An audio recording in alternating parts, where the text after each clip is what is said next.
What's up, guys? Playing some chess on chess.com, and hopefully we can gain some points back because I have been on a bit of a losing streak.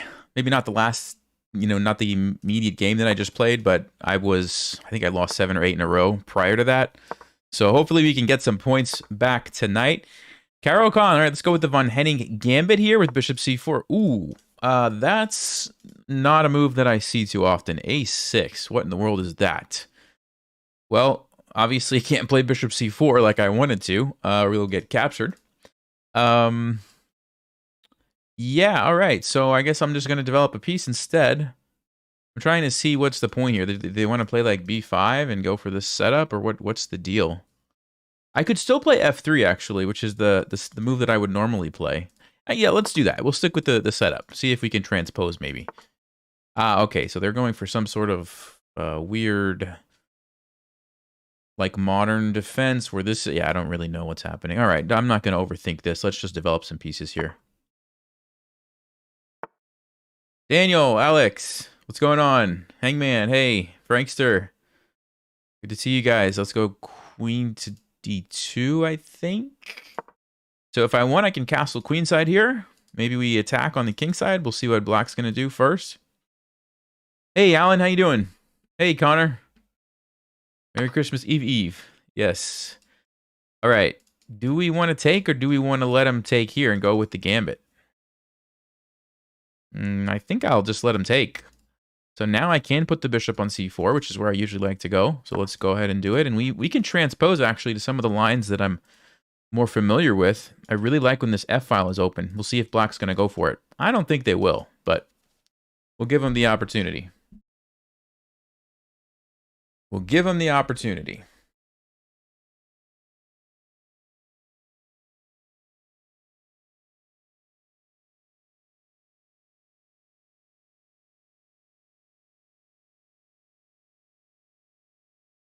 And like the primary reason if they capture is we get the f-file, right? That's what we want, because our rook can't go through our pawn. So as long as the pawn is here, we can't really use the rook on the f-file.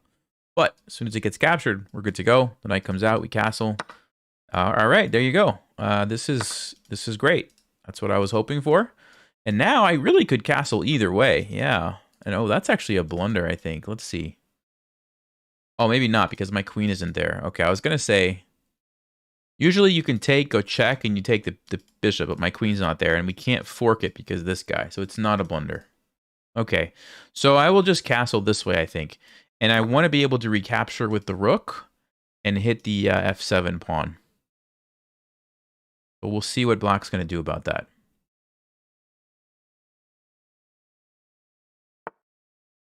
e6, so they blunt the bishop here. Okay. Now, knight to g5 looks pretty interesting, doesn't it? Because my question is, how do you defend this?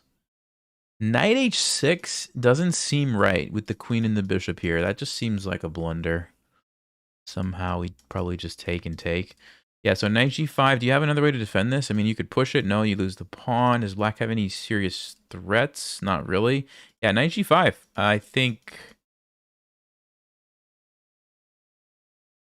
Oh, there's knight f6. Maybe they want to go knight f6 to block the rook.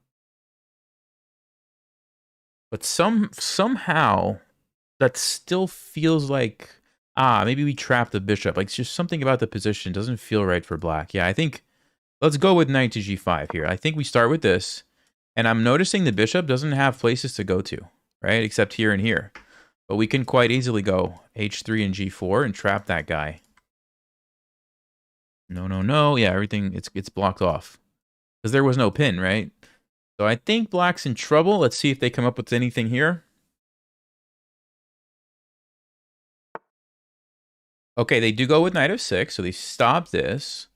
So let's just think about this. h3, bishop goes, we go g4. Now they could sack and open up my king, but I think it's worth it getting the piece, right? The only other thing is, could they like counterattack somehow? If I move here, takes, bishop f5.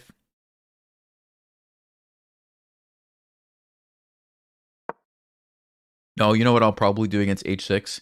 I will probably just take on f7. And then it's like a trade, but I'm also exposing the king, right? And then the king's going to be in trouble. So yeah, I think this is good news for us here. So if the bishop moves, g4 traps it. If h6, we probably just sack and then take. So it's like a trade. Okay, h6. I could take this way, but then it allows the rook to open up. I don't like that. I think I'd rather take here. Let's just make sure the bishop has no fancy Zwischenzug. No, I don't think so. All right, here we go. Here we go. Here we go. King's on f7. Great. And now we just take here. Okay, the knight's pinned, so we don't have to worry about that. This is very dangerous right here. I like this. Might sack that in a move or two. Probably going to bring the other rook over. We've got the pressure here. We could even consider g5, knight e4. I mean, so many good moves here. Felix, what's better, V-neck shirts or crew neck? I guess it's a matter of preference.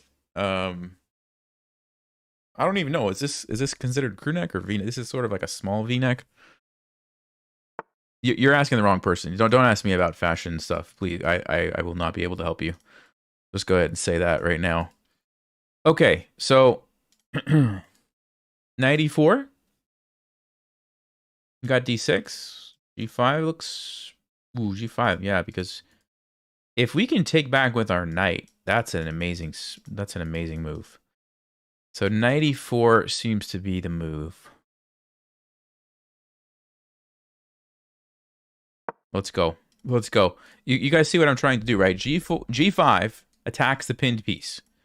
The only way to save it is to take the pawn. But then my knight gets to jump in. Boom. Boom, it's a fork. We're going to take here next. Probably another fork. Exceptional fork. Maybe we take with the bishop. So this is a huge threat. Also this, maybe, but that's easy to stop. Yeah, this is the big threat, though.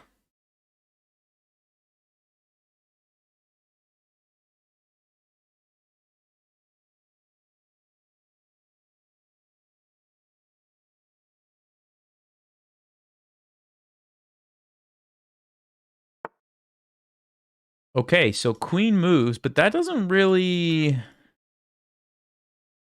address the issue, does it? Oh, okay, I see. He wants to go for some sort of a checkmate or something. So he's hoping for takes, and then after the dust settles, he's going to try to sneak in. But here's the deal.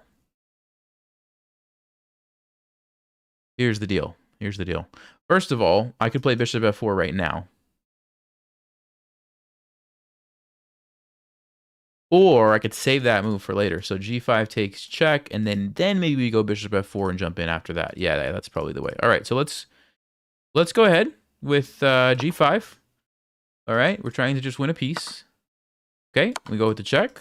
Now we've busted through to the king, and we'll keep an eye on this. The other thing, by the way, I should mention, this is not actually checkmate. So we could run. Now that looks pretty scary if the knight jumps in, but even that, maybe we could survive. But I don't need to mess around with that if I can play bishop f4, right? So bishop f4 hits the queen. Queen has to move. Then we jump in with the knight. Also, it's clearing the way for the... Oh, yeah, this is an amazing position. All right, let's see. Bishop f4. Let's make sure I'm not blundering something. e5, we'll just take it. No big deal.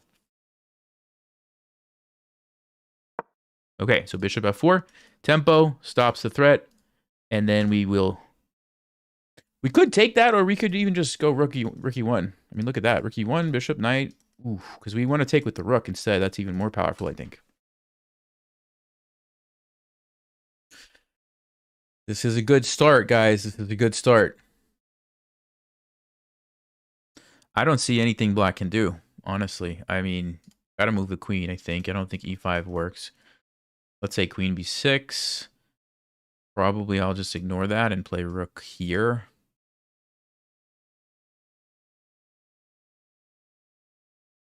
Knight takes is not terrible either, but I think just getting the rook immediately on there is probably more valuable. Yeah, this looks great. Wes says I should do a bishop's opening speed run. The bishop's opening is underrated with lots of venom.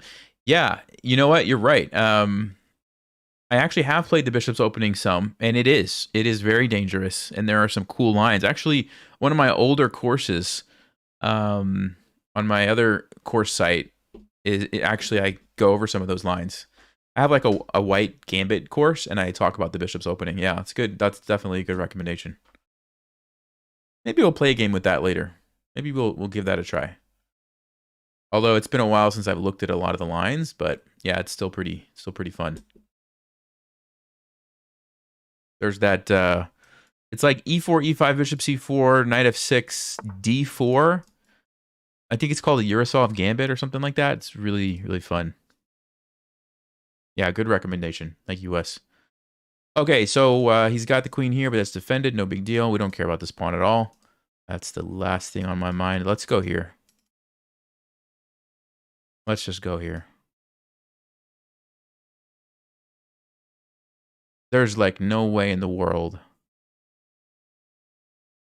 There's no way in the world that the black king can survive this. I don't believe it. Look at this. We literally have like almost every single piece somehow lined up on the king. Okay, so this is pinned. Ah, so he's trying to, but I can just take this, right? I don't think that does anything. I just take it. Yeah, I don't think that's gonna help black. Let's take it. As the rook's coming in next. We have an immediate threat here to win the queen with the discovered check to the king. Okay, let's take that guy. And now we just start looking for checkmates or tactics to win material. So like,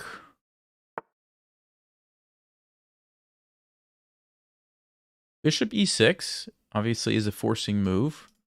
You don't want to go in line with this, I don't think. So you're probably moving to c7.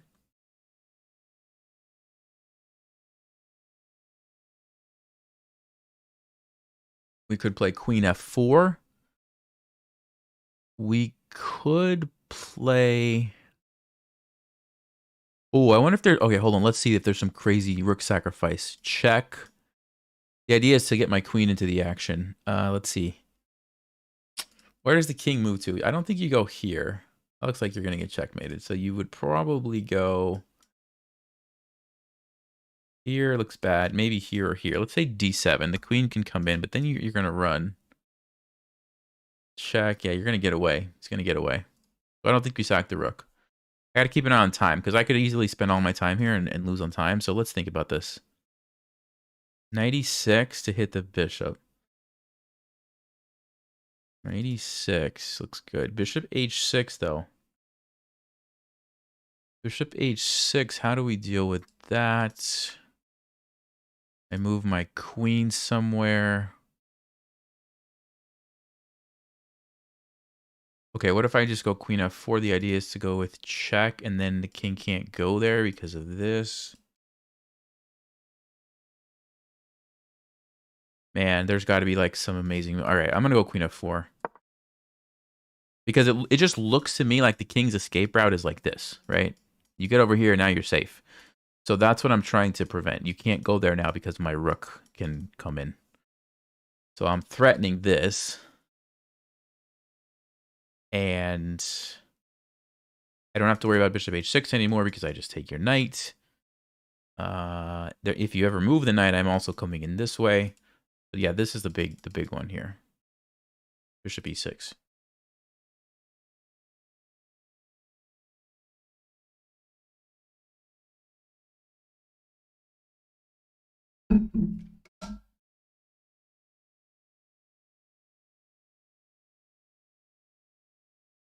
Okay, so what if he just goes to c8? I'm just wondering. Check, you step in front. No, he goes with the rook. Okay. So let's go with the original plan here. Check, if you move there, you lose your queen at minimum. So you would have to move here. You're probably gonna have to move here. Check, he's gonna sack, is what he's trying to do. Still think I'd be happy with that position. The other thing I could do is go here. The idea is... Ooh, yeah, 96 might actually just win the material right away. Check, that might even be better. Because if you go here, yeah, then everything falls apart, I think, right? If you move your knight, I can take with check. Let's go. Let's go. Oh, knight to d5. Interesting move. I guess let's start with that. That's an easy one because it's check. And then if he takes back, we have a decision to make. Yeah. What do we do now? I think queen g4 looks logical, but do I want to sack my queen? No, then this is hanging. We don't want to sack the queen. Okay, let's go here. I don't want to overthink it and lose on time. So we go with that. Probably, how do we simplify this? Trade and take. What? Wait, am I? Yeah, I'm up in exchange right now. I'm up in exchange. Let's go ahead and trade there.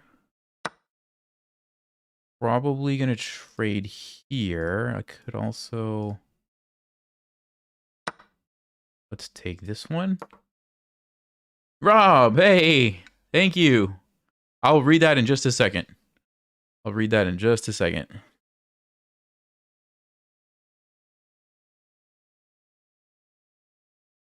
I think we're about to get checkmate. It looks like the king is going to be in big trouble here. You can't take this. It's defended. I mean, I'm... Basically, let's see. Bishop d6. We probably just... No, then this is hanging. Let's see. No, it's not the rook. So we could take here. We could go queen e6. Bishop d6. Maybe I'll just take the pawn. Maybe I'll just take the pawn. Then I can just sack everything. Let's see. No, no. Gotta be careful because, like, this is almost a tactic where I lose my queen, but it's not. All right, so this is a moment where normally, yeah, when you have such a huge advantage, you can just sack and you can go into a forced winning endgame. That's what I'm going to do. Right, and this is super easy. This is super easy. I could just, like, leave these pawns here. I'll push this guy, and his king has to go get this pawn. You have to. And while his king is doing that, my king comes this way and just eats everything. Okay, watch this. I'm actually even going to just threaten to go like this. So he's kind of... Actually might have just lost. Might have to go back this way. Yeah. So, you know, normally you don't just sack your pieces like that, but if you're low on time and you can see that it's going to go into an endgame that you can guarantee is a win, then it makes sense. You just do it, and it's easy, right? You don't lose on time. All right, Rob, thank you. Merry Christmas to you and the fam. Another fantastic year for chess. 2024 was a solid year for growth. Yeah, no, absolutely, man. It was a great year health-wise, considering how we were in 2023. Yeah, absolutely. Thanks a lot, Rob. Appreciate you. Yeah, by the way, guys, just shout out for Rob, who is moderating for the past several years. Really appreciate him and his willingness to help out. And I remember way back when the channel was still relatively small, he kind of reached out, and he's been awesome. So thank you, Rob. Appreciate you. Thanks a lot.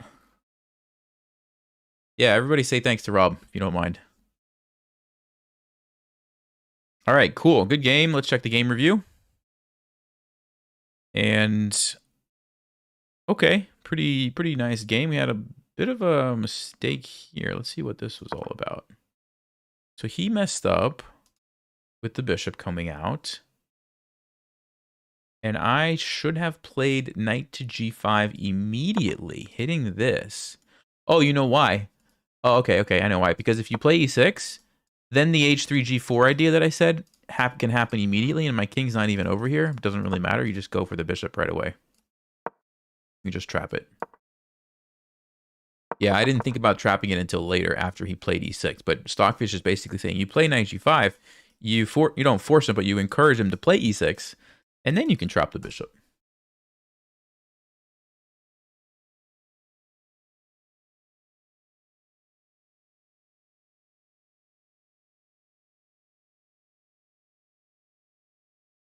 All right, cool. Good game. Let's go to the next one. Yeah, thank you again, Rob. I really appreciate you.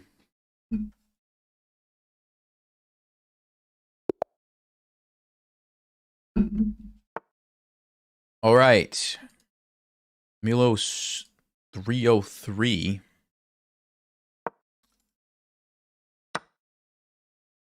Okay. Ahmed, hey, thank you. Special thanks to Rob. Hey, appreciate that. Let's take the pawn on d5.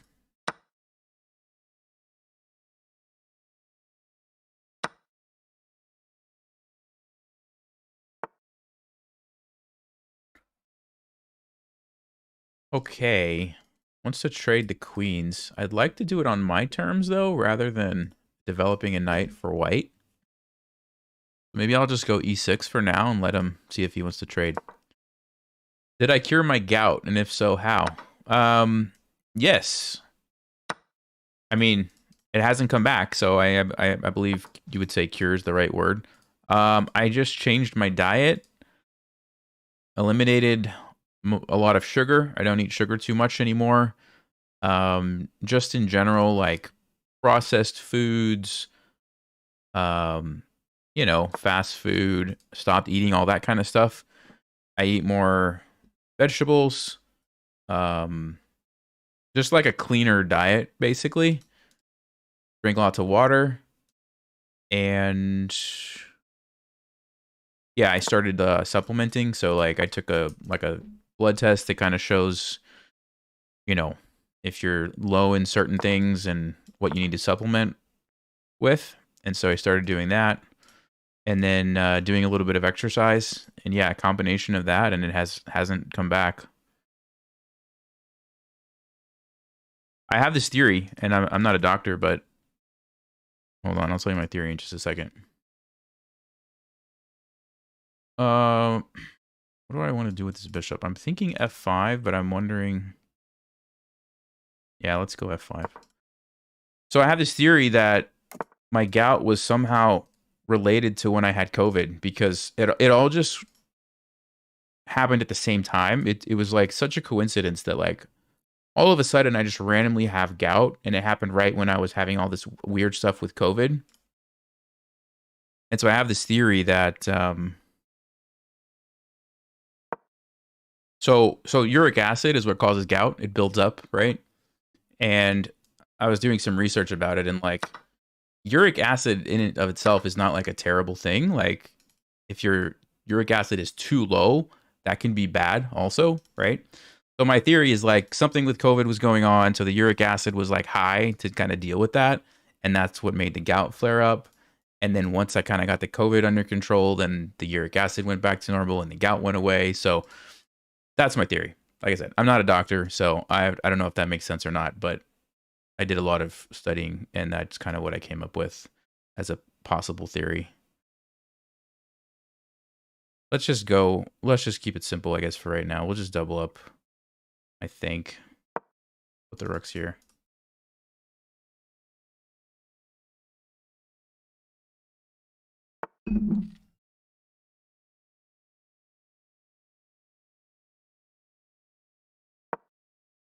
Was the gout around the time I hurt my ankle? No. The hurt ankle was gout. It just was misdiagnosed initially as an ankle sprain, but it wasn't an ankle sprain. It was gout. I just didn't know that at the time. All right, I'm going to go f6 here to shut down the knight, shut down the bishop, give my king a place to run towards the center.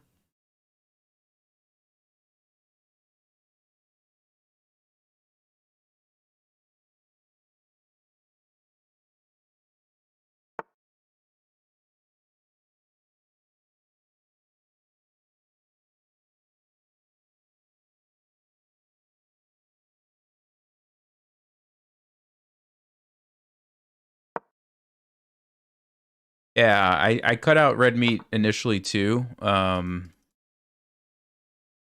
I was eating lots of cherries. Cherries are supposed to be good for that. Just wants to trade everything. Well, I mean, we can play an endgame. We will play. Let's play an endgame. Why not? I don't care. We'll play an endgame.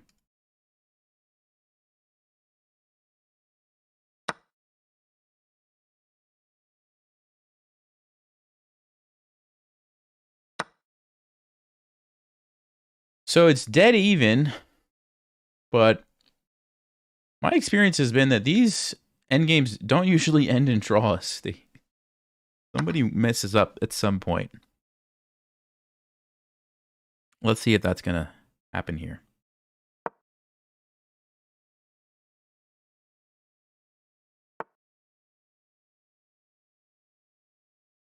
Okay. Right here, he's just going to play b3. Okay. We could go h6, f5, try to jump the knight here. Could bring the knight like this. I don't know why. g4. Don't think I want to do that. Yeah, let's go ahead and play h6. We'll support this because we might see something like h4. Yes, okay. Okay, now I could play g4. Hold on. Now I could play g4 because you can't go there. If you go here, h5, f5, then we get... Okay. This is actually... Yeah, I mean, I am giving up this square, but I don't like pushing. Because here's the thing. When if you can lock the pawns on the dark squares, they could be targets later for my bishop. And on light squares, they won't be attacked by his bishop. So maybe going for this setup is a good thing. Now, it's tricky because there's also knights, which, you know, maybe the knight gets traded for the bishop. Maybe my knight gets traded for the bishop. Maybe, you know, I don't know what's going to happen with the knights. So I'm not sure how much this applies here. But also the other thing is, like, if my bishop has no way to attack that, maybe it doesn't really matter so much. Yeah, he wants to go like this. Okay, first things first, we have to save the pawn. Okay. So f5 knight here, I will have to trade my bishop for the knight, but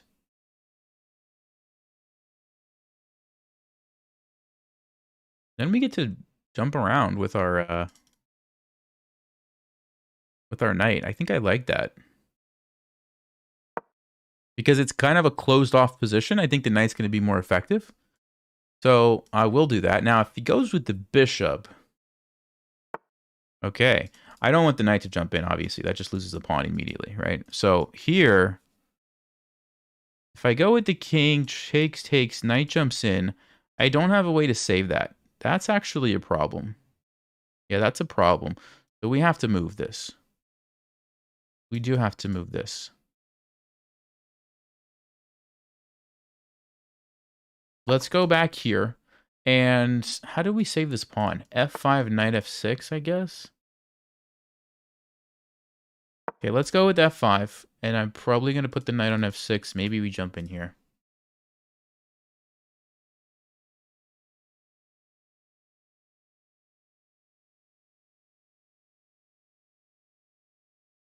Connor, did you have a blood clot or was that the gout too? No, yes, I also had a blood clot. The blood clot was probably partly from COVID and partly because when they misdiagnosed the gout and put me in an ankle brace, or not an ankle brace, in a walking boot, I like didn't move my leg for like 2 days straight. And combined with the COVID blood clotting stuff, or some blood clotting things that come up from COVID, it's probably where I got the blood clot from.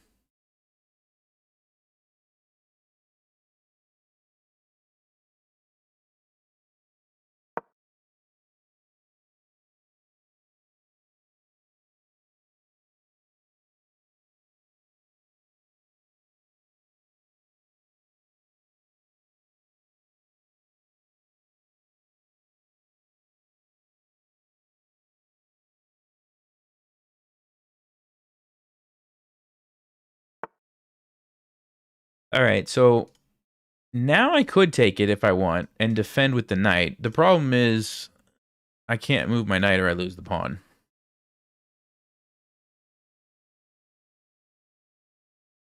So I don't really want to give up that square. But if we just go back and forth, it's going to be a draw.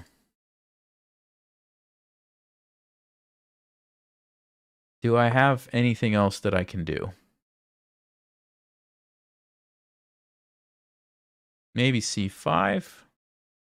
But he can just play c3.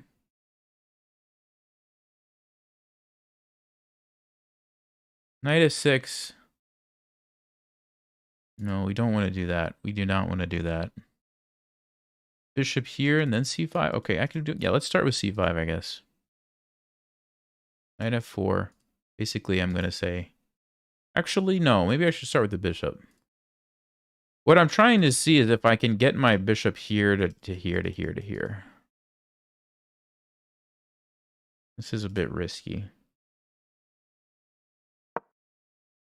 Usually when I push in these type of endgames, I end up losing. So we'll see if that happens today. Because I had to draw right now. I could have just went back and forth. And I'm down on time, yeah. Typical Nelson style here. Push for the win and end up losing the drawn position. d5 here, takes. That's fine. Yeah, this is... At least I'm creating some chances here. Because if he goes for this, I'm going to get a bishop here. And I can start trying to take these. And then it gets interesting. Now, he doesn't have to go for that. He could just probably just defend or even just leave it like this. I feel like my knight is the piece that needs to get more active.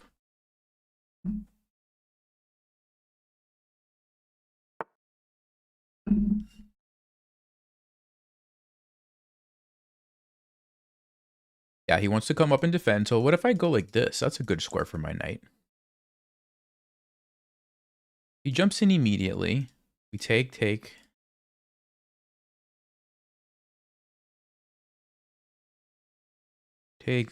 If he defends...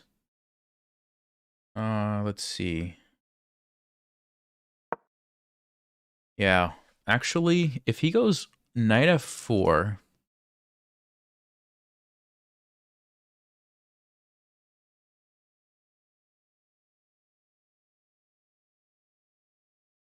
I don't know. I don't know what's going on. I'm not totally sure, to be honest with you guys, what's happening right now.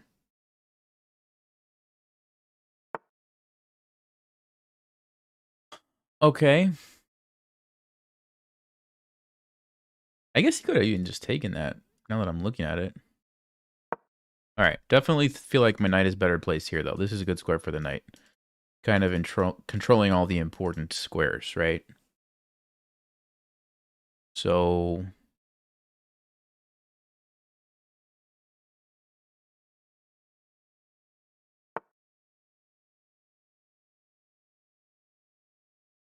Okay, maybe b5 to threaten c4. No, he just takes. He just takes.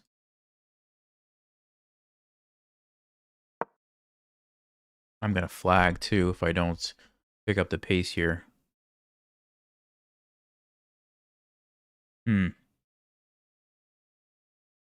If the knight comes in now... Okay, let's take here first. If the knight comes in now, what happens?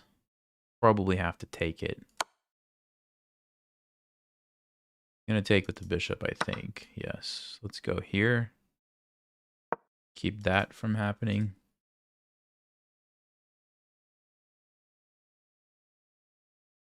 See, if I had a way to, like, actually attack that in a meaningful way, but I don't.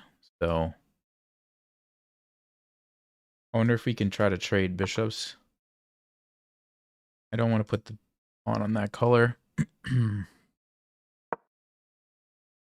Let's see. Is there anything I can do here? If we trade, what happens? Takes b4. If I take, I'm going to lose. I think. Actually, I don't have to take. I could play c4. He goes back. f4. He's going to... I don't know. I got to just make a decision, though, or I'm going to lose on time. All right, let's go for it.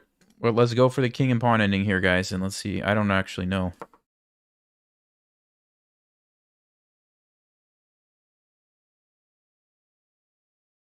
Because, like, if he can create an outside passed pawn over here on the A file that lures my king away, I'm in trouble, right? But maybe I can do something faster over here or over here. That's where it gets really complicated. And I'm still going through the endgame book, so I'm not ready for this. But let's see. Let's see. b4, I think we definitely don't want to take. Because if you imagine he pushes, he creates the passed pawn, he pushes, I have to go get it. He takes mine, and he wins. He still has his pawn left. But if I push and it forces his king backwards, he can go here though.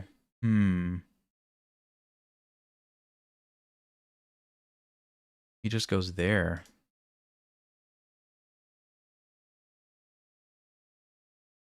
Yeah, I might just be losing actually after b4.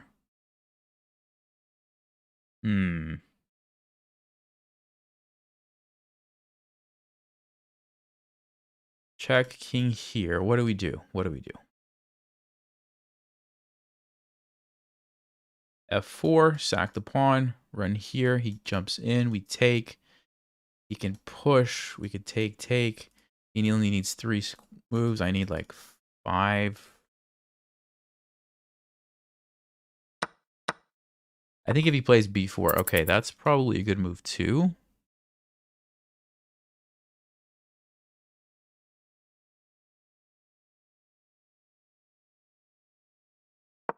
I think I have to go for the, otherwise he's just going to slowly win. So this way at least I create some sort of a chance for myself.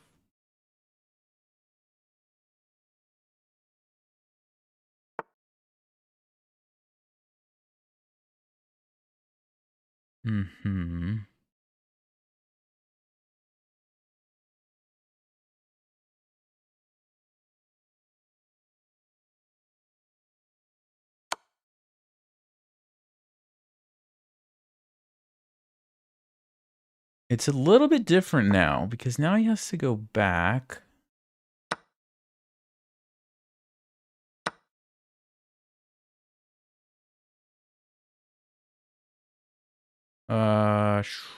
What do I do here?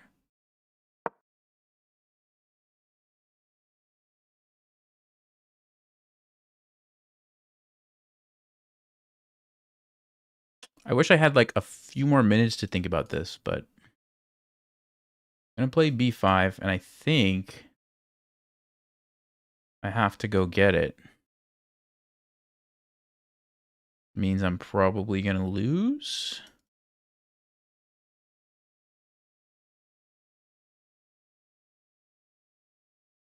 I had time to play d3, but I don't have time. I don't have time, right? b5, king here, takes, king here. Even if I trade, he's going to win. He's going to win. Takes, a6, check.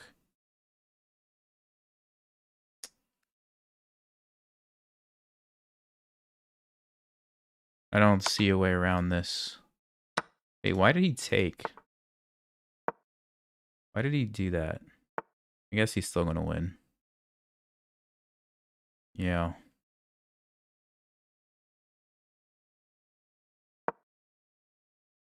Yeah.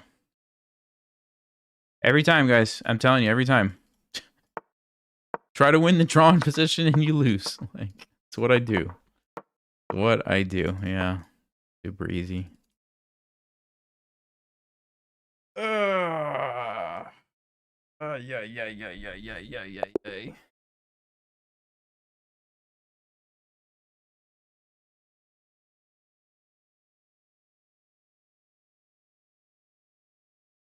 Wait, I had to win?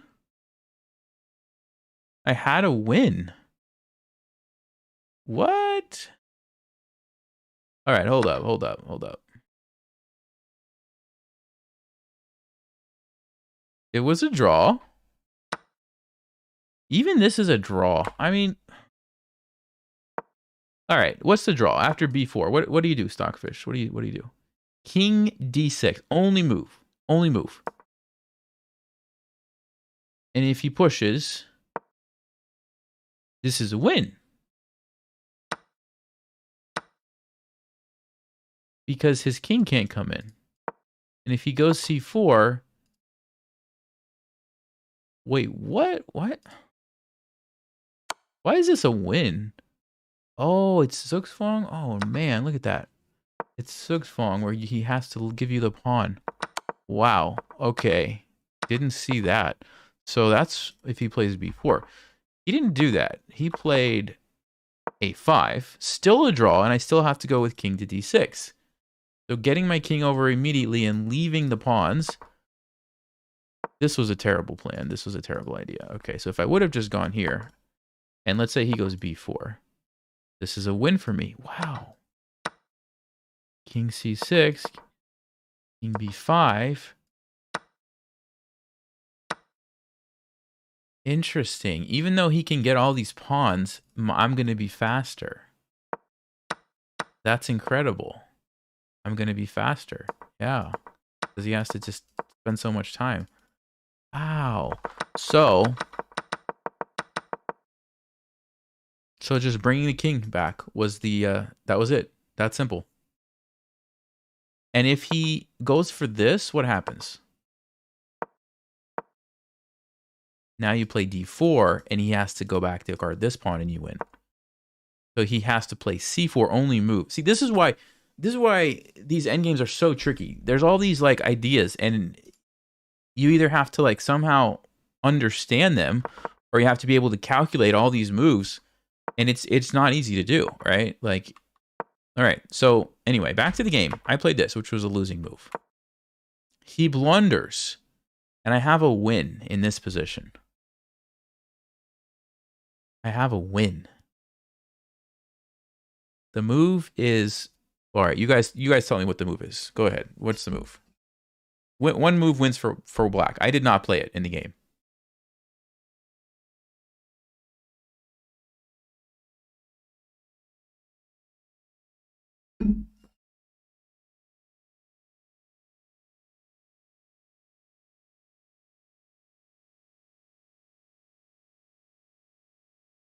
Let's see. Okay, so c4 is what I played. That's what I played in the game. C takes b5. Nope, not the move. King d6. Not the move in this position. I don't think anybody... No, somebody said it. David said it. Yeah, David, you got it. You take over here. Now, why? Couldn't tell you. You take here first, and then you go king d6. Or c takes b4. This is so crazy to me that this is winning position.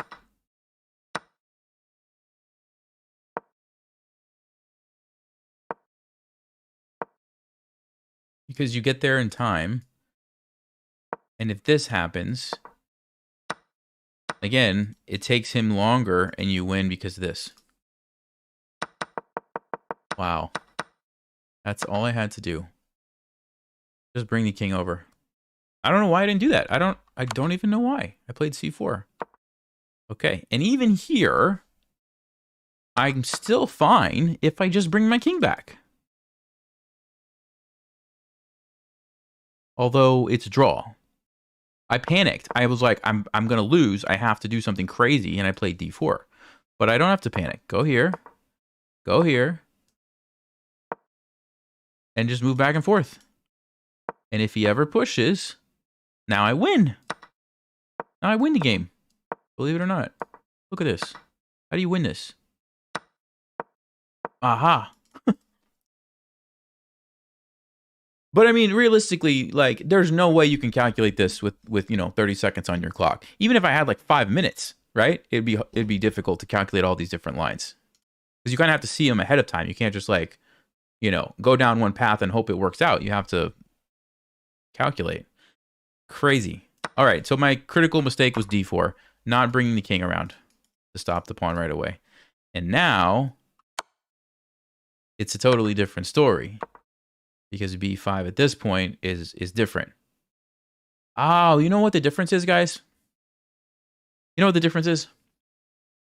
The difference is now I don't have the option to take this pawn. Because if I take the pawn, he's gone. I can't catch him, right? So I have to go here. And now I never get a chance to take this pawn. Because this guy always goes. If you go back to the line that I was supposed to play, king d6, where he does something, whenever this happens, however it happens, it's different because now I'm going to get a pawn. I'm going to get a passed pawn somehow, right? In the other lines we looked at, my king was able to capture this, and I got the pawn. In this case, I could take here, and I get an extra pawn. The way that I played it, I get no pawn. There is no pawn for me now. That's it. I get no opportunity, and that's why it's just losing. Because now his king can do whatever he wants. That's it. That little detail. Amazing. Oof. Okay.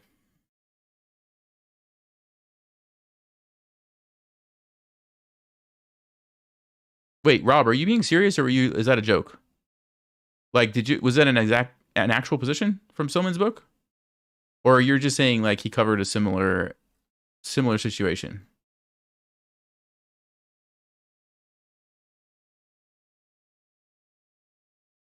I mean, I should have looked ahead. I know he does talk about some of these king and pawn ending positions with extra pawns on the board, but I didn't realize it was this exact one. Oh boy. All right. What else is new, guys? What else is new? Try to win the draw in endgame and lose it every time. Every time.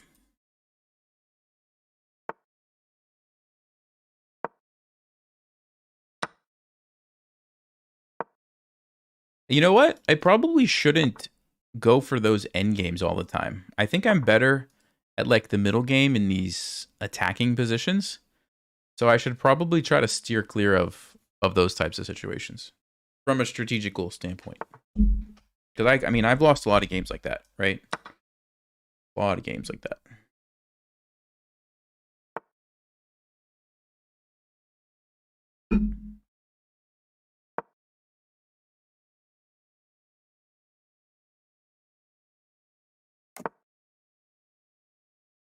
Okay.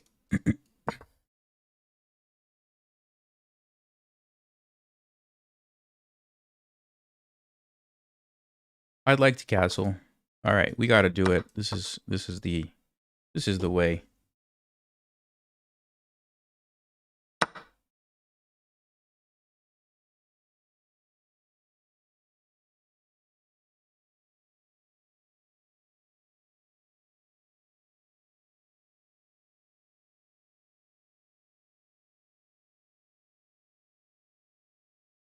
I'm going to castle.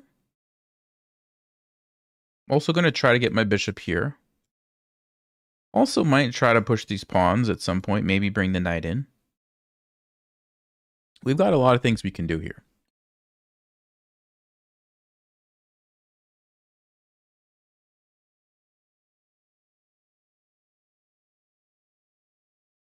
Oh, yes, Rob. Yes, exactly. The like the mutual Zugzwang. Yes. You're exactly right. Yeah. That is one of the next positions in the book. Okay, he goes d3. I'm going to castle. We have to be careful. No, it's covered by the knight for now. I have to watch out for this fork, though. But for right now, we're okay. He's going to go bishop f4, I think, if he's smart. Who's knight g5? Ah, he wants to fork my rooks.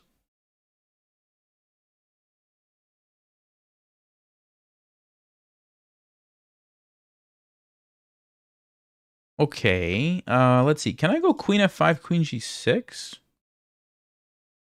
Forking the, he blocks h6. Yeah, that should be good. I actually missed that, but this looks like it's fine for me. Also, it stops bishop f4. So we do have this sneaky little exceptional fork here, guys.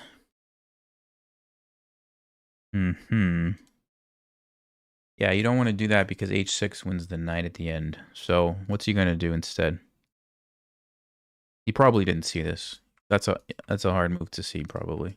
I mean, to be fair, I didn't even see this. Okay.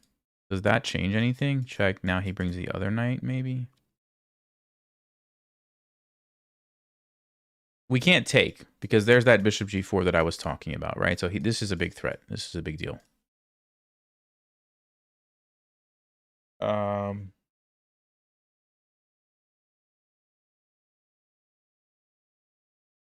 So what do I do here? King b8?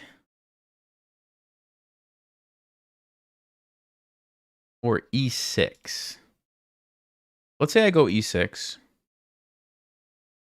Takes, check this knight. No, I still play h6. I still play h6. Ah, no, but then he takes a rook. Hold on, hold on, hold on. Hold everything.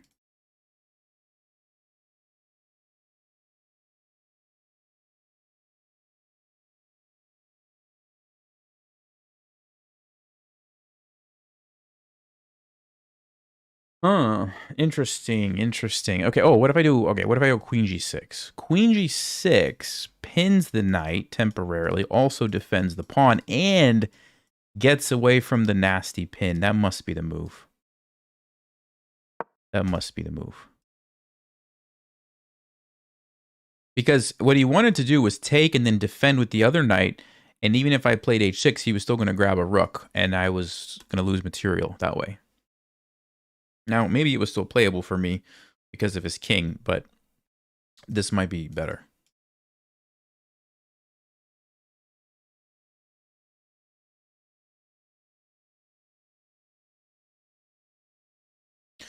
Yeah, you know what, Rob? The last couple endgame videos have been like nobody's watching them compared to like normal views. They're like extremely low. So I'm kind of not sure if I should take a break or what happened. If it's because I changed the thumbnails. So some people were complaining about the red border on the thumbnails. They were saying that the red border, you couldn't tell if you how much of the video you'd watched. Because you know how YouTube has the progress thing in red?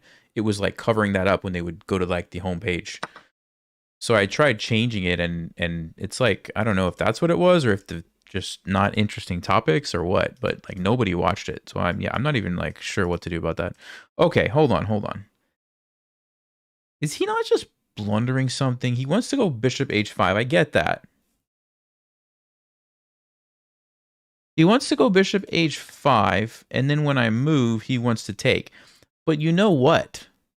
He probably didn't consider this move. Probably didn't consider this. Because now, if you go here, I can move my queen and I keep the pin. I keep the pin. Your knight can't move. The queen g7 is going to win the knight. Oh, wait, there's queen g4 check. Wow, wait, is there queen g4 check? Hold up, queen g check. King b8, knight takes f7. No way. No way, no way, no way. Rook g8 takes check, take. I'd be happy with that. Hold up, hold up. There also might be this...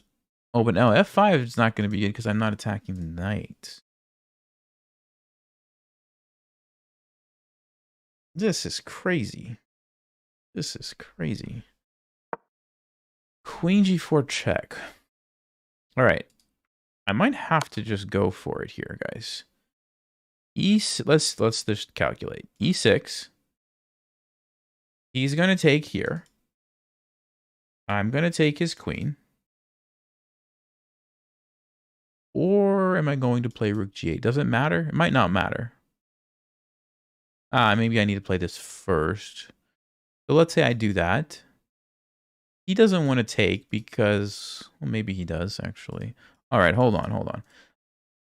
So let's say I do take. Go rook g8.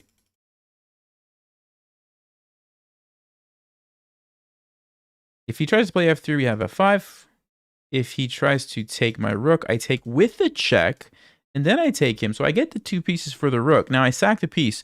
So when the dust settles, I have a rook, a knight, and a bishop. He has 2 rooks. So we have a knight. We have 1, 2, 3, 4, 5, 6. 1, 2, 3, 4, 5.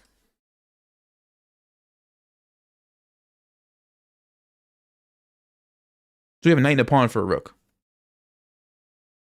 But I might be forced to do that. I don't really see anything else.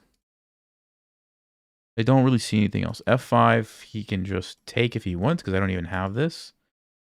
Yeah, that doesn't look good. I think we have to do that. I think we have to do it. So knight takes f7. This is such a weird position. This is like Very strange. I don't think I've seen a position like this in a while. Okay, we take, we pin. Yeah, I'm gonna have to go for it. And if I start with this, takes. No, sorry, takes check. He moves. Is that better, actually? Then we have two. No, I don't think so. I think it's better to get the trade. I think it's better to get the trade. So here we go.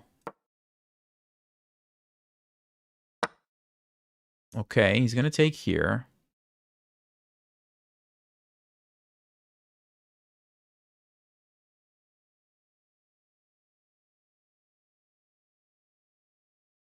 I mean, he could play f3, but that doesn't really change much. f5.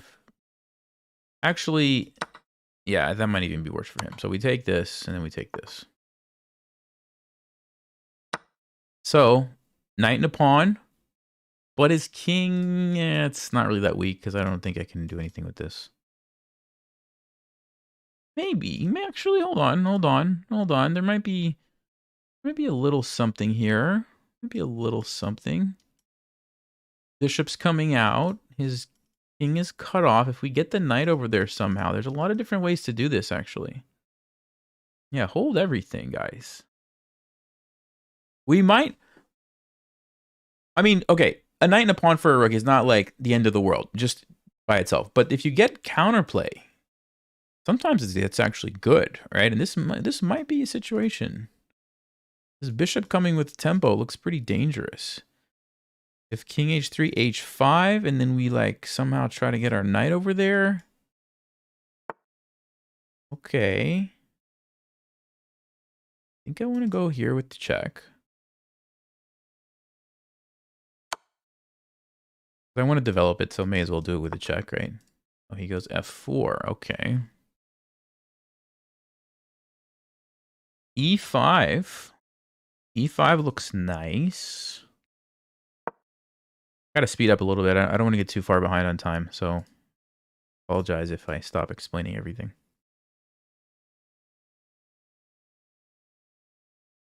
The point is, we got to get to the king. We have to get to the king here.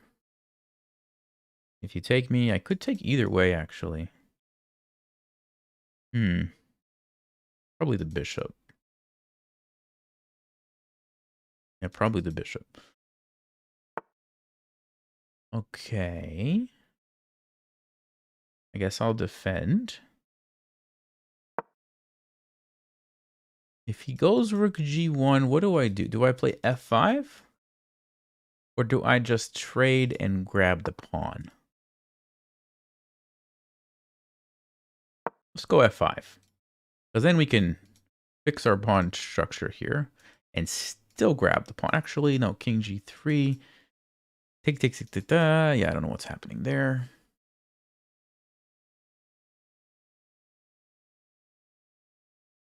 I wonder if I should have taken it while I had the chance. The problem is they were going to be ugly pawns. They were double isolated. I didn't like that, but still a lot of pawns. So maybe I should have? I don't know. Okay. He's going to go there. Right. Now it's a question of, do we trade everything or not?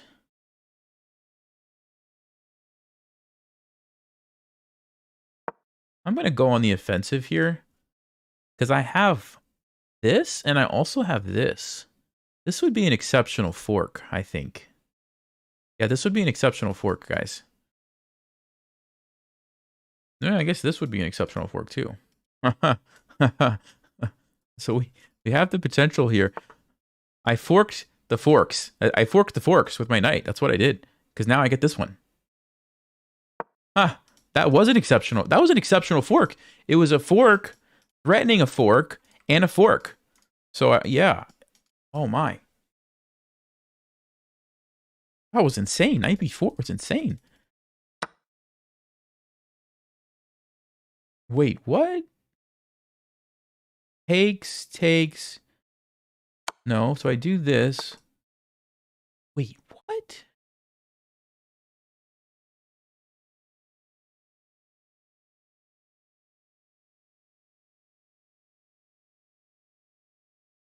This has got to be good for me somehow. Let's see. Do I just push here, maybe?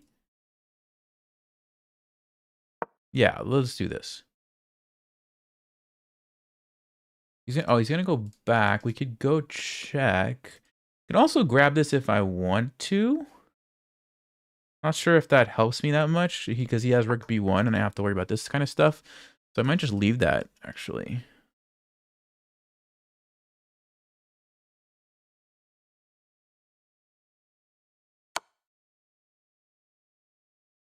Maybe I should have taken it and gone back. I could regret this move, but I'm going to try to focus right here. I think this is where we focus on.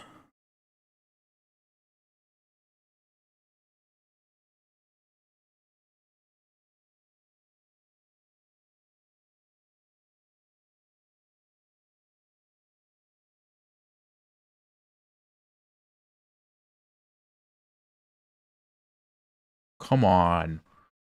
Come on, dude. Don't do this. No. Don't panic now, Nelson. You've got this. You just have to find the right way to do it. Just have to find it.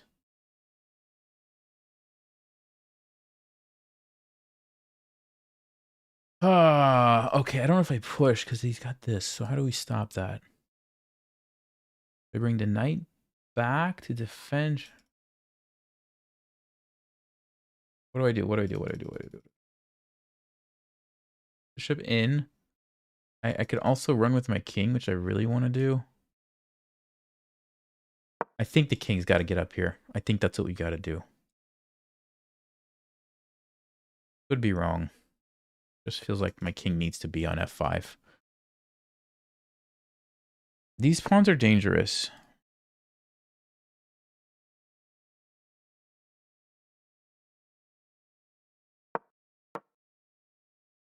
Yeah, the knight with the king support. I think we can win this. I think we can win this game.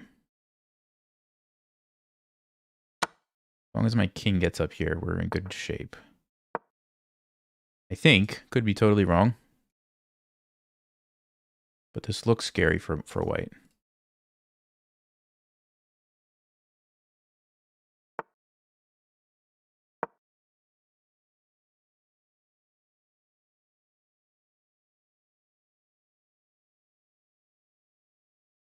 So check. Here, push. He comes from behind. No, he's gonna do something else. Okay.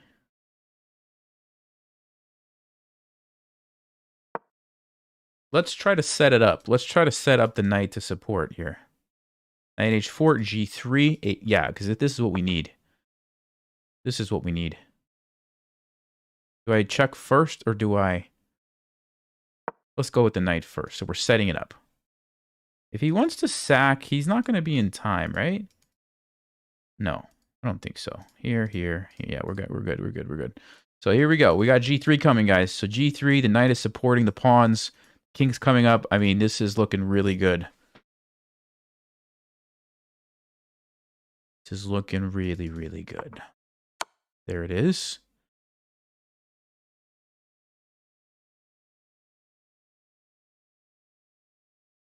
Because where do you go? You can't go there. You go here, I'm getting another tempo.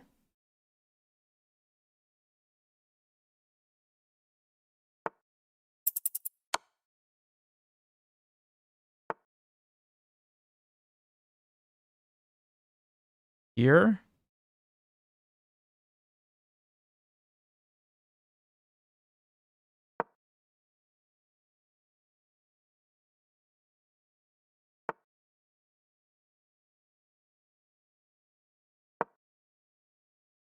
Okay, we just have to watch out for the pawn here. That's it. That's it. I gotta get my knight somewhere quickly. How do we do that?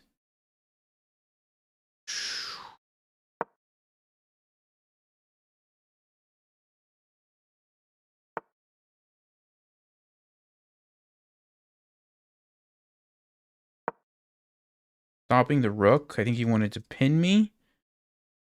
Threatening the exceptional fork.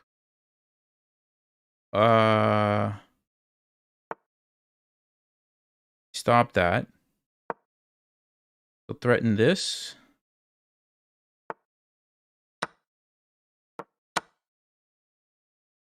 Okay. Let's go, let's go. Oh, it's not checkmate. No, it is going to be checkmate. It is going to be checkmate. No, he stopped me. Oh. Oh, my. Oh, my. Is that checkmate? Did we just win the game? Wait, wait, wait. King H2, knight G4 check. He goes there. We block with the knight, right? Takes, check. Oh, I can play knight H3. He takes, I get the queen. He goes there, I win. I win! You can't stop this. You can't stop this. You can't stop the queen. Yes. Okay, okay. How about that knight? How about that knight and 2 pawns? My goodness. That was crazy.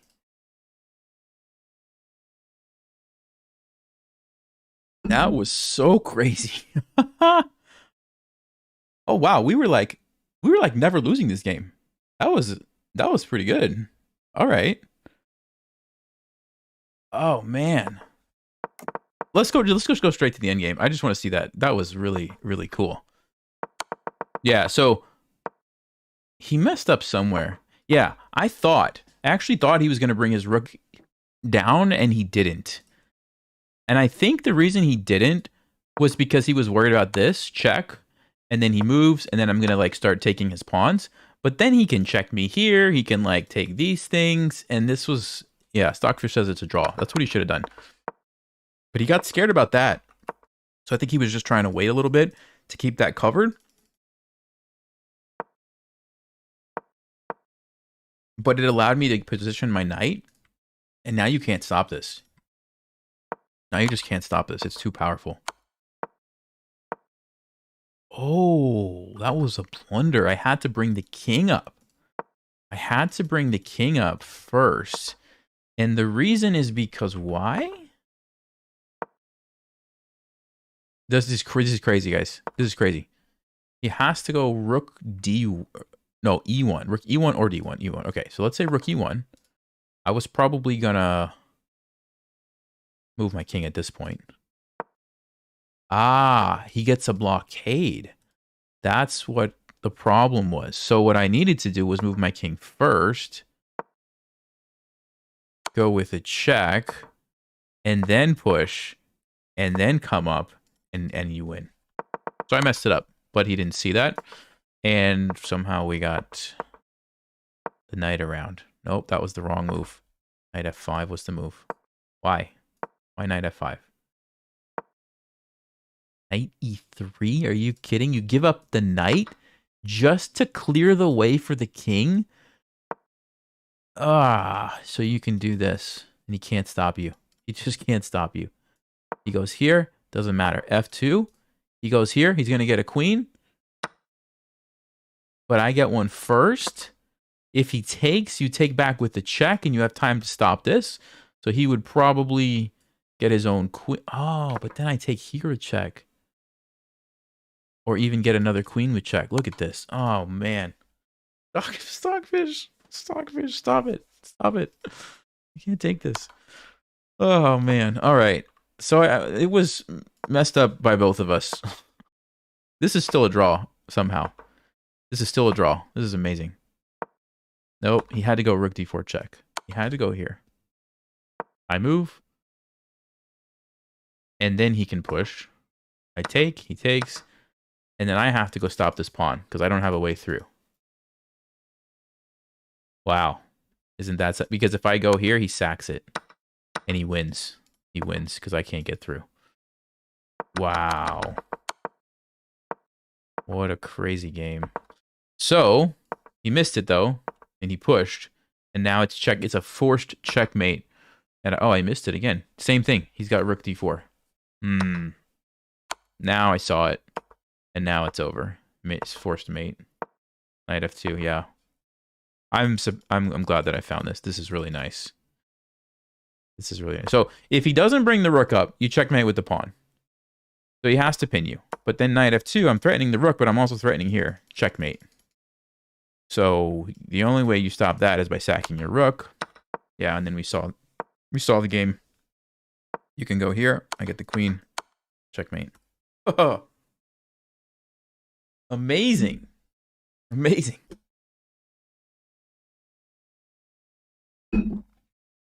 Oh, we have to talk about the fork of forks right here. The fork of forks. So knight to b4.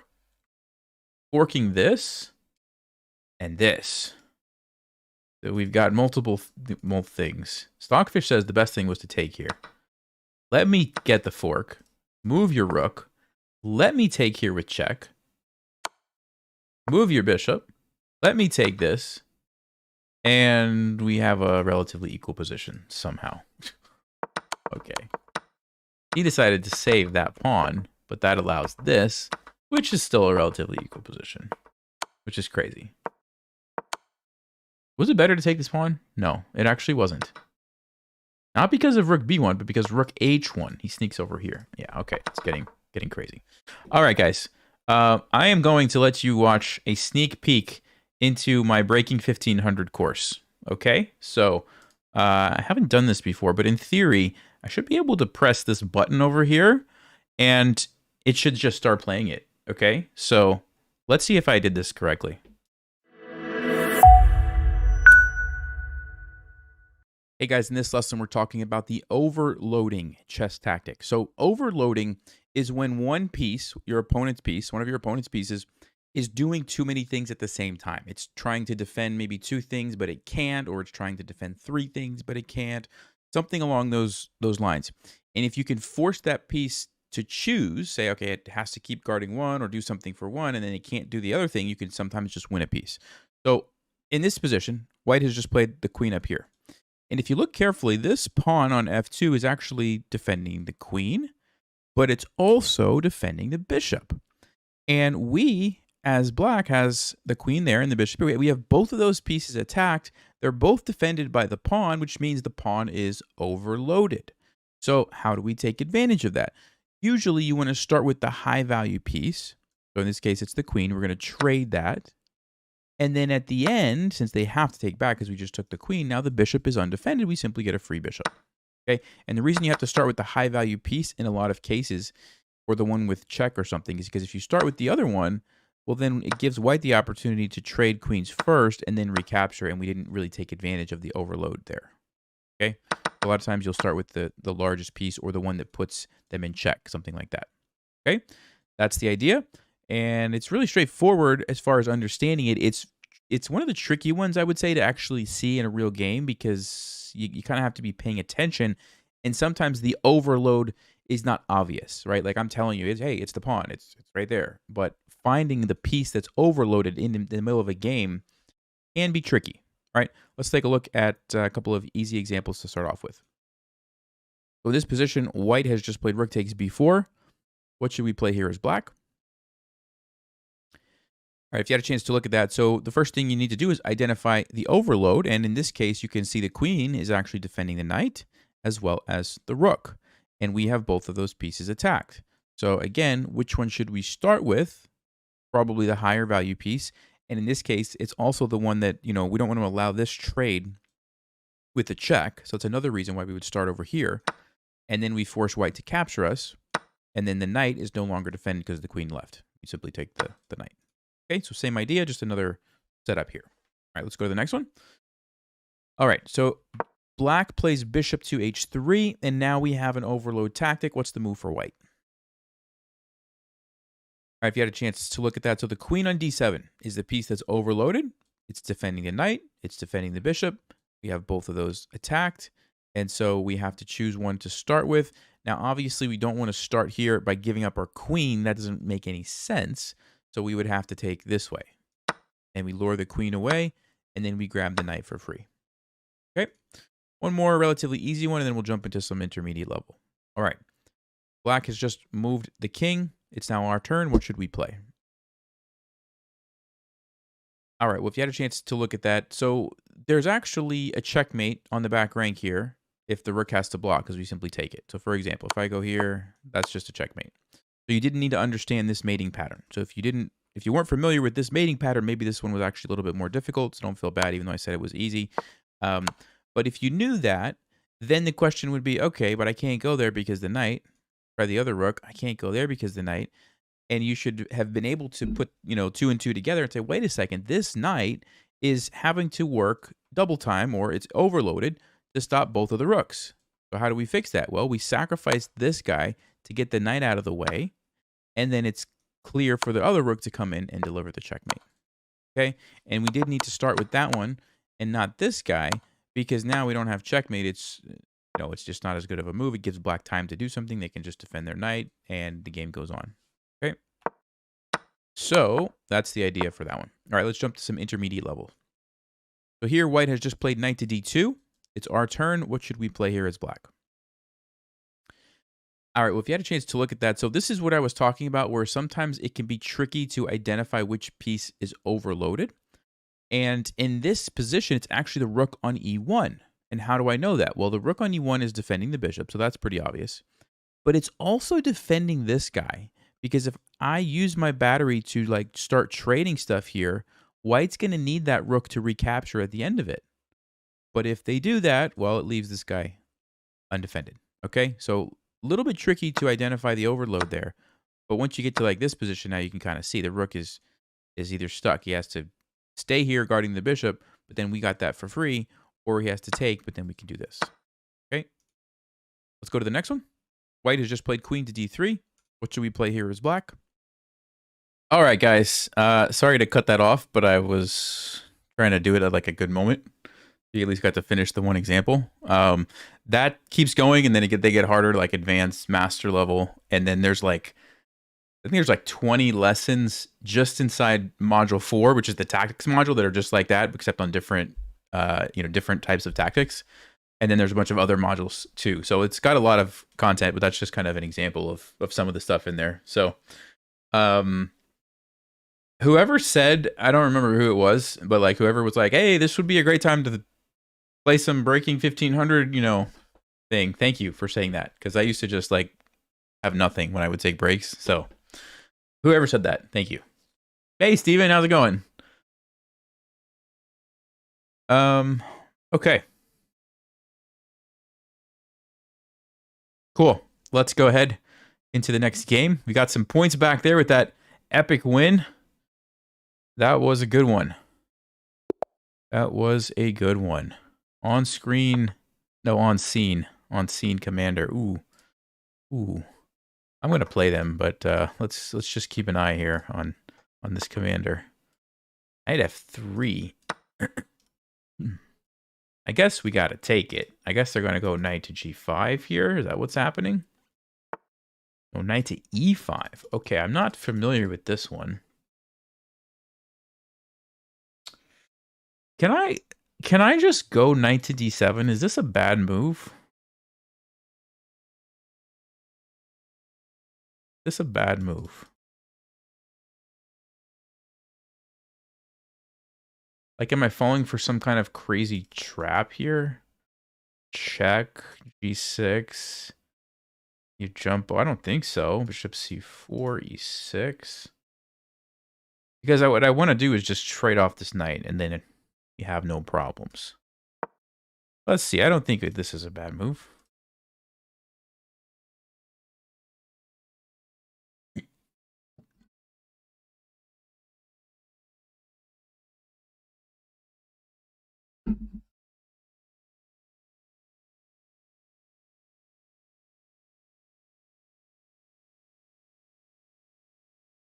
I could have played the Elephant Gambit. Oh, yeah. It's a good point. I could have played the Elephant Gambit. I sure could have. E5 would have been a nice transposition there. Good catch. He goes with Queen H5. Okay. So obviously, this would be a huge blunder. We get checkmated. G6 seems like a good move. I suspect he would play something like Bishop C4, going for this again. And then I think I would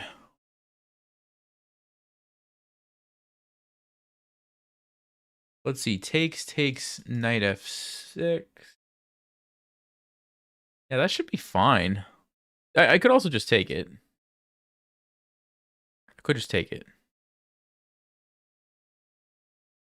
I guess the question is, if I'm gonna go, okay, hold on. If I'm gonna go g6 and then take it anyway, g6 doesn't really gain me a tempo.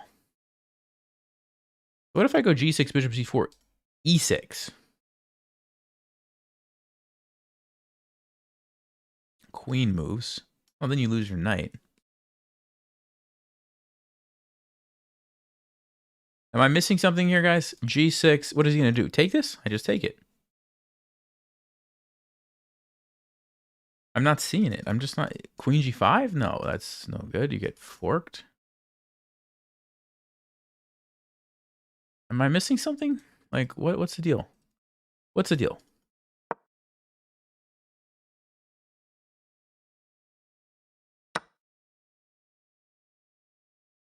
What?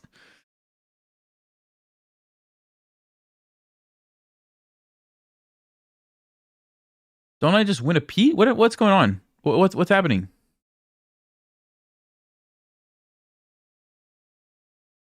I mean, taking the knight, then the queen stays on the board and I might get attacked. But trading, what's the deal?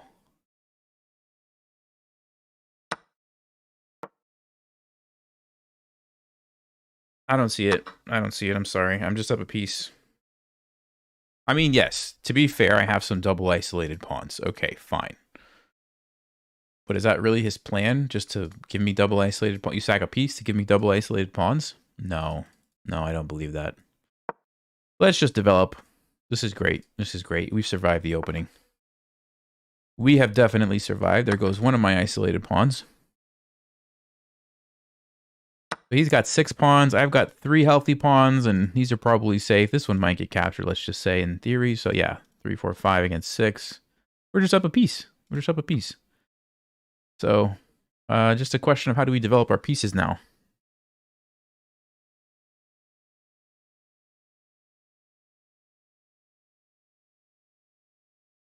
Bishop g7 seems pretty logical. Knight e5, maybe. e6, bishop b7. Yeah, let's go bishop g7.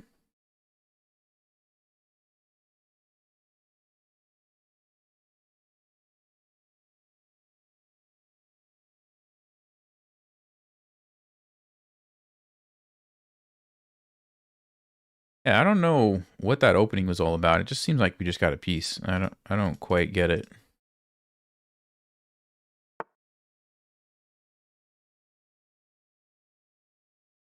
Okay.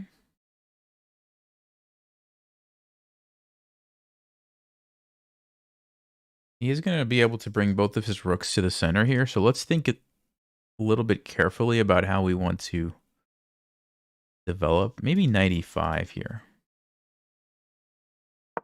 I want to try to trade if I can. And if he has to go back, that's fine. But then my bishop can just jump right out, which I like.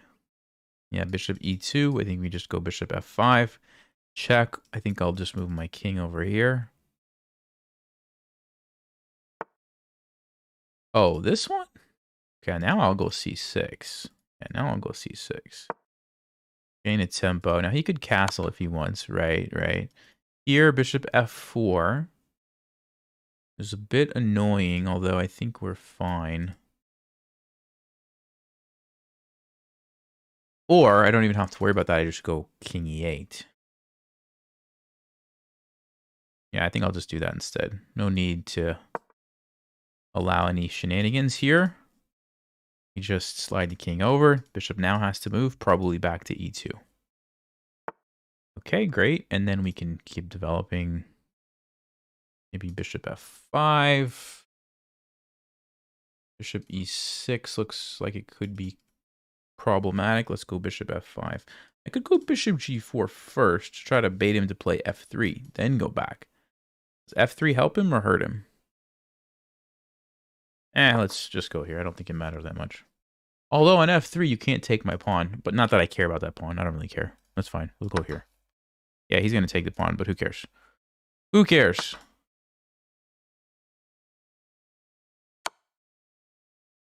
Let me just go here. But yeah, this is what I was talking about. 5 against 6. We're up a piece. This guy's just okay going into the end game. All right. Fine by me. Okay, let's keep trading. Let's keep trading. Trading is good. Trading is very good.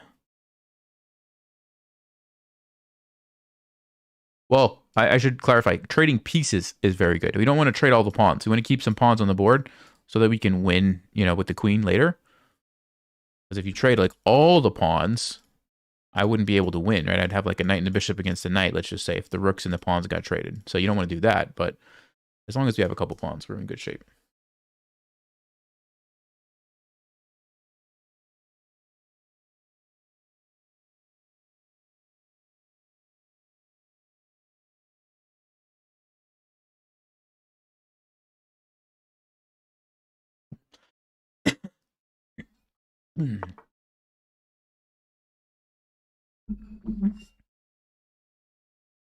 Okay, so he makes a good decision of not trading there. I think I'm going to go king f7 to get away from any shenanigans, because like he could just take and play f4 and he's got my knight.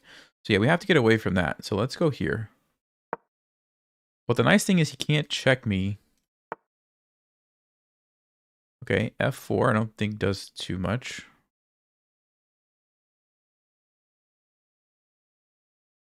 Here or here?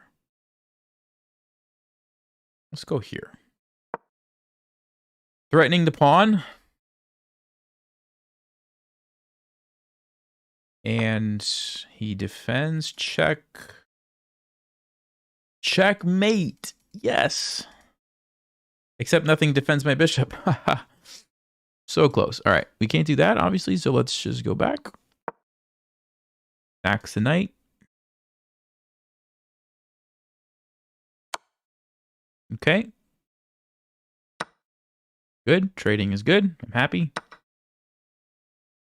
Quite happy to trade. This is annoying. So let's think carefully here. We want to make sure we don't lose material.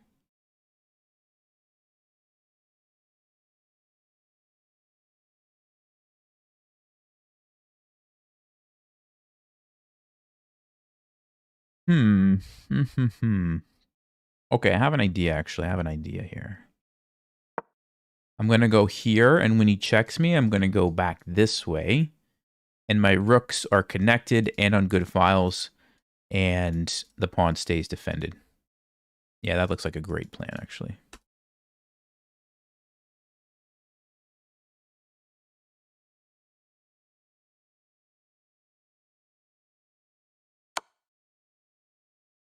Okay, we go back. Whoa, whoa, whoa, whoa.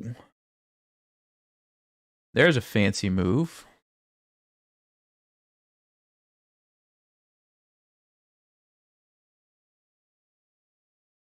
But just because it's a fancy move doesn't mean it's a good move. I think we just take it. And then we defend. He doesn't want to trade. That's a losing endgame. So eventually he's going to have to, because next move we move our king out of the way. And that's no longer a pin. Maybe just king here. Okay, he's just going to trade that. All right. So yeah, this is should be a relatively straightforward win, as long as we don't lose on time or something. Activate the rook. Let's see. Put the pressure on the pawn there. I think I'll go for putting my knight maybe here if I can get it there.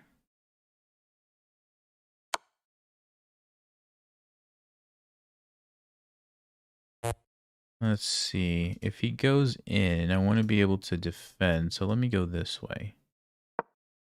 So if he goes here, I can play knight f7.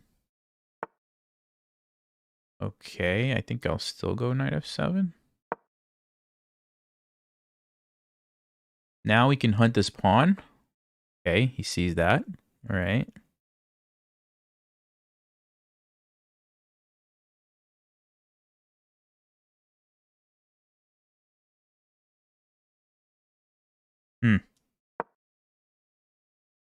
Maybe it's not as simple as I thought. The rook is too active. I want to get rid of the rook. So I'm going to try to... I'm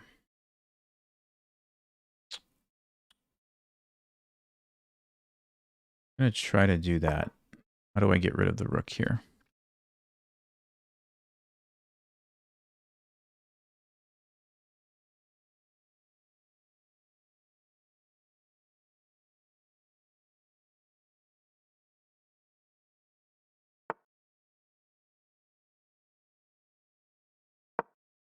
All right, let's relocate the knight. I think we relocate the knight to here. There's a better square. Because then you block off the rook and you still defend and you still have options to jump in. So let's reposition that. We'll defend with the king. Yeah, because with my king on e7, the rook can't invade on any files. Everything is blocked.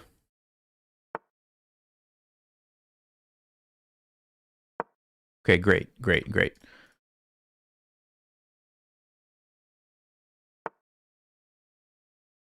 Oh, he wants to go for this, really? Hmm.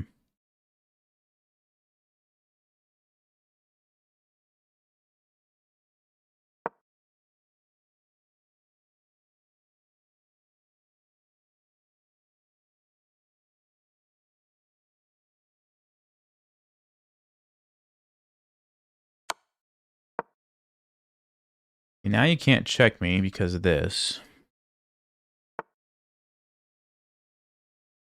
Let's go back here.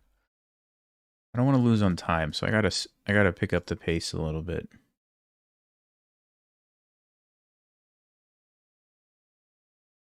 I think we've pretty much got the ideal setup, though. Rook here, knight here. We can start munching the pawns. You can even go for a check and come behind like this. No, check and go here would be the way to do it. Actually, I'll leave that, and that'll be a target for me.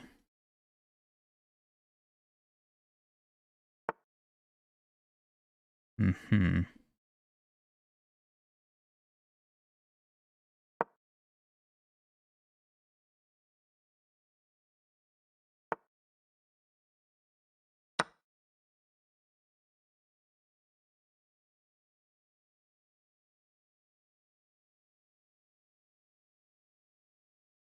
Okay, if you go... Okay, he's not going to do that. Let's go back with the knight. We just go right back to e6. Still a great square. d5. No, let's just keep it here. This looks really good. Okay. Now, I think I will...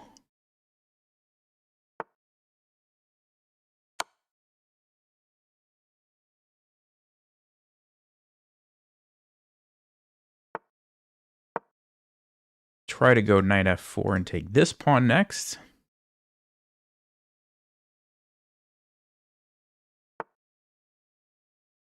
Okay. You can still go there now if he checks me.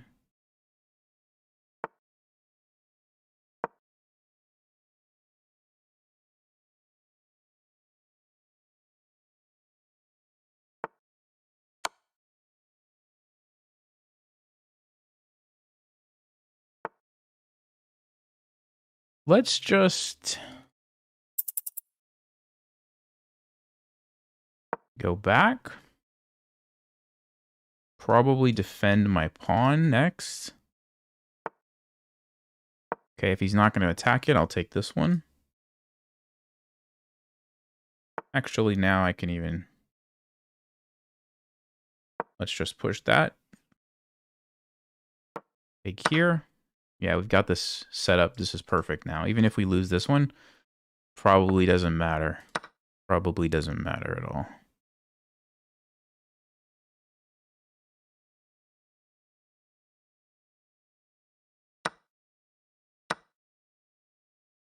Okay, great. So just don't lose on time.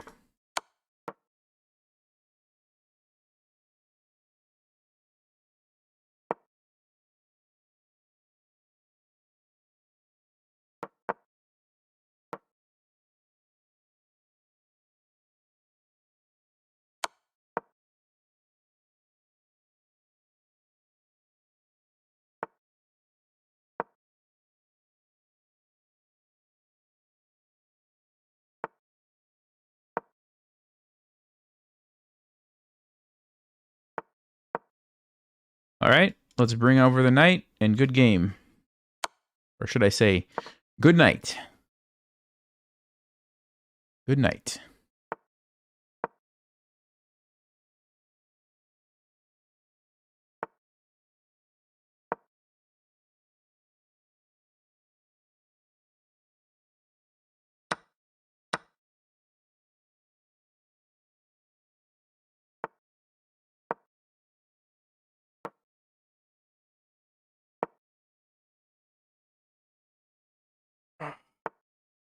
I guess their plan is to flag me, but pretty sure I can win this. Pretty sure I can figure out a way to win this.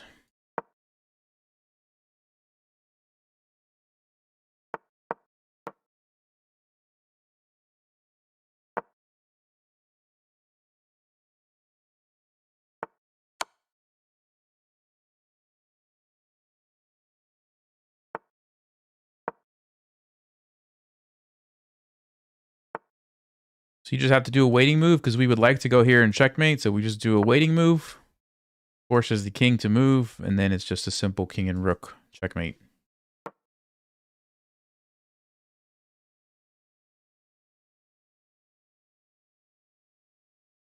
Good game, on scene commander.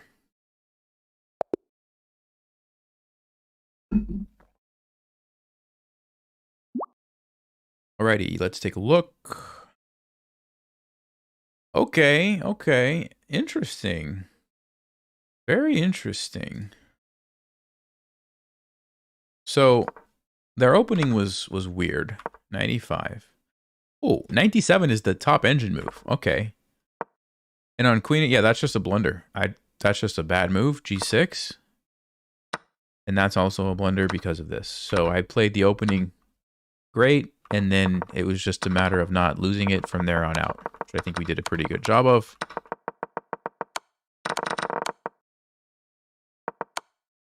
When you get to positions like this, it's important to make sure you get your pieces like on the best squares. So there was this phase where I did all this maneuvering, but once the knight got to e6, it was like, it was amazing, right? The knight was kind of the hero. So it's important to take the time to get those pieces where they need to be at the end of the game. Very suspicious account. Yeah, I was thinking that. I didn't actually look at it.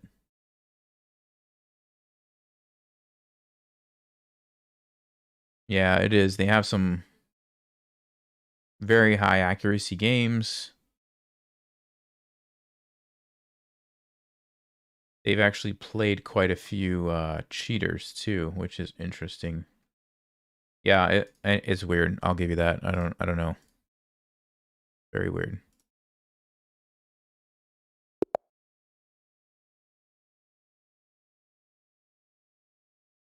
All right, let's go. Let's go. Let's go.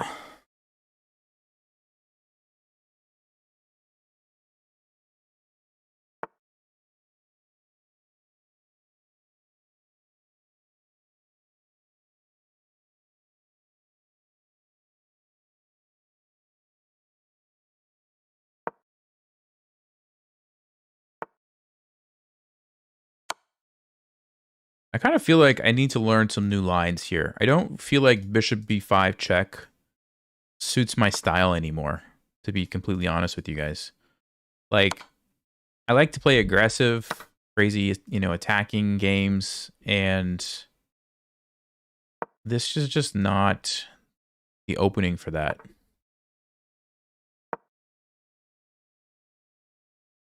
This is much more positional. Not that I can't play that way. I just don't feel like it lines up with my style anymore.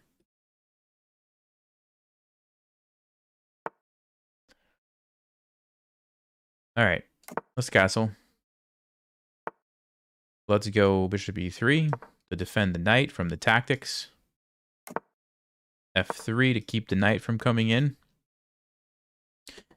This is called the Maroczy bind, by the way. So when you play against the Sicilian, if you have your pawns on c4 and e4, Maroczy bind. And it's like, you just kind of try to clamp down on the position. You don't want to let black play b5 or d5. And you have a lot of space. It's kind of nice, but it's also like black's position is pretty solid. They don't really have a lot of weaknesses, so you have to figure out how to bust through. I'm going to focus on, usually it's like this square. Sometimes your knight can jump in there, or even like this. We'll see. I'm just stopping these breaks right now. Knight to b4. Okay, not sure what the idea of that one is. I think I'm going to go queen d2.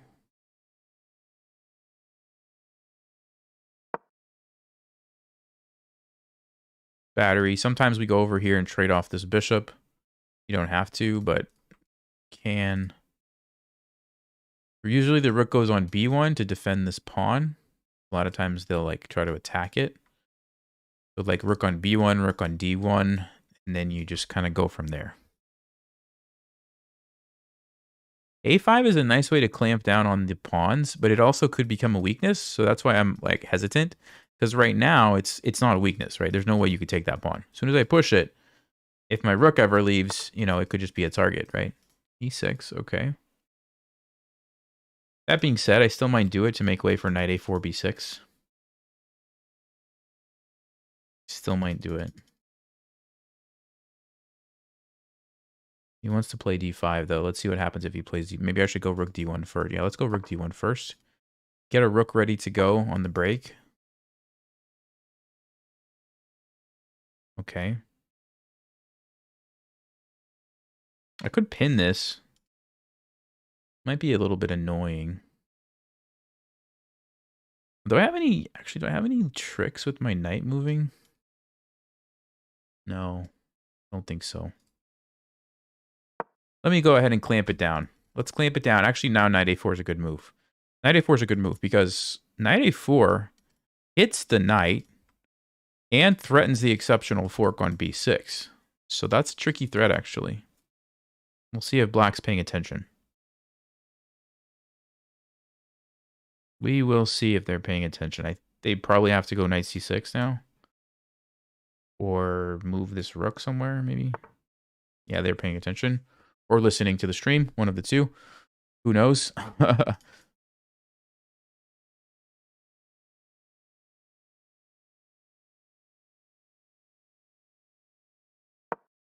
going to go here anyway. My queen defends the pawn.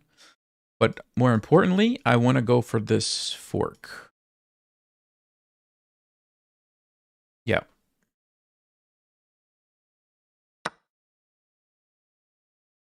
Okay, so he takes that. Take back with the bishop. This is great. We've got control of this. I mean, look at my bishop compared to his bishop. My bishop is awesome.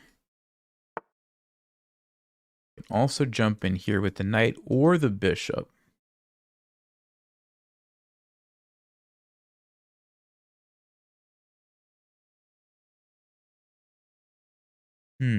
Which way, actually? I guess the knight. And I go rook c7. Now, we could play something like queen c3 and then trade. But does that help me?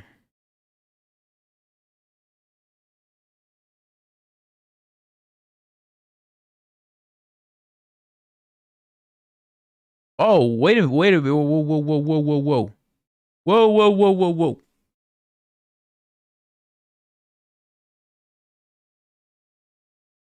Okay, okay, tactics alert. Where is it? Where is it? Oh, but there's e5. Oh, No, there's not e5. I just take it. Ooh, do you guys see that? Do you guys see that move? Look at this. Look at this.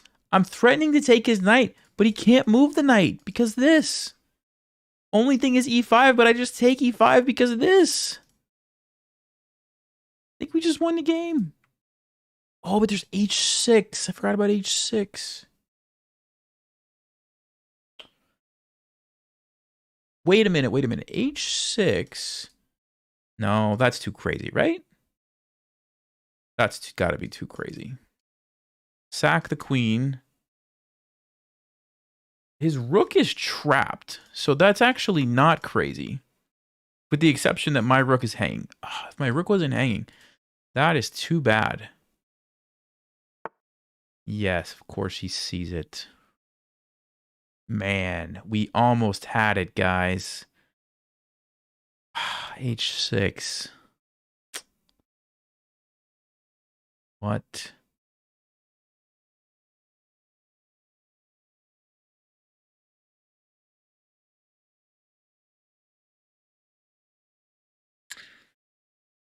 Man, okay.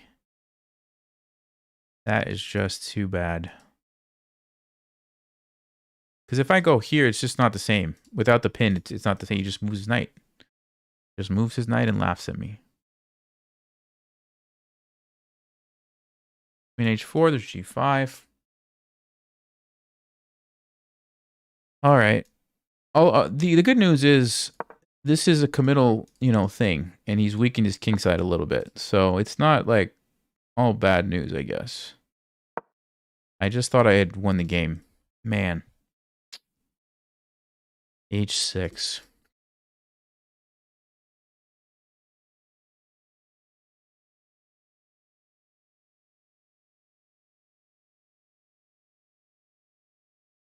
And if my rook wasn't hanging, I might have actually gone for the queen sack. Takes, takes, takes. Because then I would have been able to get this rook too. And we would have ended up having 2 rooks for the queen, which I would have absolutely been okay with. But the problem was he was going to get that, which means at the end of everything, I would have only had a knight and a rook for a queen, which is not good enough. I mean, yes, we could have fought on in this position because it's closed off, but no. I don't want to do that when I don't have to. My position's still very good.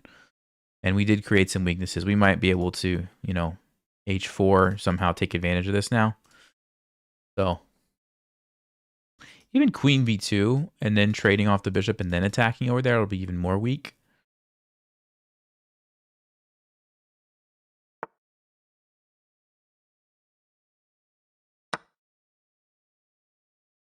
Wait, did he just blunder this? No, he's got 95. I was going to say that's a tactic there.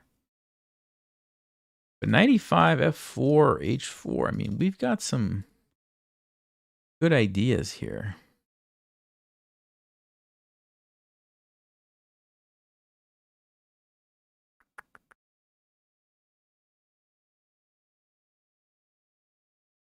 I could go g3, f4. No, then there's going to be that to worry about. I could go h4 immediately. I kind of like the check. f4 takes. Can I just slide my rook over and go after his king? He's going to play knight e5. And then I think we just go here, rook f1, take, and we go for the king.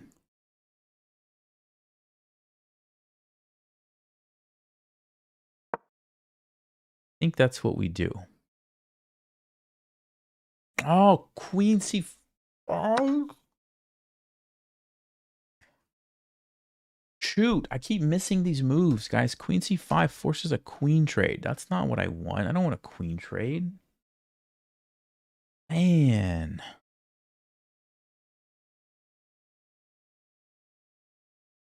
b4, is b4 a move to stop that? Let's say he goes f6. Is he threatening this? He is. I could play rook c1. Does d5 work? Probably not. So we've temporarily stopped that. Okay, maybe I should play b4. Because if we keep the queens on the board, I'm very happy with my position. That's the big problem. does create this weakness, but I think that's a risk we have to take. I think this is the key move in his position, right? If he doesn't have that, he doesn't have much. He's going to go f6, I bet. Or like king somewhere.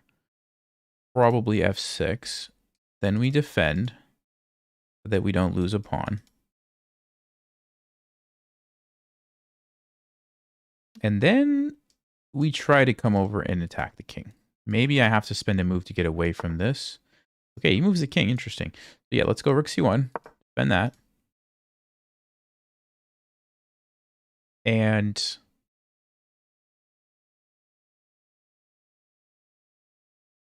I mean, d5 is not an option. You just take his knight. That's why I thought f6, because then he would have options to do this. But okay. Rook here. Take the pawn. I don't think I want to sack. Well, it might not be as crazy as it looks. Because the rook is just so bad. Okay, well, wait, he's giving me this. Oh, because it's a queen trade. And then he's going to go. Okay, he's also threatening this, by the way. That's kind of a big deal.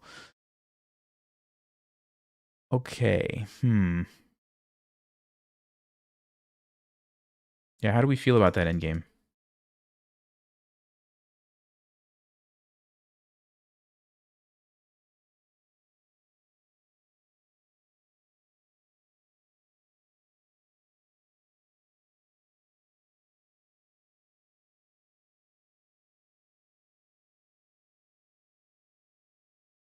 How do we feel about that endgame? I don't know. I feel like I should play king h1. Rook f1, f3 is pretty annoying. Why I feel like I need my king to be on. Yeah, let's do that. I don't know. I don't know what's going on anymore. I'm still frustrated that queen g5 didn't just win the game.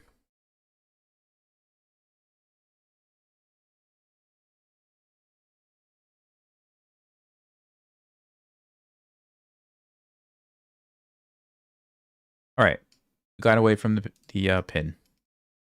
There's no fork.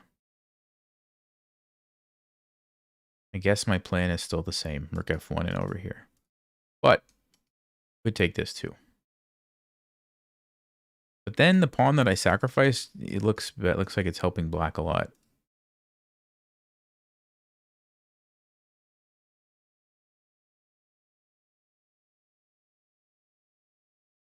Maybe not. I still have 3 against 2. Maybe it's not that bad.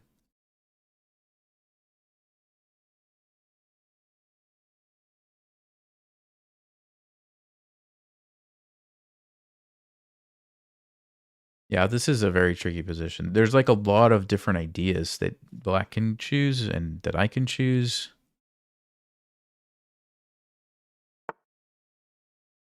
Okay, what is he threatening? He wants to come in here, probably.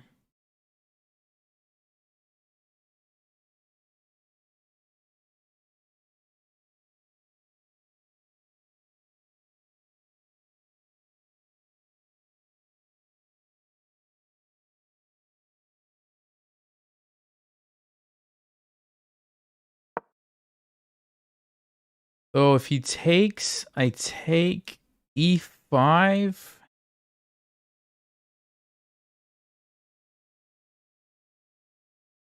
So I might have to play rook f2. No, rook f2 can't be good, right? He goes e5 straight away. Okay. Man. This knight is going to be so annoying on e3. Like, so annoying.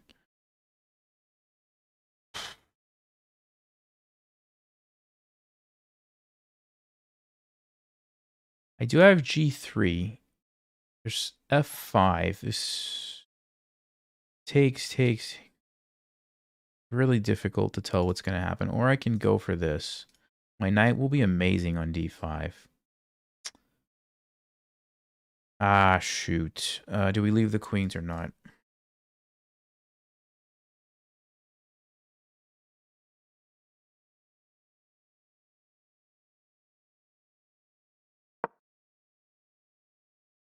Okay, let's leave them. Let's leave them on.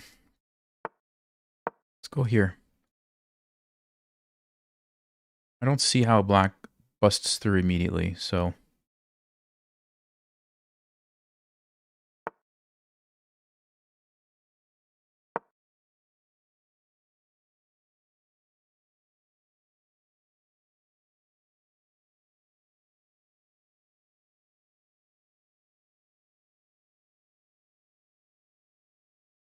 I had to block off this. It was too powerful with the queen coming in. Right? Rook takes. I'm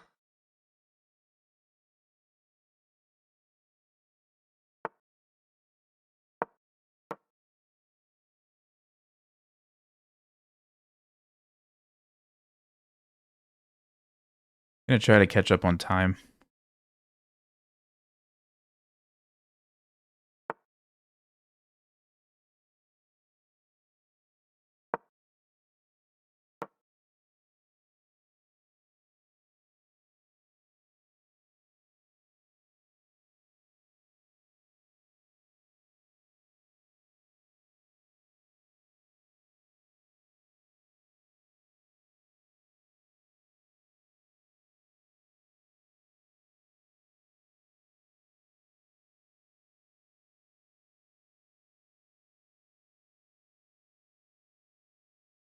Feels like somehow my king should be a little safer than his.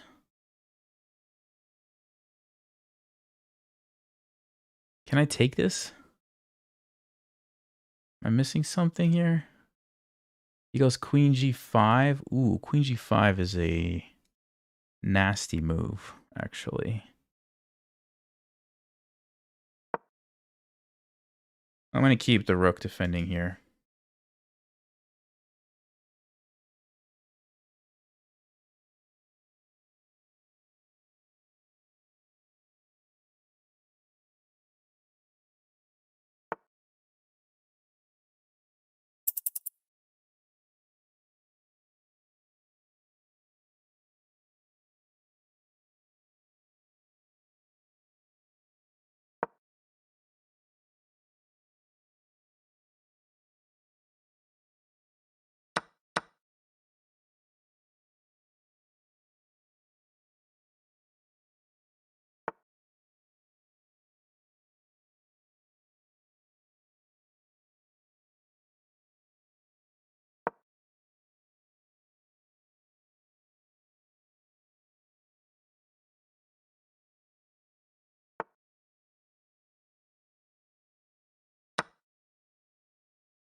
What is happening?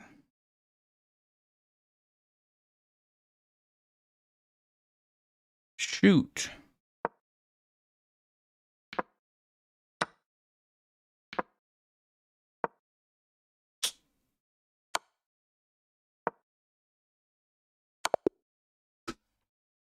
Ugh. I threw it. I threw it at the end. Oh, man. That's so painful. That's so painful. Oh, Nelson. Why?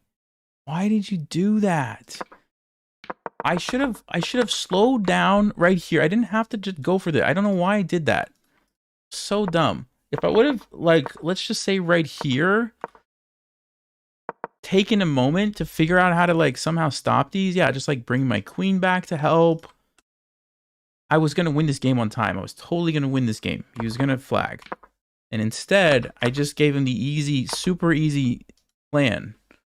And it's, like, you don't even have to think about this. Just push your pawn, get a queen, win. Like, even here, like maybe at 16 seconds, no, 16 seconds is probably too much.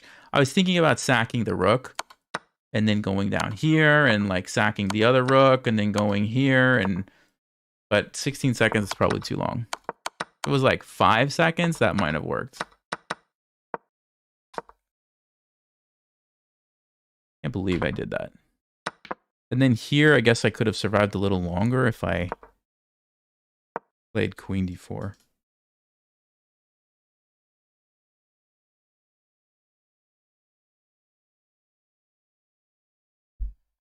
That was painful. That was so painful. I felt like we outplayed him like all game and then just threw it at the end. Okay, maybe not all game, but you could see we had an advantage a little bit. They played pretty good though. That's a pretty good result. Almost 90 accuracy. That's impressive. All right, let's see. How good was queen g5? Let's see. No. Yeah, because of that h6 move. Wait, what? Stockfish says rook e8 is actually the best move? What are you talking about? What is happening? h6 now? Are you going to tell me that I can't hold on to my piece? g5? Okay, but even if I have to sack it, that's good for... Oh, queen c5. What in the world? Oh, because my rook is hanging. Oh, okay. I see. My rook is hanging. So this idea of... Wait, what is the idea? If I move my queen g5, and then when I take, there's always going to be this after the check.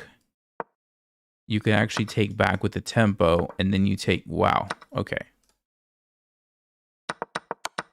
Like all of that, and Stockfish actually said just play rook e8 was even a little bit better. But h6 is basically the same, almost just as good. Wow. f4, yeah. What I did here was I gave black counterplay that they didn't have. Like they had no counterplay. So I should have just b4, rook c1.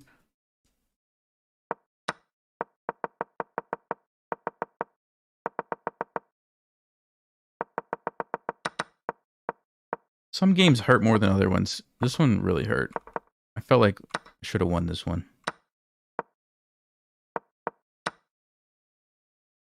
Yeah, these pawns were just too strong. They're just too good. Man.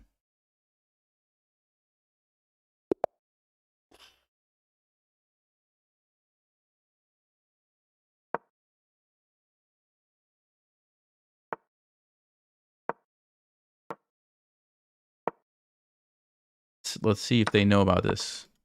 Let's see if they know about this. I like the pause. I always like the pause. Usually a sign that they don't know about it.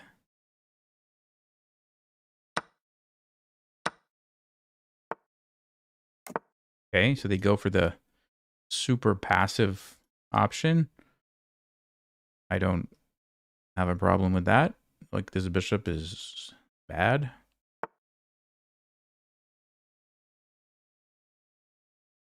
Let's go here. Perfect. This is shaping up to be exactly what we want. This is shaping up to be exactly what we want. Queen to h4. And if they take us, we take them. We have a checkmate threat, so the knight can't actually move. This is great. And if they don't take us, I'm going to go bishop d3 and sack here.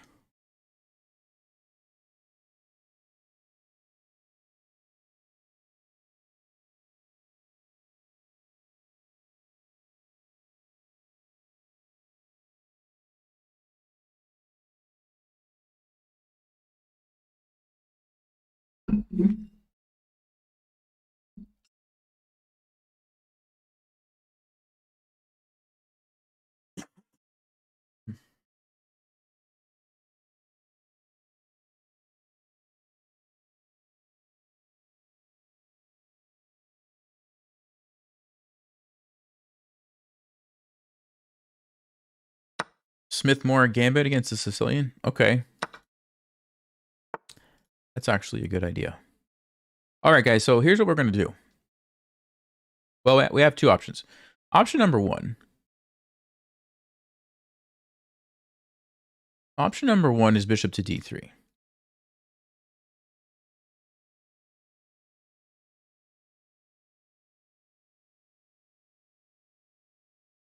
You guys are going to go king g8.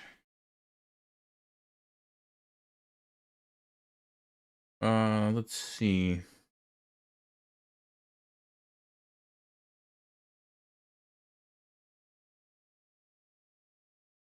Okay, I don't know if that's as good as I think.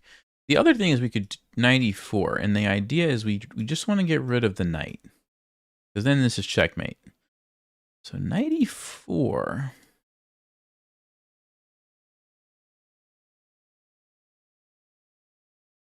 Yeah, knight e4 is probably the best move, actually. Because the bishop's actually valuable here, too, for other reasons. So rather than take one piece and just reposition it, let's bring a brand new piece in so we get more pieces in the attack. I mean, this is the dream. This is why you would play this game, but this is perfect. I'm loving this. My plan is so simple. Take, checkmate. That's literally it. And it's not that easy for black to figure out a move. You can't move your knight. He goes for the rook. Okay. So here's what his idea is. Takes, check. King here. It's not checkmate. It's not checkmate because he has king e7. That's what he wants to do. Okay? So we know his plan.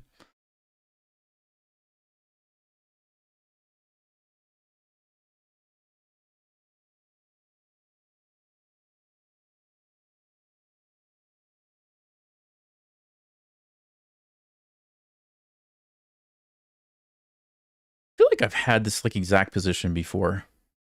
I really do. I'm pretty sure it's one of these sacrifices. We have to figure out which one it is.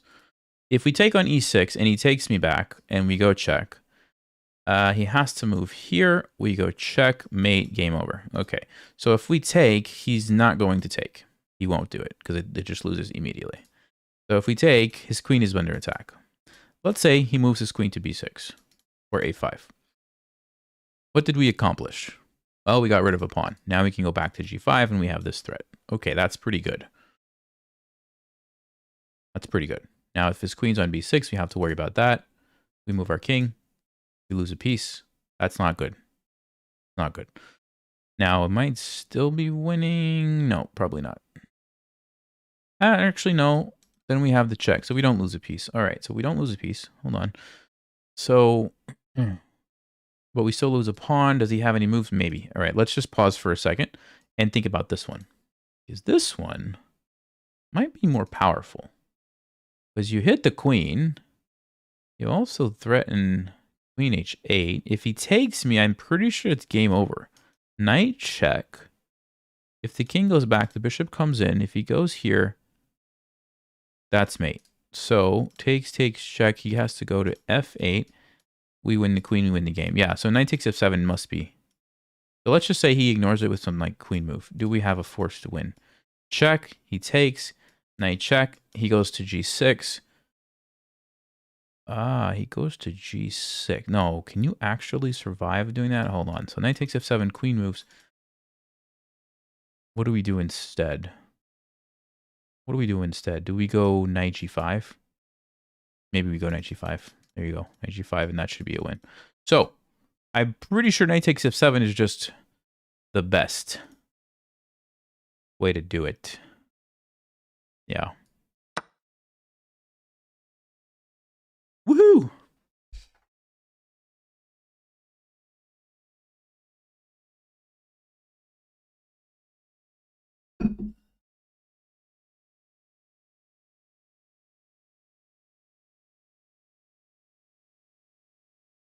I guess his only try is moving the queen somewhere, but it doesn't really matter what he does. I think he's just lost. Yeah, he's going for that. All right. So we're not going to go here because knight g5 doesn't quite cut it. His king actually runs.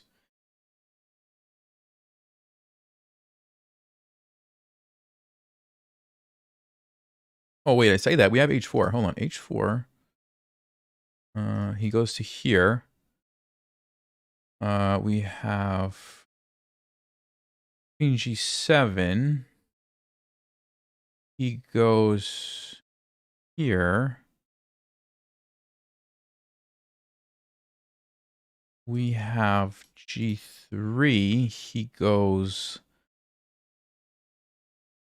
here you get mated, so he must go here. Let's see. Check. Check. Checkmate. Oh, wow. So that's probably a forced mate, actually, but is it even just better to just do this? This is like the simple and easy way, I think, because that's checkmate. Okay, let's just start with that. That's checkmate. If you try to block, that's also a checkmate. If you try to block, I'll take it. Also going to be checkmate. Okay, great. Do you have any moves that I'm not considering? That's the only thing. Sometimes there's like these random moves that you just miss. Ooh, like queen takes d4 check. Takes bishop c5. Ooh. Ooh, ooh, ooh, ooh. We don't want that. No, no, no, no, no, no. So maybe I should go for that line. Let's just check it one more time. Check takes, check. Here, check. You have to take h4. I have to go here. Oh, there's even just bishop e2. Yeah, it's gonna be mate. I'm confident it's gonna be mate. Let me go. Let me go. I'm quite confident.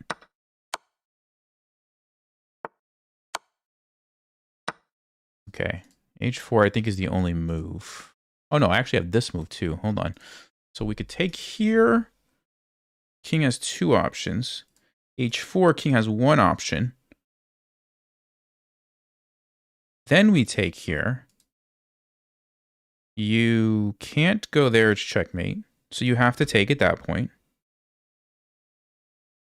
g3, if you go here, that's checkmate. So you have to go here.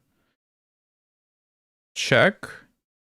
You have two options. If you take the pawn, check here, checkmate. If you don't take the pawn, wait, where are the pieces at? I forgot. I think the king's on h3, right? You don't take, you go here. Wait, I forgot what I was calculating. h4, king here, check. Takes g3 here, check. You don't take the pawn, you go here. No, that's got to be mate. Yeah, it's mate. It's mate. Let's go. Phew. I don't know why I'm having such a hard time with this. I really don't know why I'm having such a hard time. There's also bishop e2, which is probably also going to lead to a different mate. Rook f3. You have to go here. I can actually just like take everything, but no, let's go with this other one. I'm pretty sure we already calculated it. So we'll take this. I could also go check here. No, then he blocks. No. We don't want to do that. I could also go rook f. Oh, is this just the simple way? This might be the simple and easy way. The knight blocks, it's checkmate. If the king goes here, it's checkmate. Yeah, that's the easy way. All right. So yeah, this was probably like a hard version. This is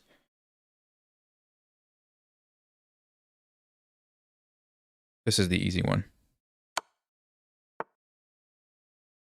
I could even, yeah, that's just checkmate. Woohoo! Yes! Yes! All right. All right. Okay, so I had a mistake in there. Also had the brilliant move. Did you guys calculate that with me? Tell me you calculated it with me. All right, let's go see. Let's go take a look. Okay, Stockfish says, nope, you can't do that. It doesn't work, but kind of looked like it worked. Let's see, why didn't it work? This is why, okay, this is why humans can never beat Stockfish. Because it comes up with these moves. There's one move Black can play in this position, and I don't think any human would think of it. What do you guys think? What do you think the move is that Black can play? One move saves the game. It's the most ridiculous looking move on the board, in my opinion. What do you guys think it is?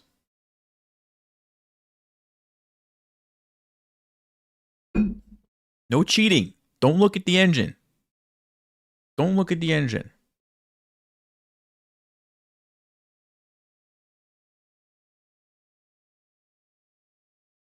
Yeah, some people are saying it. I don't know if you actually saw that or you're just guessing because I said it was crazy. Knight h5. Knight h5. Just here, take my knight. Just take my knight. Why? Because now I'll take your knight. And I don't have to get checkmated anymore. That's the move. That's the move. I mean, wow. Knight h5. That's why my sacrifice didn't work. Because knight h5. Okay. Congratulations if you saw that. But he didn't see it. He played a normal move. And now it's over. Yep. Best move, knight c4. Knight e4. Yeah. Queen over e8. Knight takes f7. Best move. Okay. Aha. Faster checkmate with taking with the bishop. Yeah, that also looked good. The reason why I didn't even spend much time on this, guys, is because it's easier to calculate forcing variations than moves like this. Because a move like this, it's like, okay, he can do anything he wants. He can put me in check. I have to calculate this. He can move this knight somewhere. I have to calculate this. He can move this knight somewhere. I have to calculate this. Even if it's like easy calculations, it's still, there's more options, right? Than if I go with queen h8, he only has one move. And then I go with knight g5, he only has one move, right? And then I go with bishop d3, like it's just easier. So that's why. Hey, you finally caught a stream. Thank you. Appreciate that. So let's see. Knight g5, bishop d3. Ah, rook takes f6 also leads to checkmate.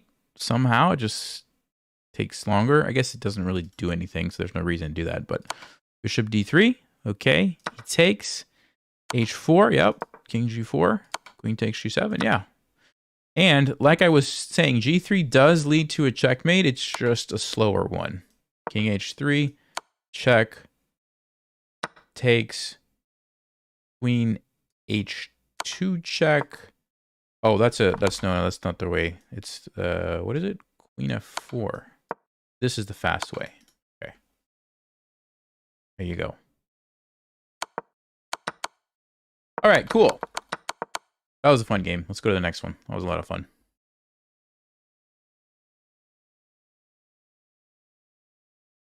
Yeah, Smith-Morra Gambit. Yeah, maybe that is a good gambit to try. Although, the thing about the Smith-Morra Gambit is you get the open files on the queen side instead of the king side, which is what I love. Oh boy, here we go. Here we go. Here we go. Should I try it? I don't even know what it is. It's d4 first, right? d4, c3. Okay, here we go. Because it's just not quite the same, right? Yes, you get the open files, but the king's not there. So you can't attack the king. You know what I mean? Now let's give it a shot. Let's see what happens.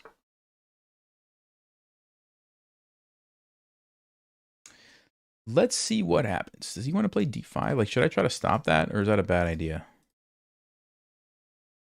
I remember vaguely some video when I think the plan was like queen e2, castles, rook d1. Something like that, I thought. So maybe I'll just try to do that.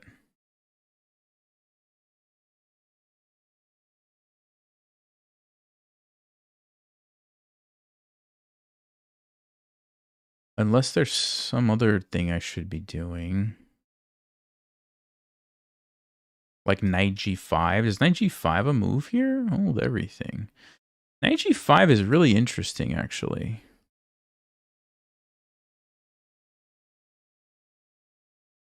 It's really interesting.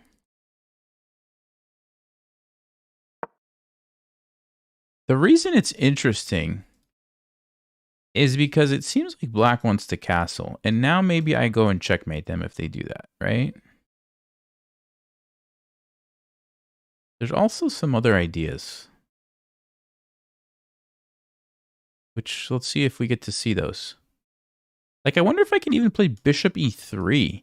Giving myself the doubled pawns just to open up. Oh, they're going to... Oh, my. All right, here we go.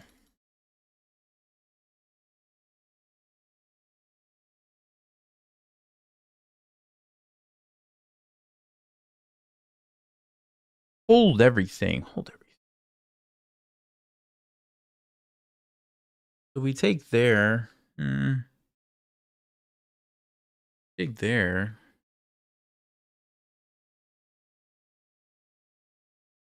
Which way would I rather do that? I think...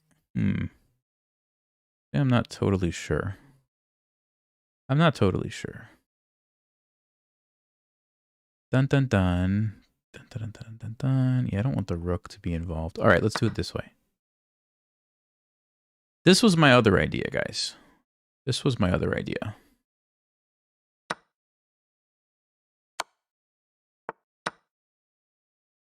We get the bishop, and we've now exposed the king.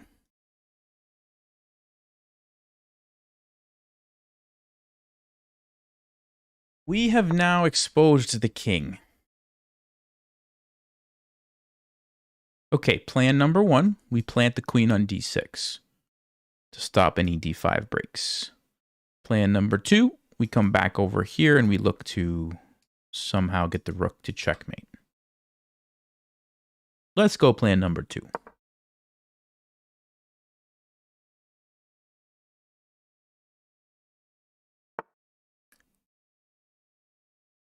Okay, okay. He probably wants to go here.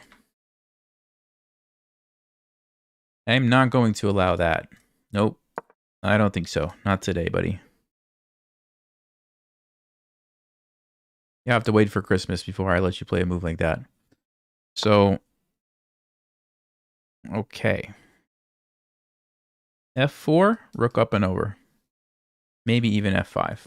This is my plan.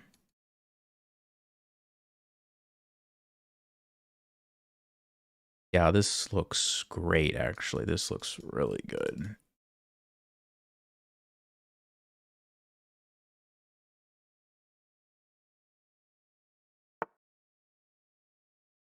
Okay, he's trying to get fancy. All right, I see that. I see that. He also stops my rook f3. That's a pretty solid move.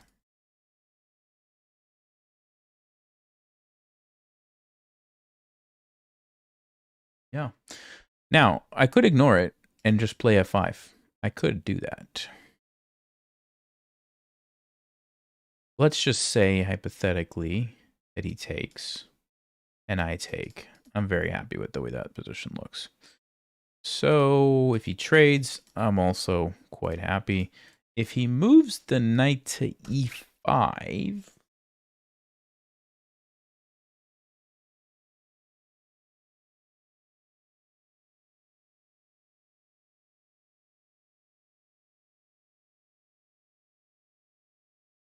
Do I have some ridiculous move like f6?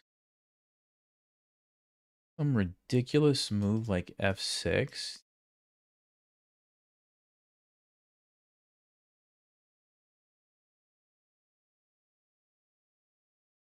Ooh.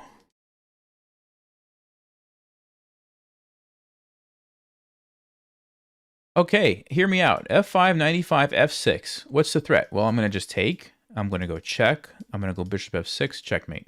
That's a threat. How does he stop that? Can somebody tell me? I don't see it. I'm not seeing it. Let's go. Let's go. Let's go. Takes. I mean,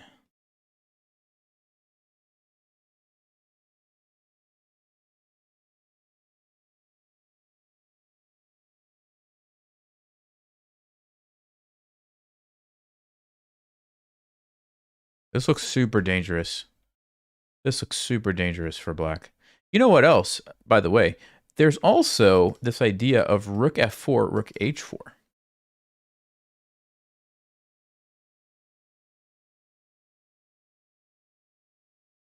That doesn't look half bad either. I just don't know if I can get away with it because f6 and the king somehow, some way is escaping. And then we've lost our light squared bishop.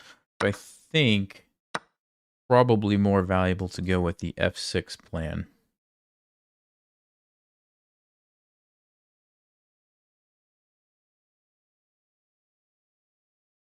I could have taken that knight, by the way, too. But then he would have taken my bishop, and my queen would have been under attack. Oh, he's going to do that? Interesting.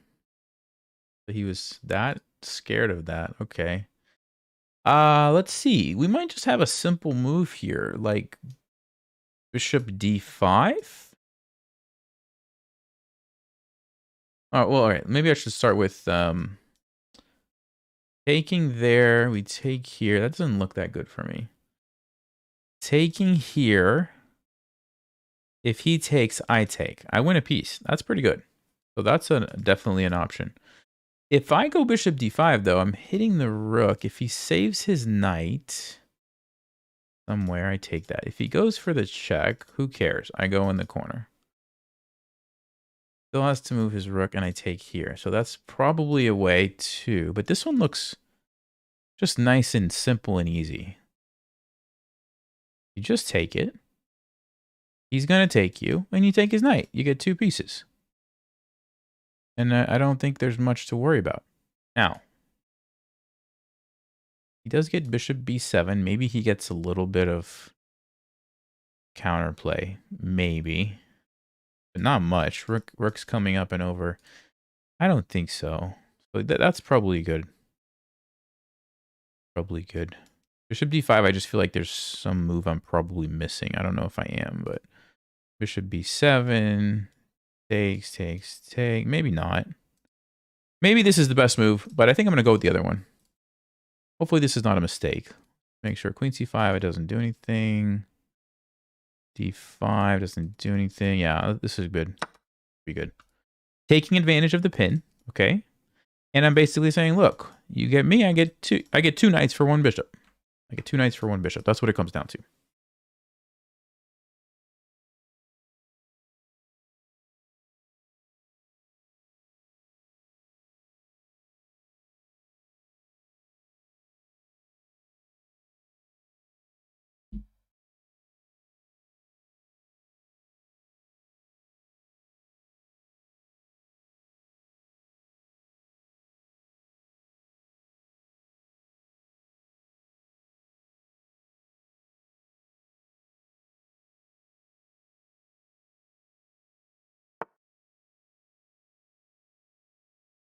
Okay. d5. Oh, so he's defending it. Okay. But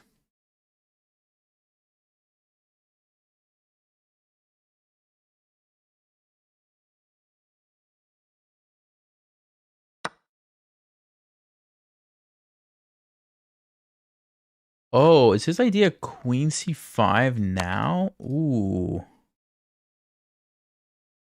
Well, that's a clever idea, actually.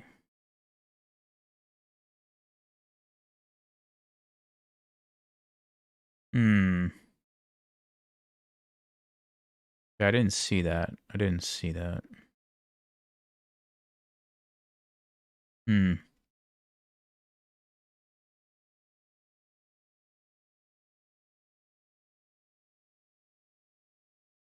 Well, okay.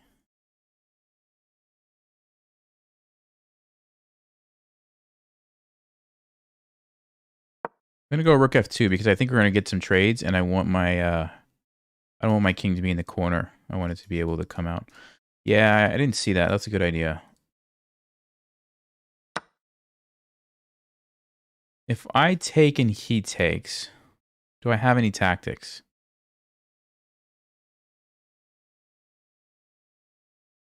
Hmm.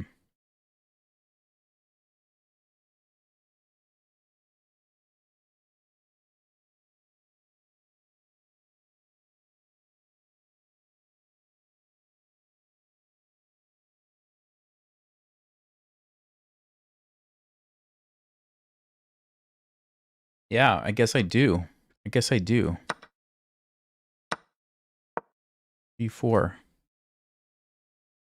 And when you move the knight, I'm going to go check and take your rook. Ooh, that's a good one. That's a good one, actually.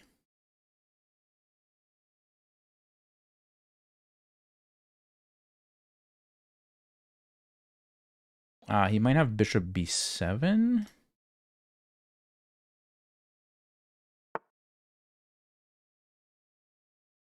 Guy is just spotting everything. Ah, okay. Man.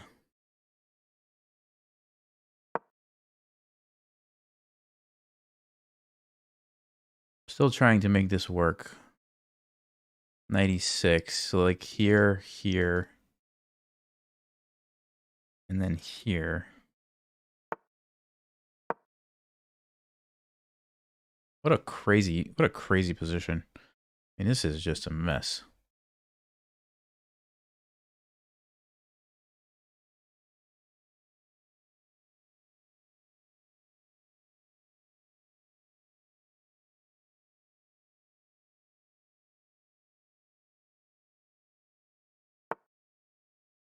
Okay, so there we go. We did get a piece. Somehow we got a piece. Just used up all my time thinking about it. Let's see if we can not lose on time.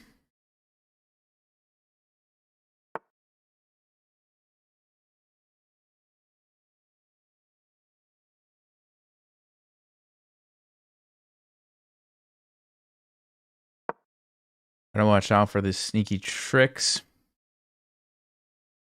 Sneaky tricks.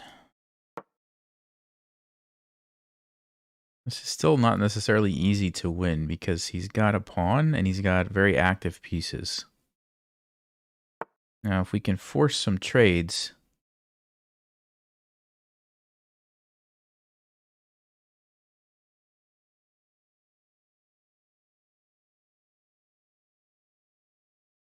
it'll be a different story. I think this works. I think this works. Ooh.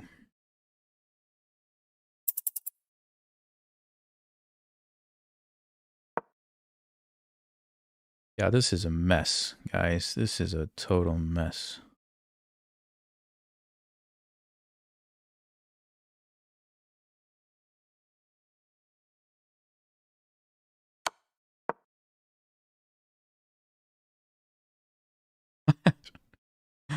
I mean, what is happening? What is happening right now? Can anyone tell me what's happening? I'm gonna take the bishop. Okay, fine. I'll go here. Gotta move faster, Nelson. You gotta move faster.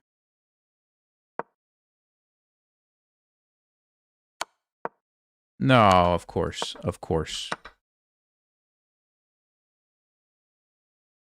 Yeah. I'm gonna get flagged for sure. Can't believe I just did that.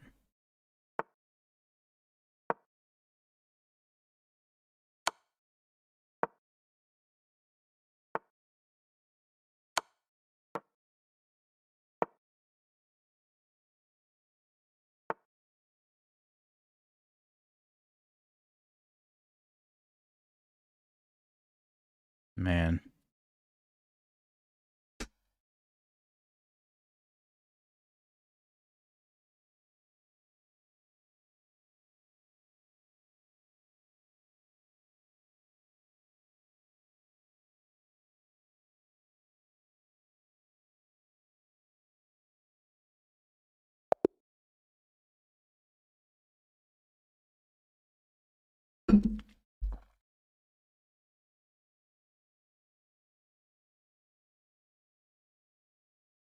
Oh, that about sums it up. That about sums it up. Look at that.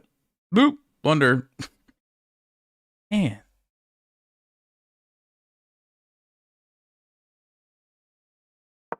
Let's see what the move was. And I had this nice idea. I had this great idea. This great position. I mean, this was just amazing. Yeah, bishop d5 right here was the best thing. And again, right here.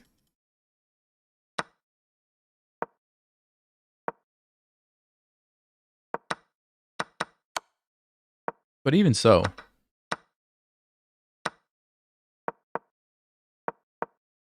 I did everything right, got the piece, and then I just couldn't keep it together.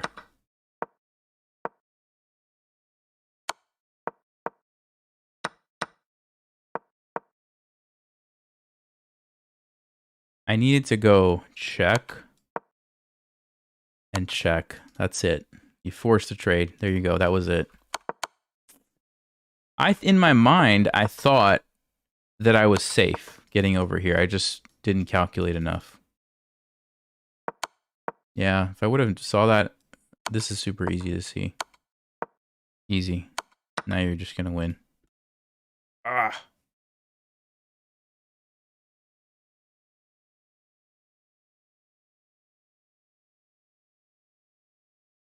Chess is brutal sometimes. It is brutal. Although the Smith-Morra Gambit was fun. I mean, that was a nice game. I just got to play faster so I don't get into the time pressure, but it goes with the territory, I guess. A GM? We're playing a GM?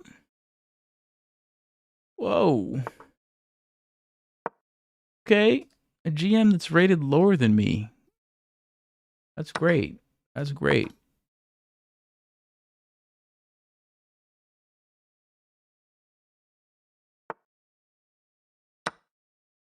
Sometimes these GMs are like older players. Like they've, you know, been playing chess for like 50 years and they're just not quite at their peak. Or they just don't ever play rapid. And their rating is actually like 2,500. They just haven't got there yet because they don't ever play rapid. So we'll see what it is.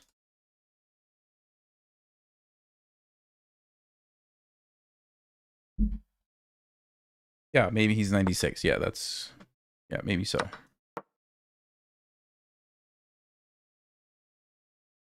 Was this the exact position that we had against the other guy earlier?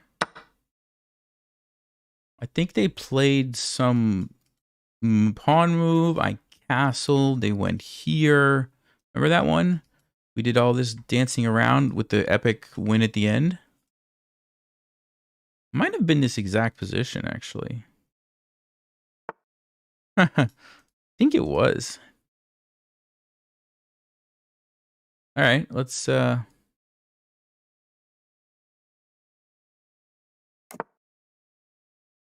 if he's going to play the same move. I feel like even, you know, just because I already analyzed it. Okay, well, never mind. That's new. That is new.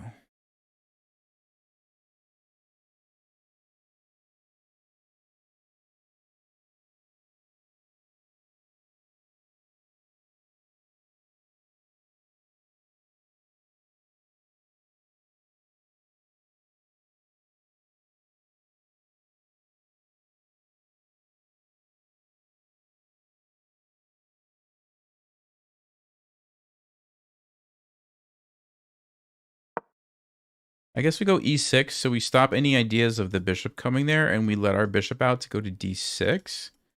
And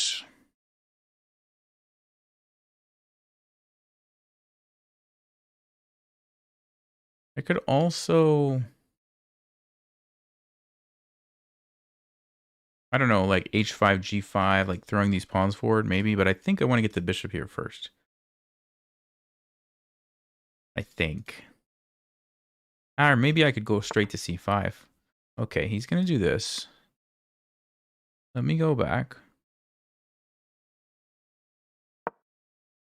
So again, we have the attack here. Similar thing with the fork if he tries to go for my rooks.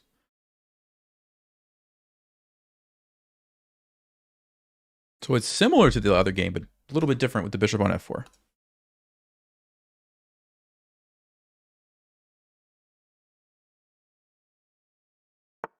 Is 2540 49 years ago? Wait, is that legit? Did you look up this person? Okay, queen d2. So he defends that way. So if I go h6 and he goes for this, he gets forked, right? So he's going to have to move back, and then I can actually launch the attack with g5. I kind of like that. So let's go with h6. I assume he's going to go maybe here. The other thing I could do also is something like bishop b4. Because now his queen is tied to the defense of this. Or knight d4. There's a lot of ways to play this. Oh, he's going for that. Okay. So I guess he missed this one.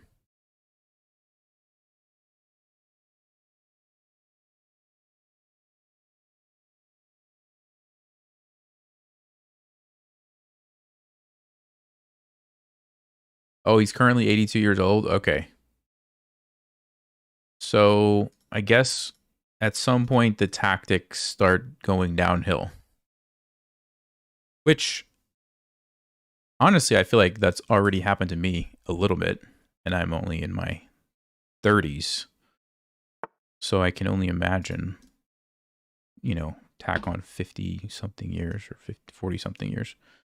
All right, well, we're going to take that for sure.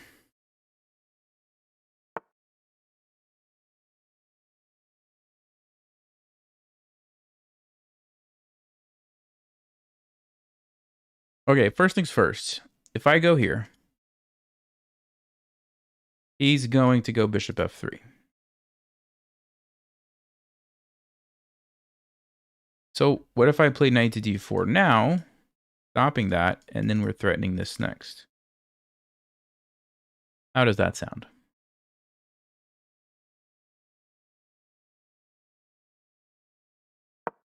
That sounds great. That sounds great to me. So this is a very serious thing now.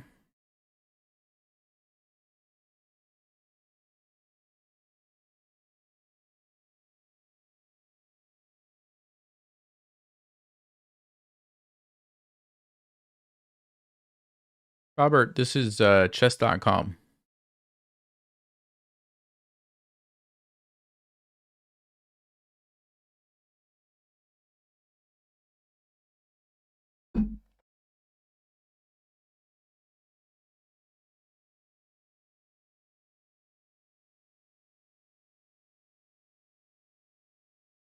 Yeah, no, I mean, to be rated almost 2,300 at over 80 years old, I mean, that's insane. That's crazy. Good for him.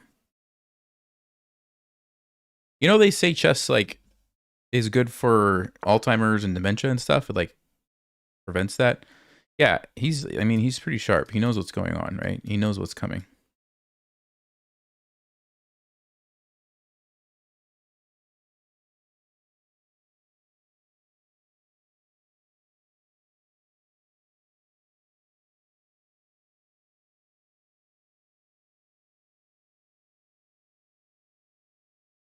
So he's not going to make it easy on me.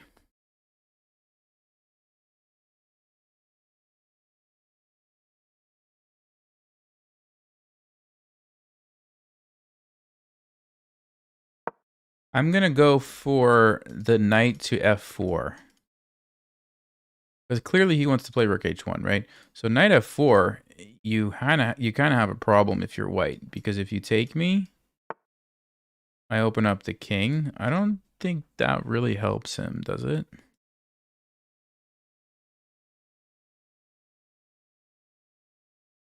Check takes check. What's he going to play? That's it. You have to give me another piece.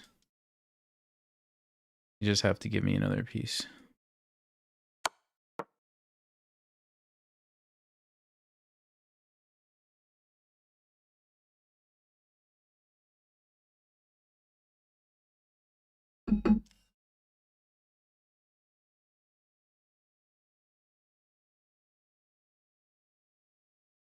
Have I beat a GM before? Yes.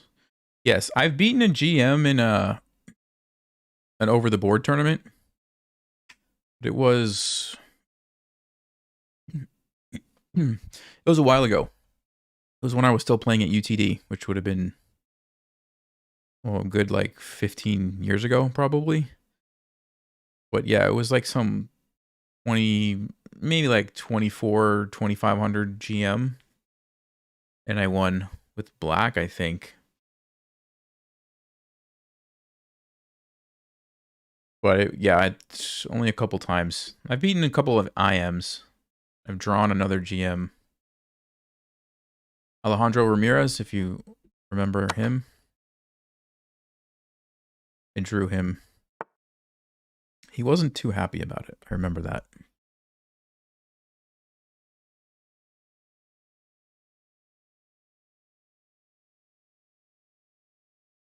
All right, so let's see. F3, does that do anything?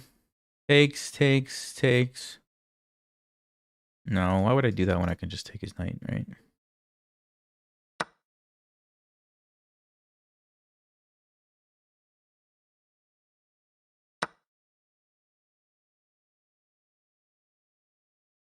Why is UTD such a powerhouse school for chess?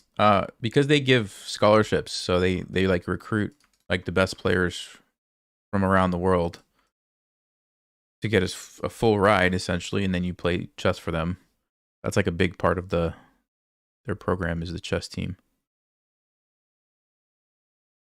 All right, so we could trade and then just play like bishop d6 with a pretty nice endgame here. Or I could keep the knight on the board with knight f5.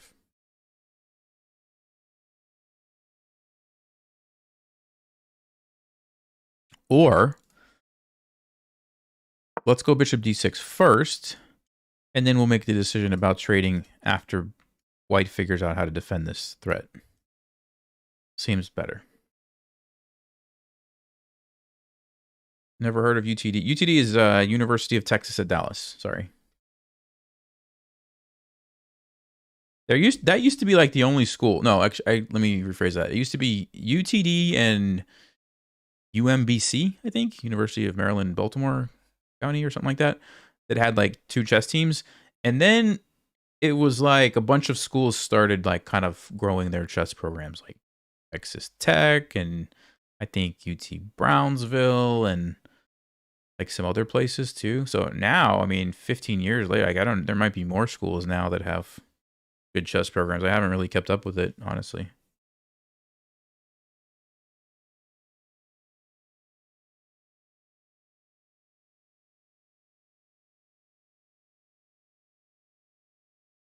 Hey, Laura Lee. Good to see you. We're just getting ready to,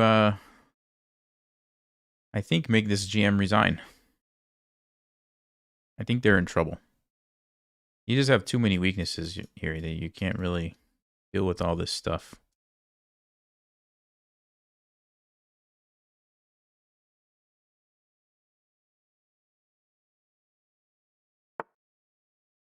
Okay, so he goes for g4, which... No, that's not going to be good because my rook can come down. Question is, do I take first or do I go with the rook first? Does it matter? Probably doesn't matter. I'll take this first.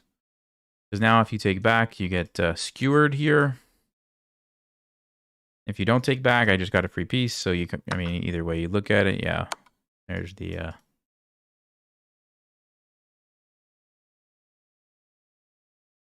There's the skewer.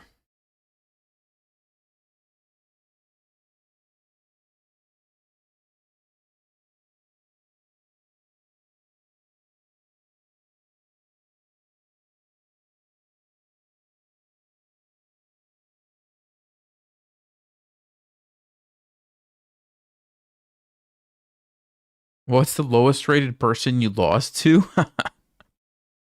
It's probably that. Well, I assume you're talking about now with my current rating, not like ever in my life, right? But it's probably that 900 rated guy on the average Joe rating climb who played out of his mind and beat me. So, I mean, people gave me a hard time for even thinking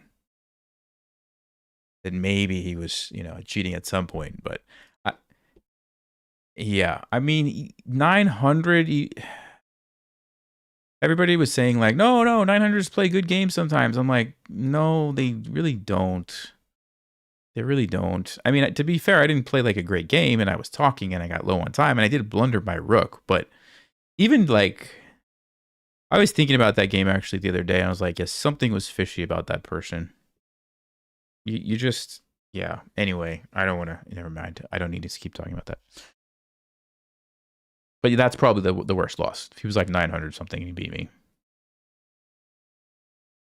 In an over-the-board tournament, I don't actually remember. I probably had some upsets there, here or there, like maybe some 1400 at one point, but I don't actually remember, so I could be off on that.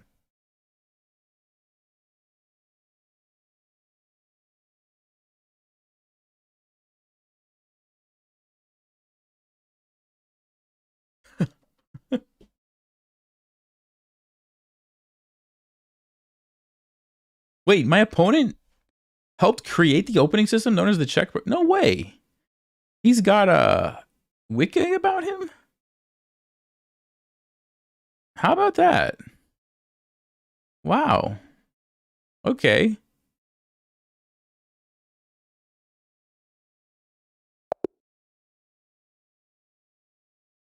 Alrighty. How did we do? How did we do?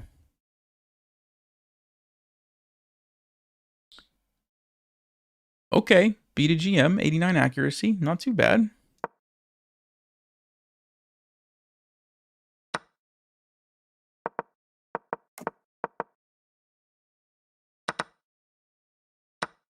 Yeah, engine never likes when I do this, but practically it turns out pretty well for us. Yeah, so he missed this one. And now he's just in trouble. Oh, Stockfish actually says I should go for this right away. Then go knight d4. And on bishop g2, what's the idea? Knight h5. I guess I didn't see what the idea is I'm going to take this and go there. So if he tries to move, I go in. Aha. Interesting. Okay, so I missed that. Still got into a pretty nice position. Yeah, it's just over. Okay. All right. I am going to take another short break, and in the meantime, I'll let you guys finish that video. So I think I should be able to turn it back on, and then I'll just jump ahead. So everybody that was watching before, you can pick up where we left off. I'll see if I can do that. I should be able to. Let me try this. Ready? Here we go. Wait, sorry. Here we go. And let me see if I can do this. Hey guys, in this lesson, we're talking about the overloading chess tactic. So overloading is when one piece, your opponent's piece, you simply take it. So I think you were at this one. Yeah, right about here. Okay, here we go. All right, I'll be right back, guys. Let's go to the next one. White has just played queen to d3. What should we play here is black. All right, if you had a chance to look at that. So in this position right here, nothing is overloaded for white. I mean, yes, this is attacked, but it's the only thing that the queen is really doing. But what we can do is force the queen to become overloaded on the next move. And we're going to do that by rook to d8. It's attacking the queen. And wherever the queen moves, you have to keep guarding the bishop, but you also have to guard the rook, which means the queen basically has to either go to e2 or f3, only really moves that do both of those things at the same time, right? You see that? Let's just say they choose e2. But now we've created the situation where the queen is overloaded. Okay, so how do we take advantage of this? Remember, generally speaking, you start with the higher value piece or the one that's check, and we don't want to let white do that to us, so we take the rook first, and then the bishop is left for free at the end. Okay, so a little bit more tricky because we had to set it up, but it's the same idea. All right, let's go to one more intermediate one here. White has just played rook to e1. What should we play here as black? All right, if you had a chance to look at that. So again, we have a situation where there's not an overload at this moment in time, right? We're attacking here, but the queen is defending. It seems like it's just one thing. But we can play d3, which unleashes our queen. And now we have a brand new threat. Okay, this is a serious threat because it's forking these guys. Big deal. So the queen has to keep guarding that. But it also has to guard the knight. And so notice what we've done. We've created the overload, okay? And white basically has to choose which one do they want to save. They could go here and save the knight, allow us to come in for the fork, or they could save the fork and give us the knight. Okay, they don't actually have an option that does both, like queen e2, because our pawn takes that away. Okay, so that's the idea, and we get the free piece. All right, let's jump to the advanced level. Okay, so black has just played queen to d6. Our turn, what should we play here as white? All right, if you had a chance to look at that, so this is a tricky one because, again, you have to identify where exactly is the overload here. And it has to do with this pawn almost becoming a queen. So the reason the pawn can't become a queen is because the queen here is guarding it, right? If we try to move this, the queen's just going to take us. Okay, but the queen has to keep guarding it. So if we could make the queen do something else, it might have a problem, right? So the move is bishop to g6. And now we're threatening to come in here and then checkmate the king. So black really needs to deal with that. But as soon as they deal with it, let's just say queen c7, because they're trying to do both. They're trying to stop our pawn and at the same time defend. What do?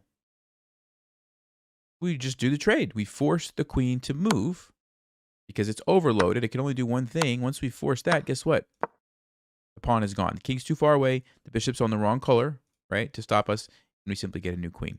So that one was pretty tricky because I think a lot of people would miss the fact that this is actually a serious threat that's tying down the queen. We just have to take advantage of it right away, and this was the way to do it.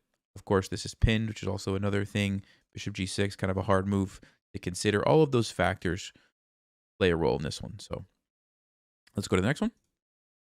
Okay, black has just played rook takes c4. What should we play here as white? All right, well, if you had a chance to look at that. So this one, again, it's tricky because it's like, okay, wait a second. Which piece is actually overloaded here? Well, we've got some back rank checkmate threats because our queen is here. But there's a rook there. Okay, so is the rook overloaded? Kind of, because the rook has to stay there, but also you want the rook to defend here. So it's really this rook, but we have to set it up by first trading here. Okay, and the reason we trade is because the rook can't move, right? Then we have the checkmate here. So the queen has to take. But now that the queen takes, look what we've done. The rook is guarding the queen, and the rook is guarding the checkmate. So somehow we have to take advantage of this. And which way should we do it? Remember I said a lot of times you'll start with the check.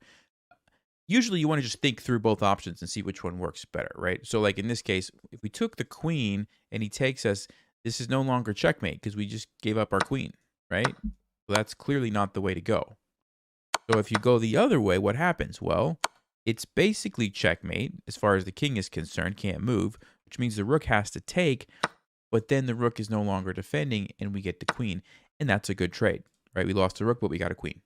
Okay, so, usually you want to just consider both options, but in this case, it was going with the check. Like I mentioned, a lot of times starting with check is a good rule of thumb, but it's just a rule of thumb. I'll always calculate it because sometimes it's different. All right, let's go to the next advanced one. White has just played. All right, guys, good. Seems like a good moment to pause right there as we were switching to the next one. As if you're just tuning in and you don't know what you were just looking at, that's my course, Breaking 1500. That's a sample from the tactics module. So there's 20 different lessons, or roughly 20 different lessons in just the tactics module that are similar to that with all different themes. And then there's other modules in the course too that talks about, you know, other things like openings and endgames and how to not blunder and strategic kind of stuff. So there's a link in the description if you want to, you know, see more about it. You can go there and check out all the details. All right, cool. I am. Any tips for classical chess? You're gonna be playing in your first tournament in many years next week. No, just try to relax because usually there's a lot of nerves when you're playing over the board and you're not used to it. Even for me, when I went back to OTB chess, you know, like a couple months ago or whenever it was, I was like, oof, I'm not used to this. Like having to actually move the pieces and sitting in front of someone, you know. All right, I guess we're going to do it again. Smith-Morra Gambit, here we go.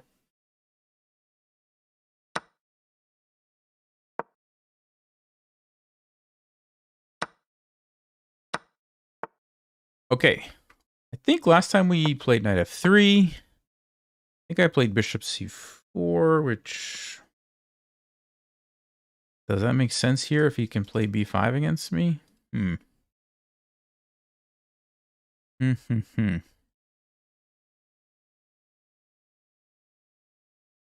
Yeah, sure, why not? Let's castle.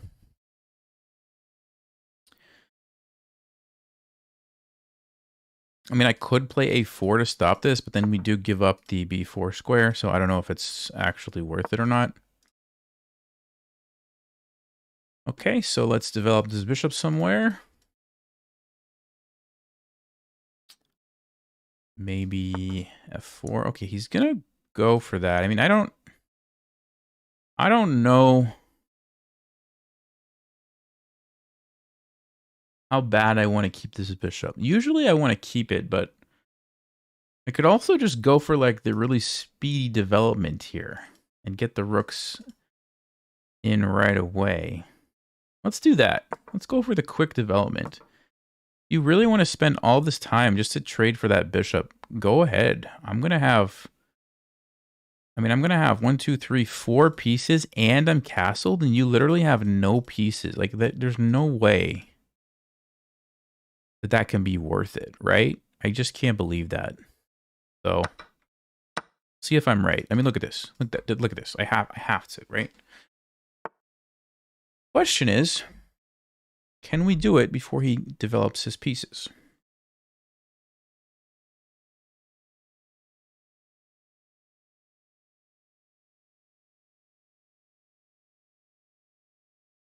I mean, e5 definitely looks like an annoying move.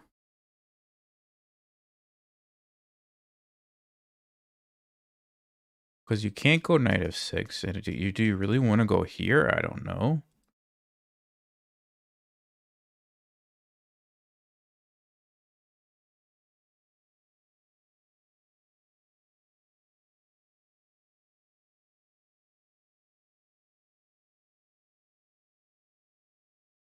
Rook e1, knight d5 is a nice idea too. And I almost wonder if I can just get away with this right away.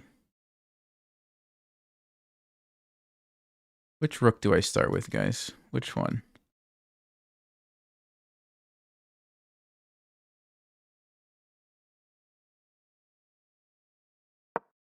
All right, let me go here because what I want to do is play knight to d5, and if you take me, then bam, the rook is hitting the king. So, and this is a pretty serious threat, I think. Maybe not. Rook c8. Maybe it's not. This might not be that easy to bust through, but I'm gonna do my best. I think once the rooks are involved, though, then we have to figure out a quick way to strike. Okay.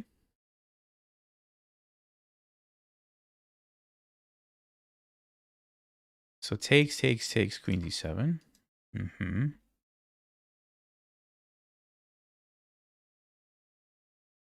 I think we just go here, pile on the pressure.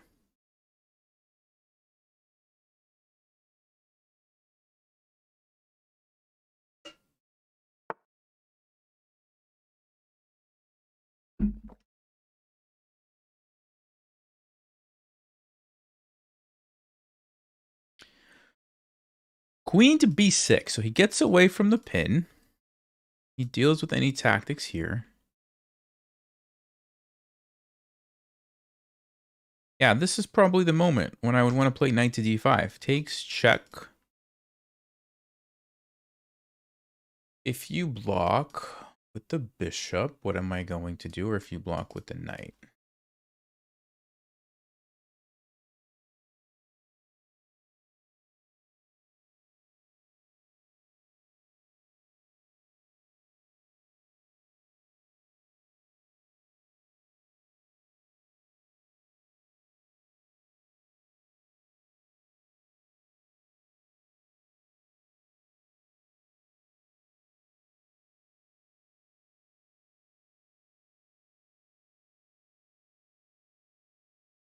Wow, this is so complicated. There's so many ways I can approach this, guys.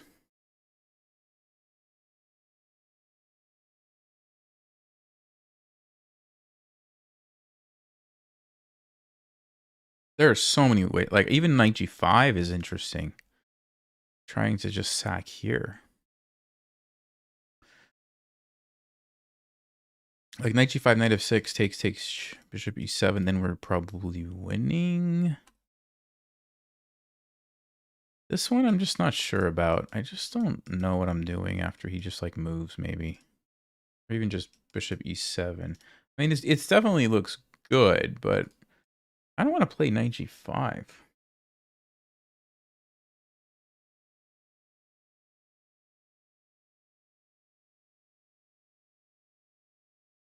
really do. I think I should go ahead and make a move. I want to sack before, because if he has time to go 1, 2, 3, my advantage is probably pretty much gone, right? So I have limited time to do something aggressive, I think. I'm going to go for this plan. I don't know what black's going to do. Okay.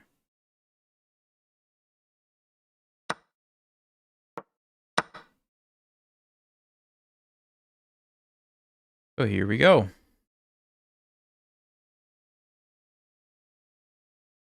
When he has bishop c8, but do you really want to move your piece backwards like that? I don't know. I don't know if that's going to be good for him. Goes with rook to d8.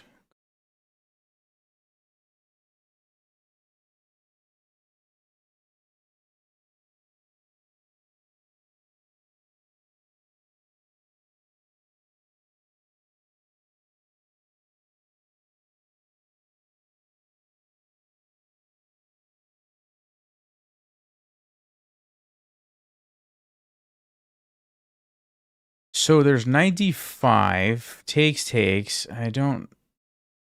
Let's see. Let's say he goes rook d7, g5, knight f6, takes. Like, I don't know what's happening. There's also e5, d5, takes. That looks pretty good. Oh, you can't play d5. Okay, so yeah, just here and take then. Yeah, here. Oh, that looks really good. Okay, so he's going to have to do something like bishop c8 maybe. Then I just move. Maybe here.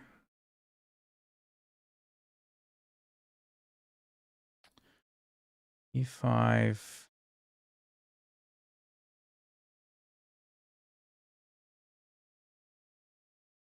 Yeah, I gotta move. I think I'm gonna need some time, so I better move to save some time to think about what happens next.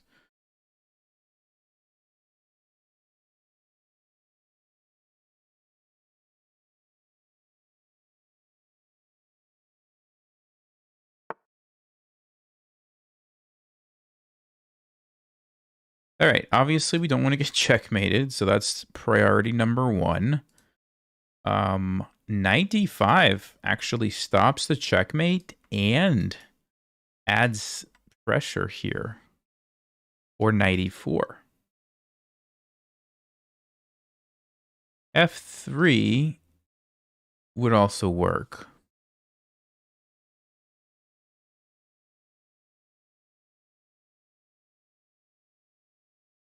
He might want to take now because he's got his queen defended.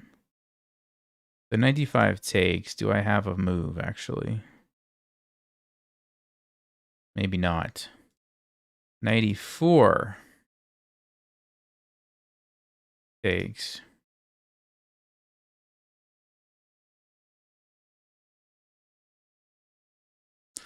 Yeah, maybe I should play F3.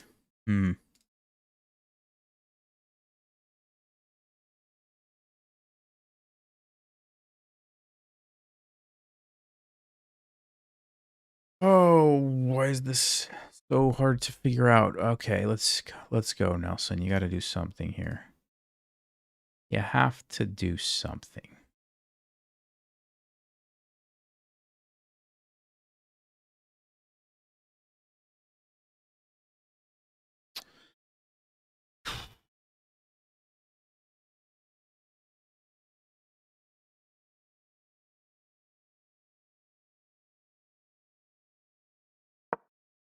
I don't know.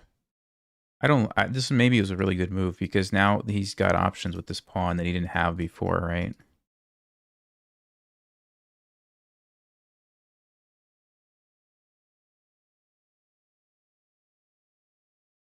Maybe I should have blocked with the knight, but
it was King F8. Wow.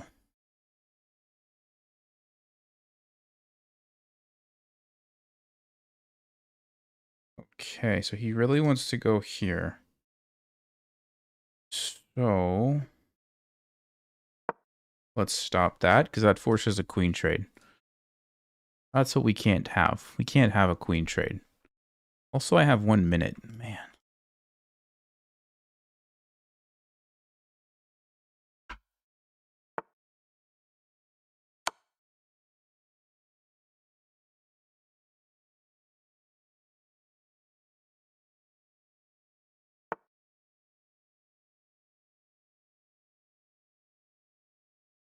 Yeah.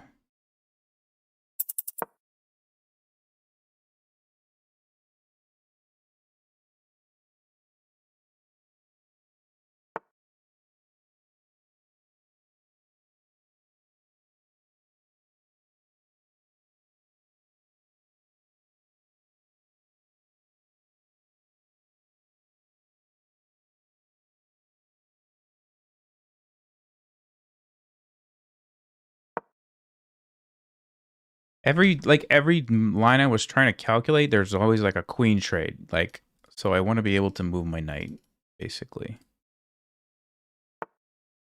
He goes there anyway. Wow.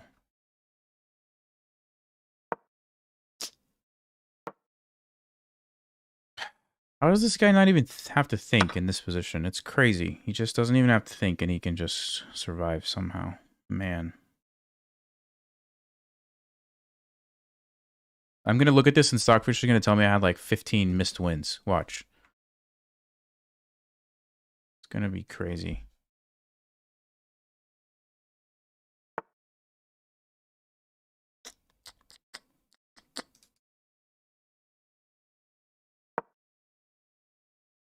Yeah, I'm just lost now. I have no attack without the queens. There's nothing here. I don't even know what I'm doing anymore.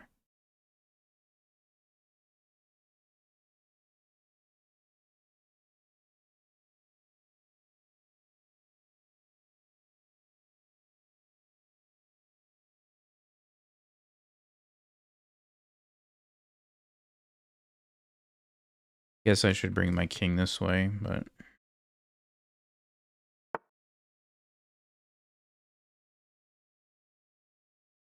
Okay. Hmm.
Alexandra, hey, thank you. Appreciate that.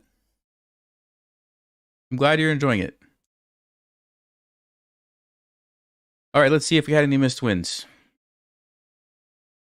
Hardly.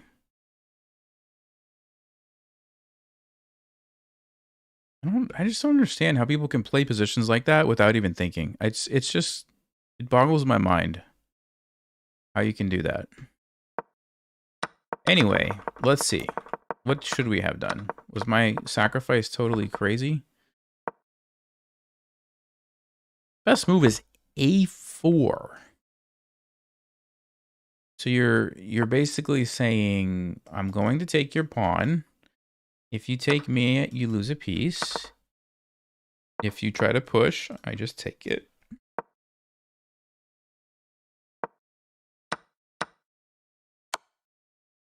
A4. So there we go. That was probably my best opportunity. I was focused too much, I guess, on the center instead of thinking about other areas of the board. That's one thing.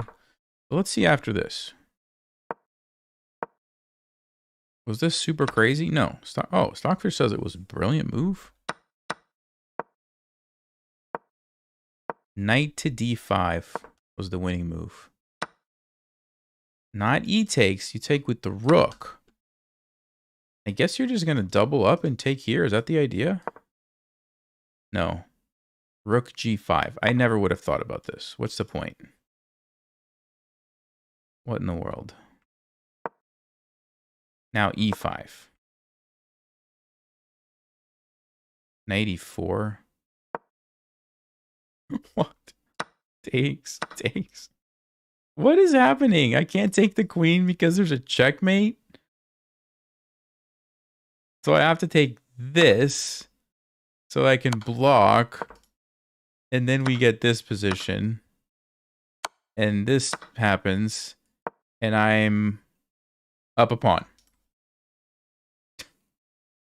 Like 10 moves later, I'm up a pawn. All right, Stockfish. Yeah, the best move was blocking with the knight. And I had a feeling that I needed to use the knight. I just wasn't totally sure why. But F3 turned out to be an awful move because F3 opened up this opportunity for later, which was super annoying. So yeah, that's why knight E4 was my last kind of chance. And I'm still going to be winning. Bishop C8. Jump in with check. There's probably some stupid sacrifice here. Rook takes D6. Because you take this way. And yeah, it's a hard position. I was just surprised that black was able to play it without thinking.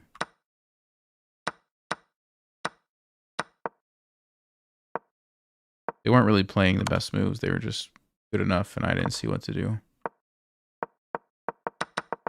Yeah, okay.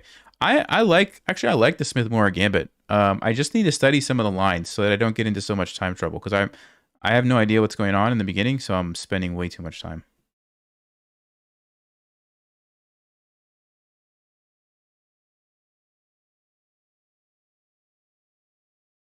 Yeah. Wow.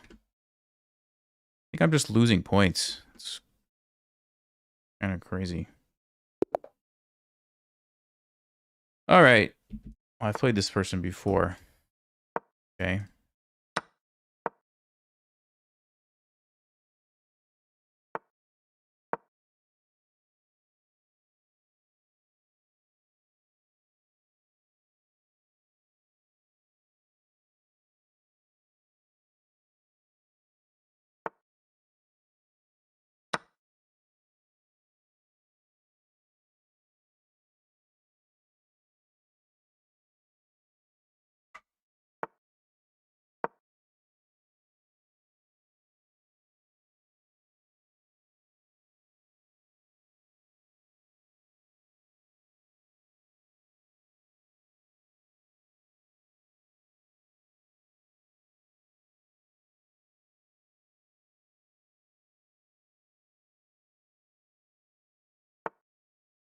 Okay, let's castle and go with e5 here.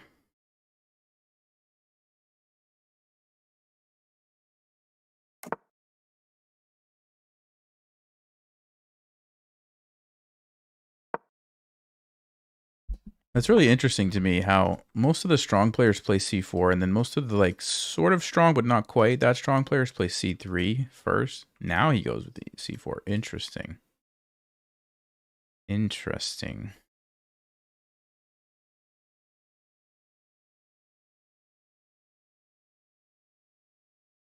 Where do I want to put my queen now? Is the question.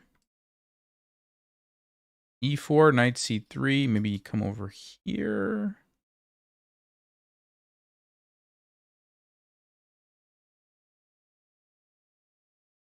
Or d6. Yeah, I like d6. Instantly pushes because he knew I was going to go to d6. Or he just wanted to push regardless of where I went.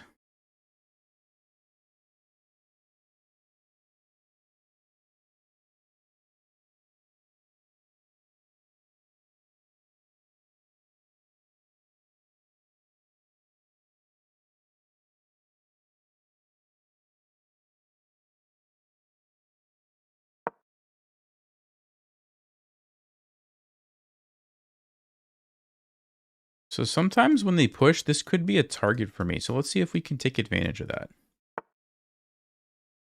Knight to g5. Oh, okay. That's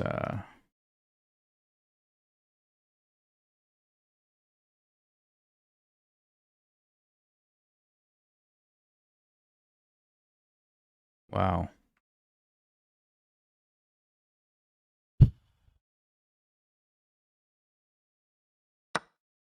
So I'm just losing already. Amazing.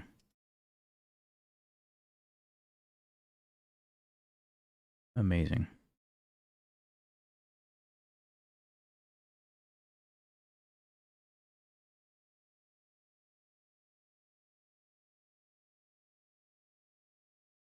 I'm trying to see if I even have a way to get some counterplay, but I don't even see anything here. I think I could sack the... He doesn't even have to take it, but if he does take it, I don't even know if that's very good for me because knight c3. I gotta go to d7, then rook d1. No, that's awful. Yeah, I'm basically just lost already. Unbelievable. I just can't stop this. There's no way to stop this fork.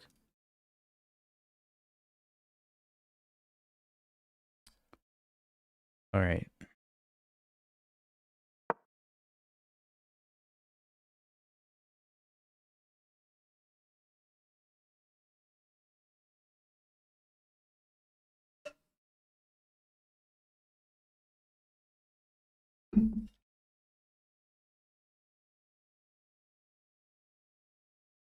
Well, the plan now is to like try to somehow get some sort of counterplay from this sacrifice. But it's not looking good, guys. I'll just say that. It is not looking good.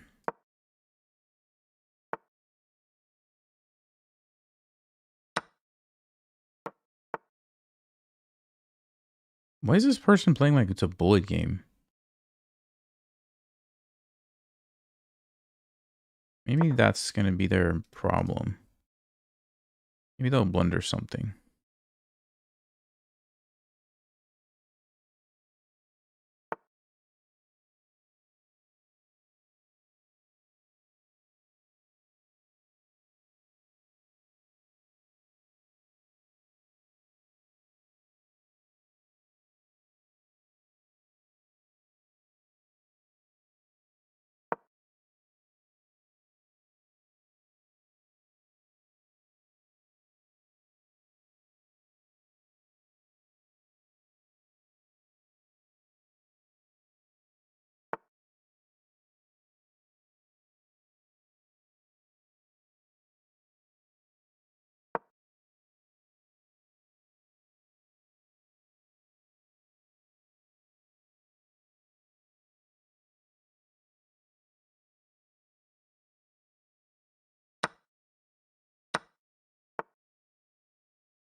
Okay.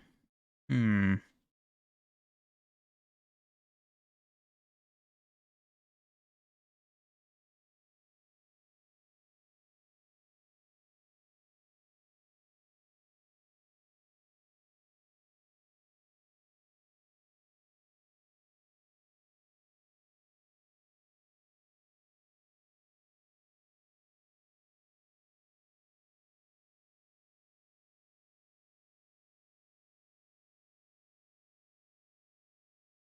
I don't know what to do. I don't see anything here, guys.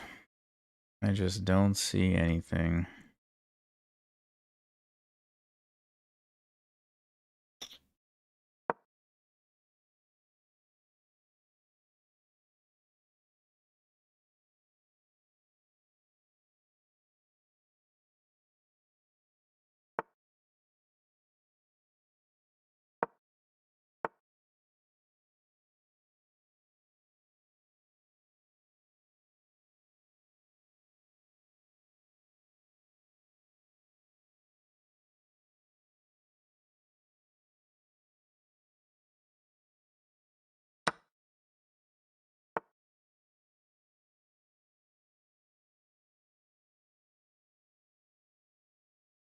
Plays rook c1 in 1 second?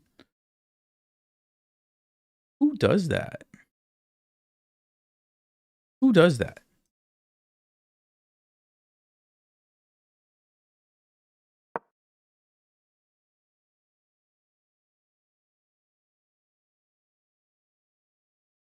I've played this person 5 times, though, and I've beaten them 4 out of 5, so I don't really think they're a cheater, but this is so weird.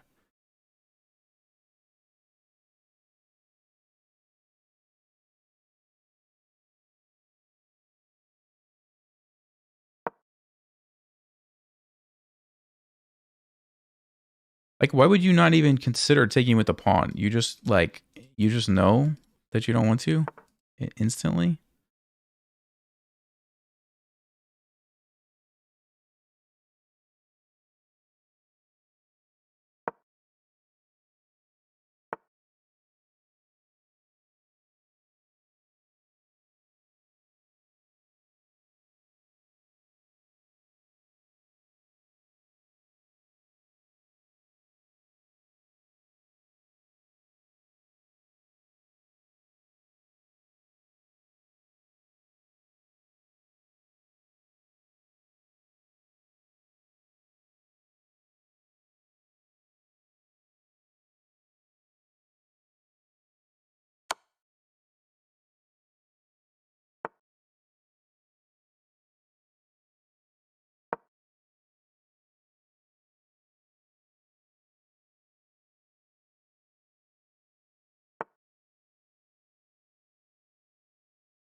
Yeah, I think there's just no way to bust through here. It's close, but not quite.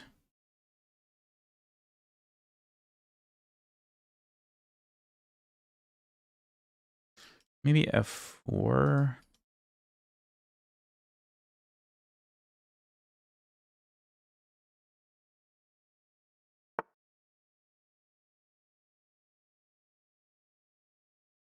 Yeah, that's a problem too, isn't it?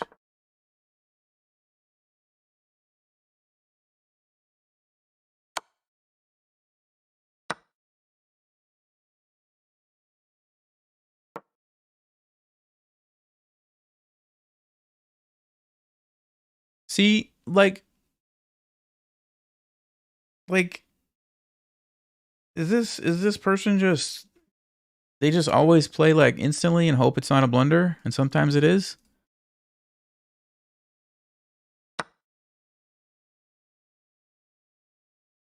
So weird. So weird.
Like they think on the moves that should be obvious, and then they don't think on the moves that you should think. It's so weird. It's I don't something just feels weird about this person.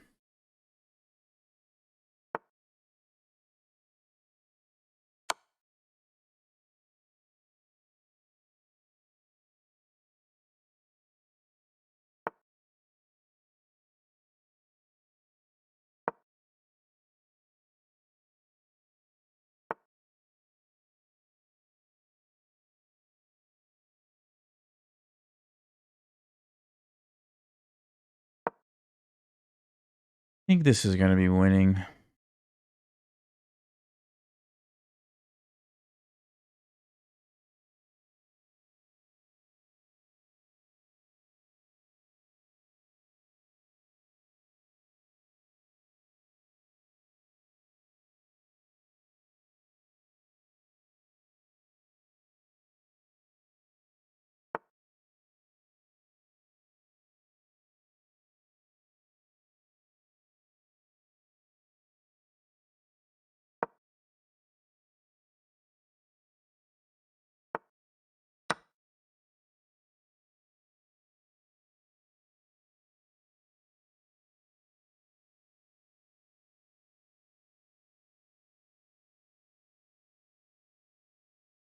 What's the easiest way to do this? Probably bring my king over to stop these pawns and then take these guys.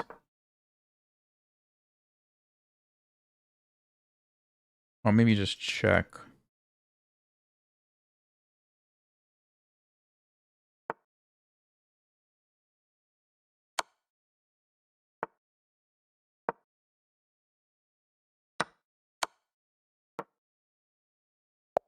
See, like right there, I got the vibe that this person is like a 1500.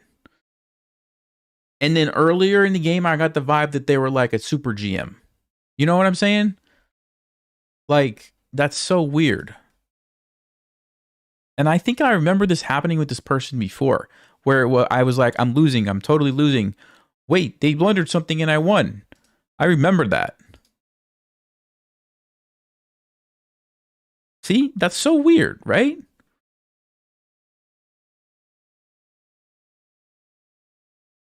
I'm sorry. I'm just a bit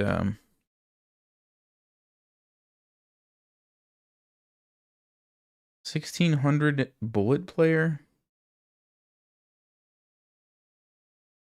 2000 blitz.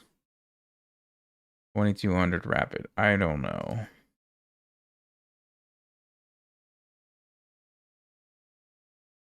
I don't get it. Let me see if the opening was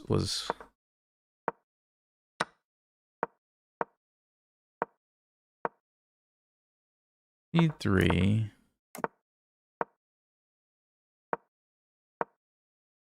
D5. See, like right here, he played D5 in like 1 second. How did you know that that's what you wanted to do? Like, you knew that against anything, you just wanted to play D5? Like, if I would have moved my queen to A5 or E4? Because, like, here it's not as good. Here, like, knight D2 is better, or knight C3, right? So, but he just knew. Oops, sorry. He just knew he wanted to play it. That was the first thing that was kind of weird. And then pretty much right away sees the best idea. I mean, he's just destroying me.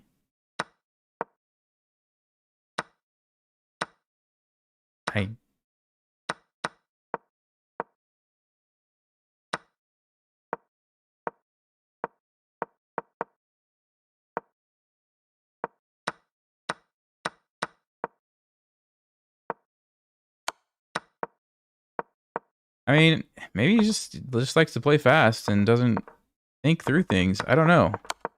It's like this is pretty obvious for like a 2200, I think.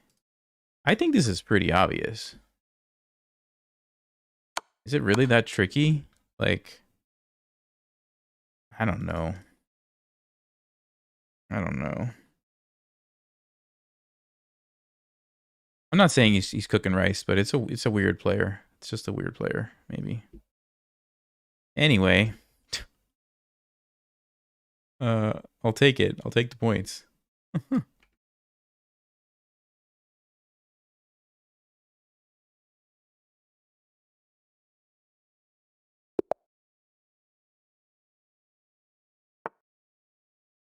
Whoa. Whoa. Wait. I've beaten this person. They're rated 2,500. They just joined in September. And all their games are like 98 accuracy. How about that? Okay, not all of them, but they're all pretty good. Yeah, I don't think we're doing this. I don't think so. And they started the game with C3. When is the last time that you guys saw a strong player like a GM or an IM start the game with C3? Can anyone tell me? Anybody?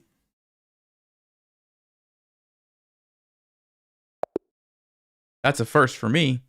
That's a first. Who plays C? Nobody plays C3. No, nobody plays C3. Never. Magnus. Yeah, maybe it's Magnus. Maybe this is Magnus right here. Magnus from Finland. All right, that was fun. Hey, NM. Canada. Santa Claus. Oh, they're streaming. Ooh. Ooh, they're streaming right now. Uh-oh.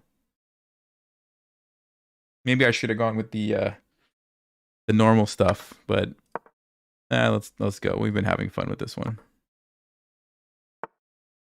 Oh yeah, this is why I don't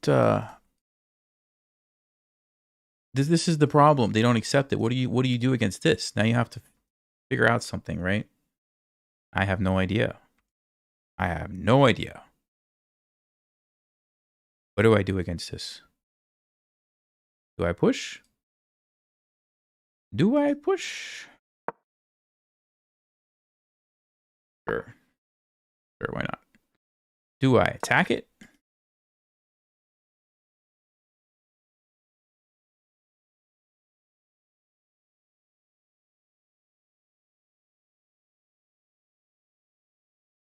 Do I go for the Scholar's Mate?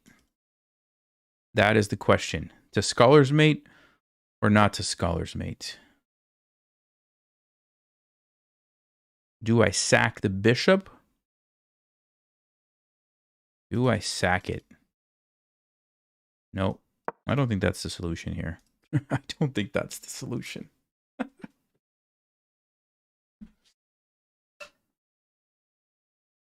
Oh, they're talking trash to me from the other stream. You came here to talk trash? I see how it is. I see how it is. All right, game on. Game on. Let's go. Let's go. We've got some hostile folks in the crowd. Now I'm motivated.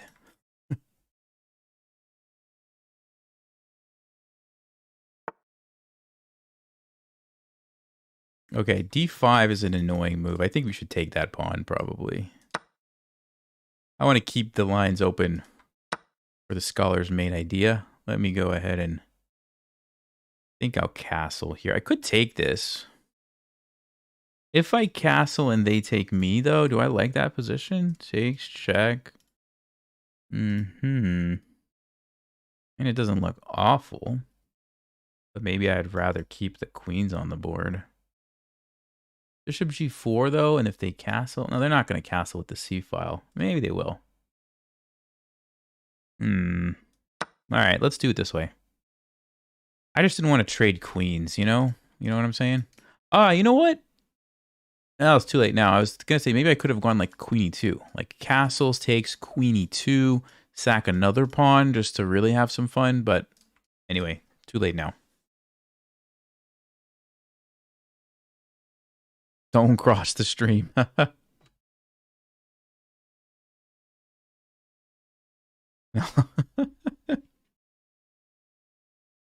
He's stream sniping?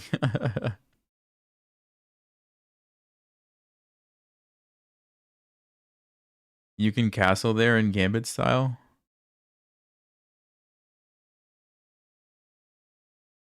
Yeah, that did look like maybe it would have been a good idea.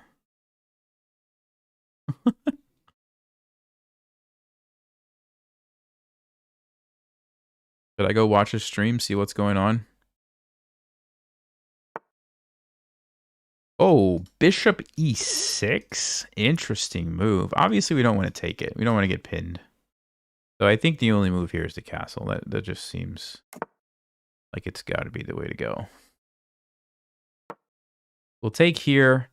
If he wants to grab my pawn on d4, go ahead, I guess. I don't know what I'm doing. I really don't know what I'm doing. Yeah, all right. Go ahead. Take it. Take it. It's all yours, buddy. It's all yours. Nope, he doesn't want it. I gave him every opportunity. I gave him every opportunity to take this pawn. And here we are. Here we are. Let's develop the pieces. I'm going to give it to you again. It's all yours. It's a free pawn. Please. Please. What can you do? Some people just don't want the gifts. Dude, it's Christmas time. You got to just take the pawn.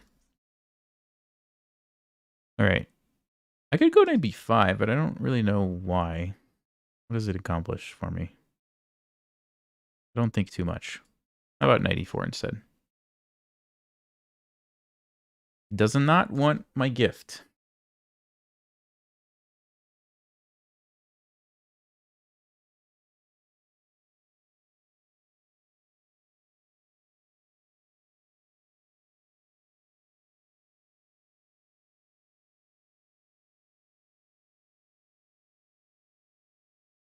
Happy birthday, Nelson.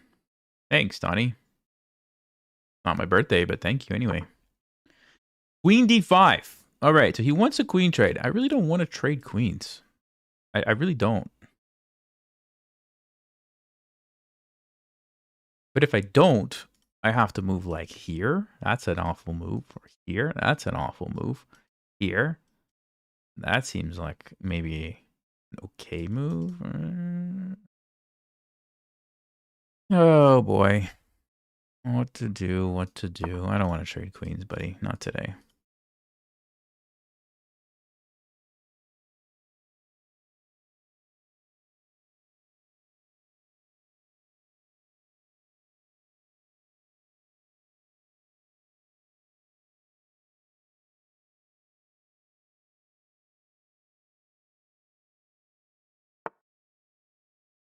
Okay, so here we go. Now he wants to take the pawn. He had like every opportunity, and now he wants to take it.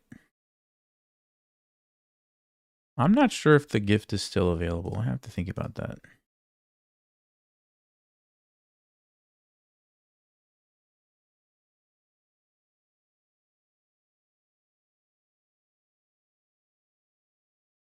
Is that gift still for grabs? I don't know. Let's go here. He goes back. Okay, he was expecting that one.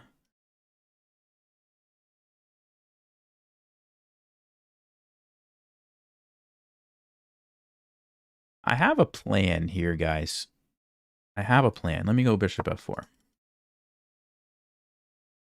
I don't know if it's a good plan, but at least I have a plan.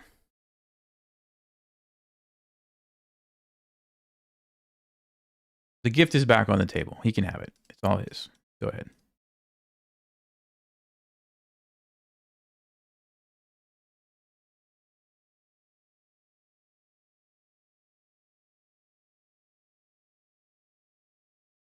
Any predictions? Is he going to accept the gift or not?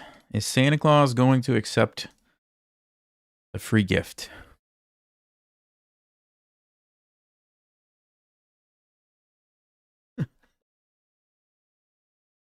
Yeah, a bad plan is better than no plan. I guess so. I think I've actually heard someone say that, some strong player. I don't know if I totally agree, but going with it this time. He's trying to figure out what my plan is. But I'm not going to say. Nope. Doesn't want it. Dude, don't be such a Grinch. Just take the gifts. Take the gifts that are offered to you. All right.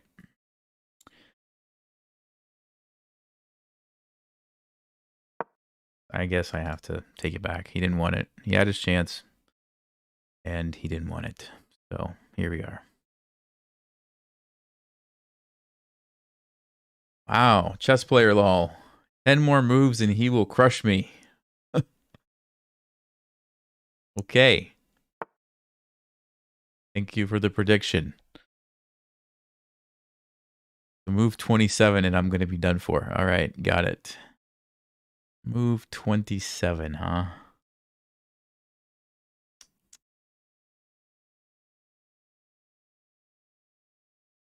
Oh, I don't know. Let's go here.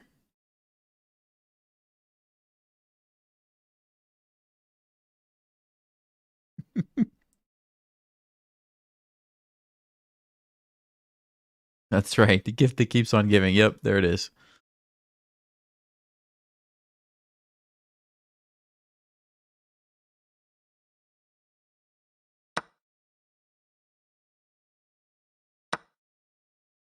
Well, that gift is temporarily gone, unfortunately.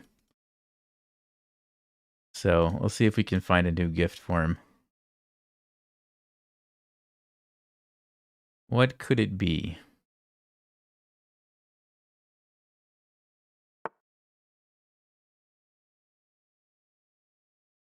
Uh-huh, uh-huh.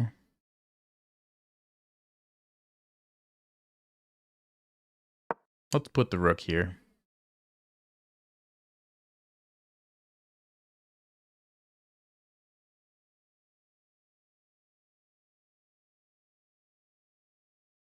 Now, what should my plan be? I don't have a plan anymore.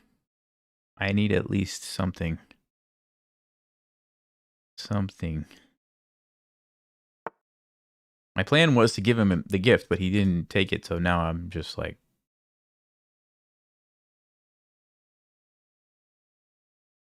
Should I do that?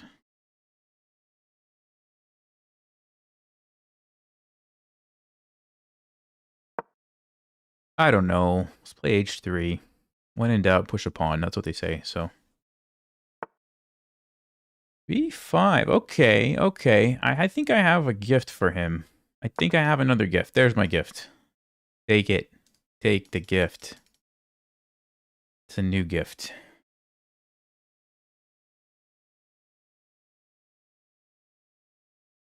I'm just going to go out on a limb and say I don't think this person's taking any of my gifts this game. I don't think he's going to take it. What do you guys think? What's your vote? Oh, look at that. Didn't want it. He didn't want any part of it. He didn't want any part of it.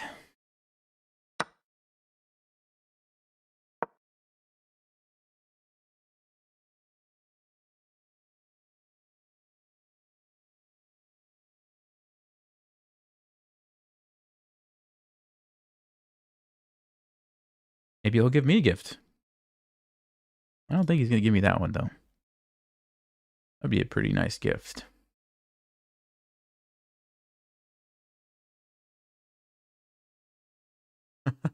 It's a Mark Rober gift. Yes, exactly. It's a Mark Rober glitter bomb gift. There you go. Oh, okay. Well, that's interesting.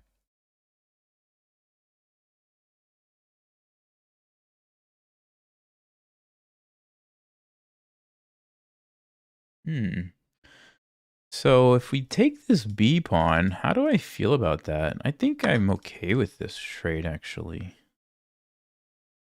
Because I have... Here's the thing, guys. I have a rook behind the pawn. And I have the bishop supporting the queening square. I have a lot of things that make me quite happy about this. Obviously, we don't want to blunder the queen. Obviously. But this looks pretty dangerous, honestly. By the way, this is move 27. Where's chess player Lolet? He turned on the blindfolded pieces for me.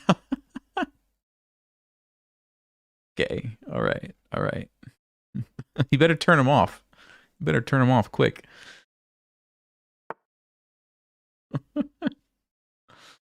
Okay, so I kind of want to push it. But is now the moment? Maybe not. Let's go here first. We might try to invade. Okay, he saw my plan. Let's push it again. I could still go here. Rook d5 might be a good move. Hard to say. It's a bit hard to say.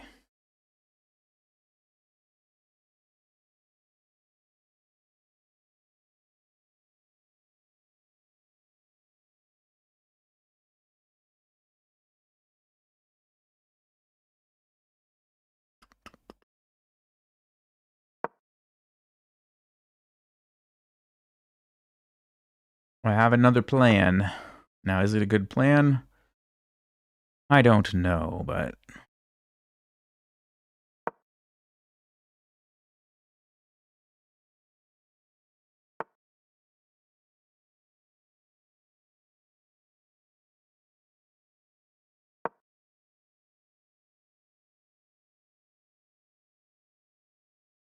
I had to move the king so that I could pin this guy. Okay, he's getting away from the pin. He's also attacking this. Let me go here. Wait, here? Yeah, that's good, that's good, that's good. This pawn might prove decisive, guys. This pawn is quite dangerous.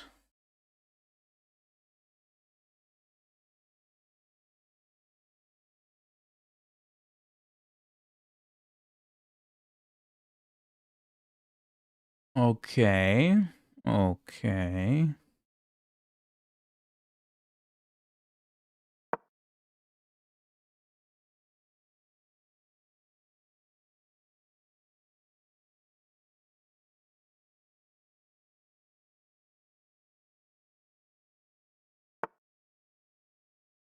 Rook to d4. What's his idea here?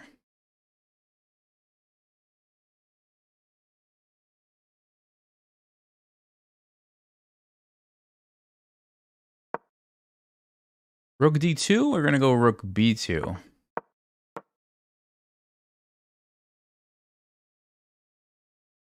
I Get control of the critical second rank.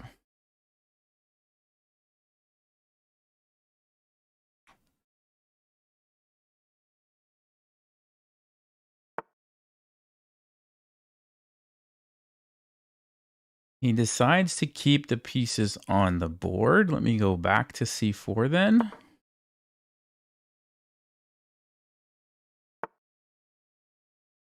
Bishop to D4. Ooh, wait a second. Now he's giving me the option of Rook C7. Takes, B6. I've got to believe that's good for me. I've got to believe it. Also, just move the rook. I don't need to get crazy here. I don't need to get crazy.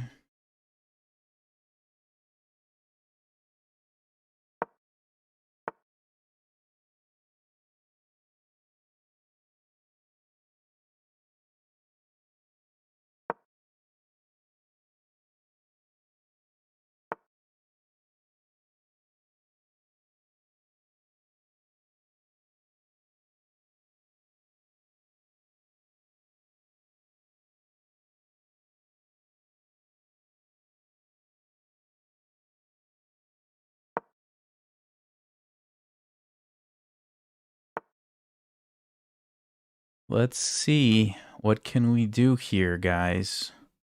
What can we do?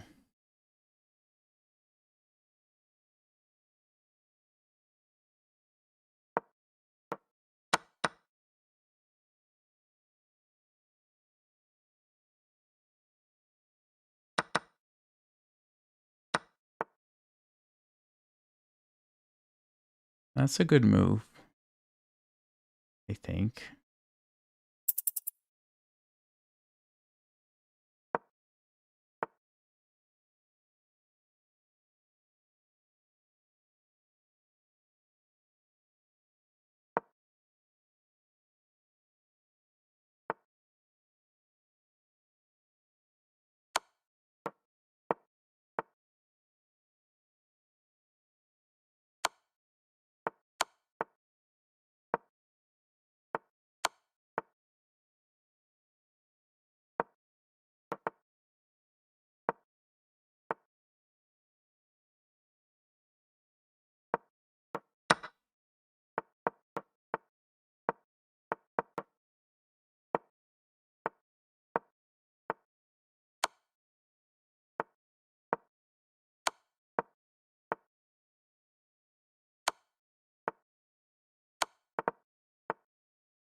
Where's chess player LOL at? Where's he at? Where is he at? Is he still here? Yeah, good games. Good games. That was fun. Should we play him again, guys? That was pretty good. I think we should play again. I think we should give him a rematch. We'll give him the wide pieces. D4. Okay. Go with knight F6 here. Oh, knight C3. We got to play D5 here, right? We got to play it.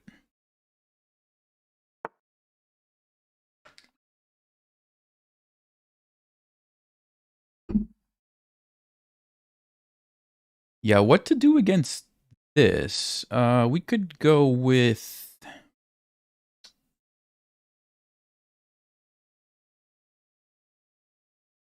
Well, let me think about this.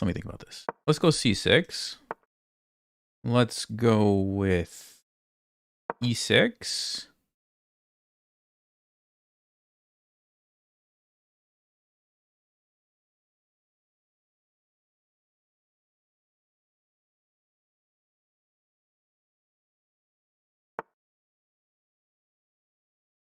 Whoa, okay, now I'm totally out of my comfort zone with this move. I have no idea what's happening. I have no idea what's happening here. What does he even want to do with that move? Go here?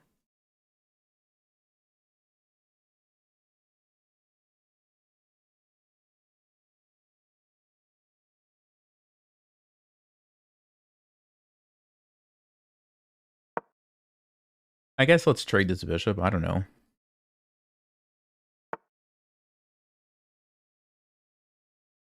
Queen f3 now? Yeah, I'm out of my book here. Big time.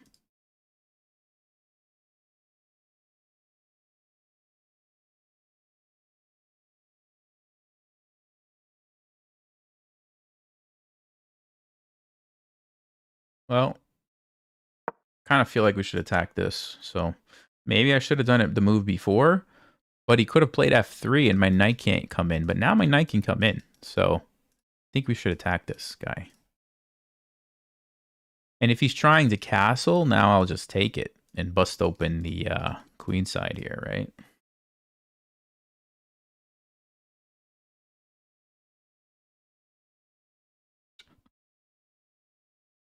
You told him to go easy for round one? Oh, okay, okay.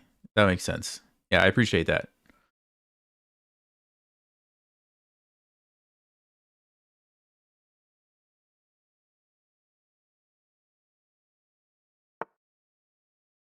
So he's trying to stop this. PB, wow. Thank you. I appreciate that. Was that for the epic win? Thanks. Appreciate that. Oh, you said excellent chess master and you learned a lot from me. Hey, thanks. Appreciate that. Thanks a lot.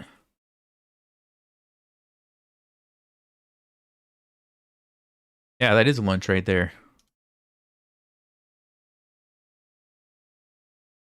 All right, so I guess I could just take this and just mess up the pawn structure right away. Now he's got this a really powerful bishop, which I don't love, but I'm gonna do my best to somehow play around that.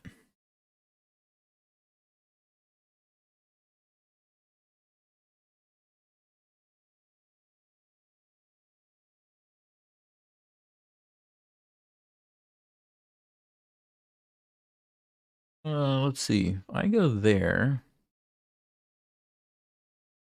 and there and there.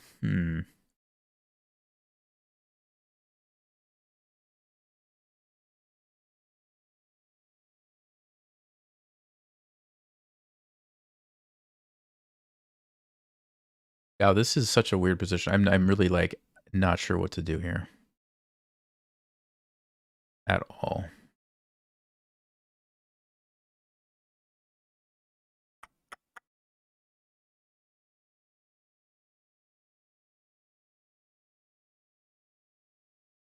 AZ Cowboy won. Gifted 10 memberships. All right. Thank you. I was gonna laugh if chess player LOL got one, but he didn't get one.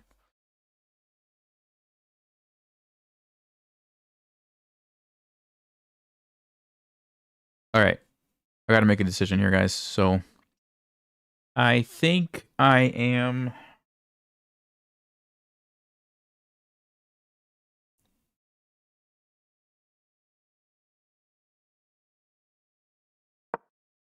I don't know. I'm going to move my queen. Not totally sure why. I think we're getting destroyed so far. Let's see if we can turn this around. Let's see if we can turn this around.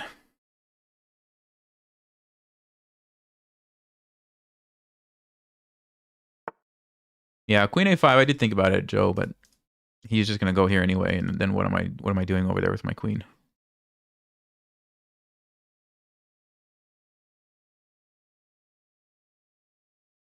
This way, I can at least go here without the bishop coming to d6, right? Which is kind of a big problem.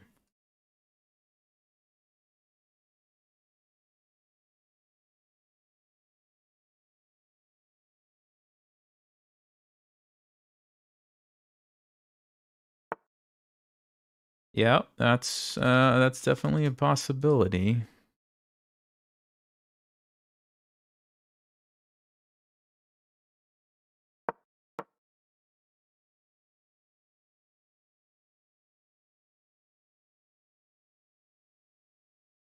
Yeah, it seems like I'm going to regret giving up that bishop.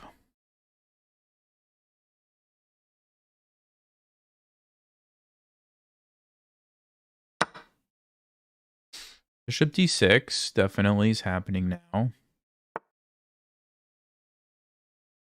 I'm going to go with...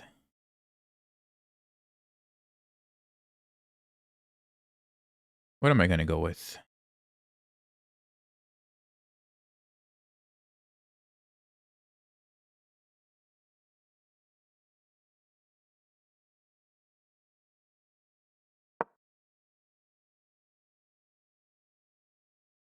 This is such a weird position. But it's got to be bad for me because this bishop, right? But if we can fix that bishop, maybe things turn around for us. I don't know. I don't know. Something like this. Also, okay.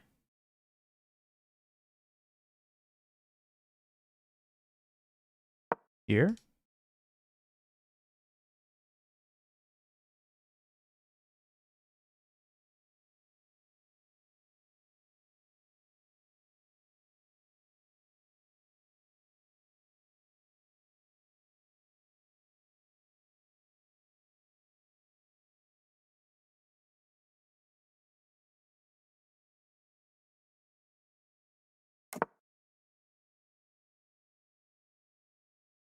All right. 8 castles. Okay. It's time to...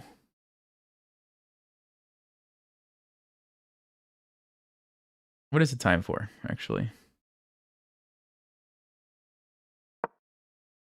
Time for f6.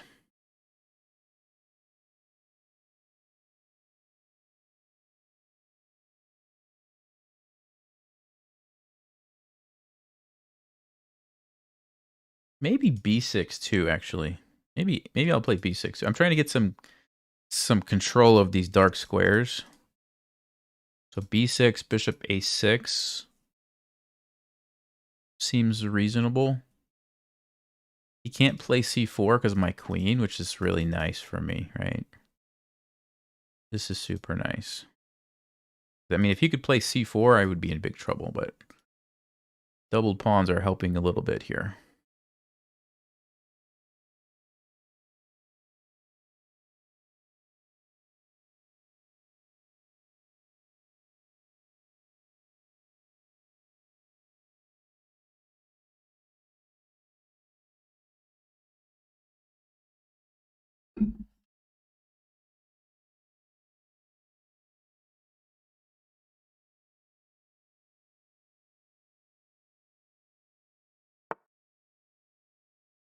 He goes for a4.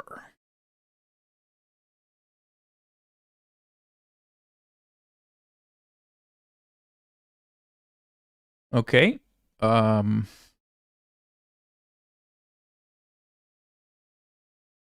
Interesting. Interesting.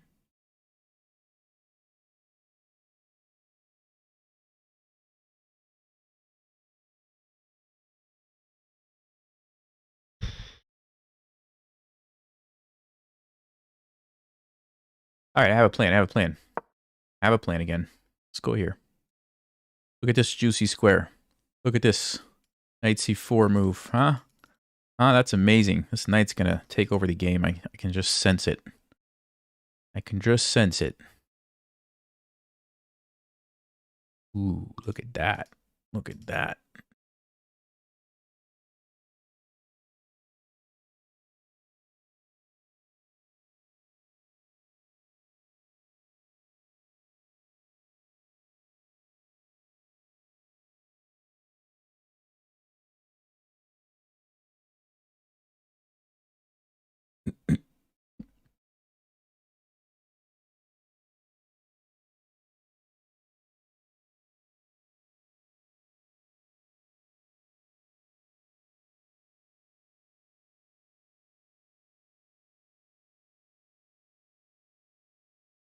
They're discussing my moves as I talk about them?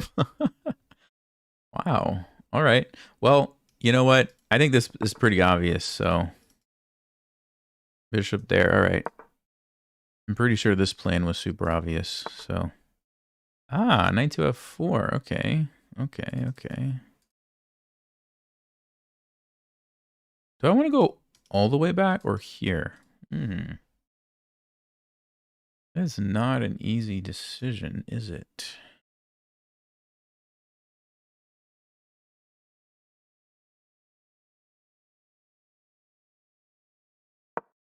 I guess we go all the way back to leave the bishop involved, and maybe the queen can go somewhere else.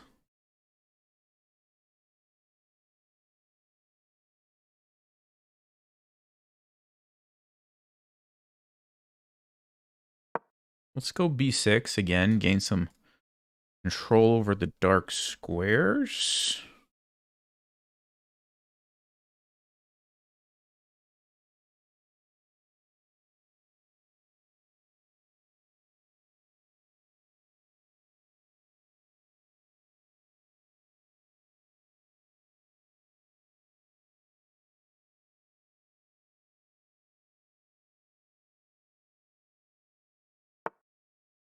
Okay, do I want to give up that knight for that bishop?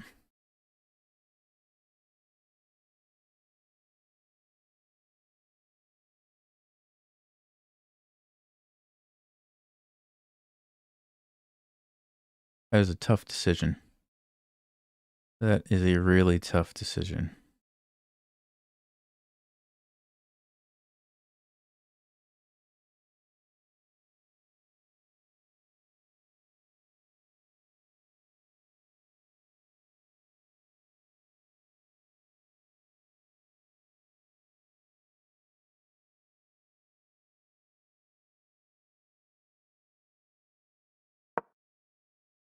I'm not sure, because I have to play a5 to do it, which creates a weakness on b6. That's my only concern.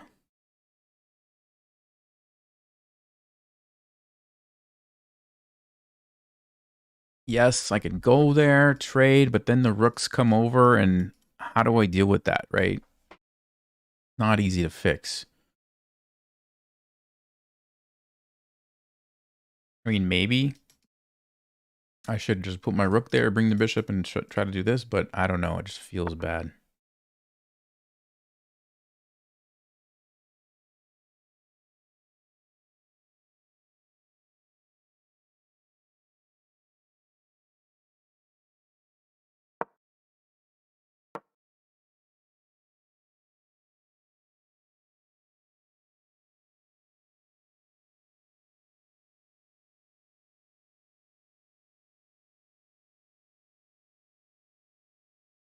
Yeah, Connor, probably sometime tomorrow. Oh, he pushes. He's keeping it locked up. Okay, interesting.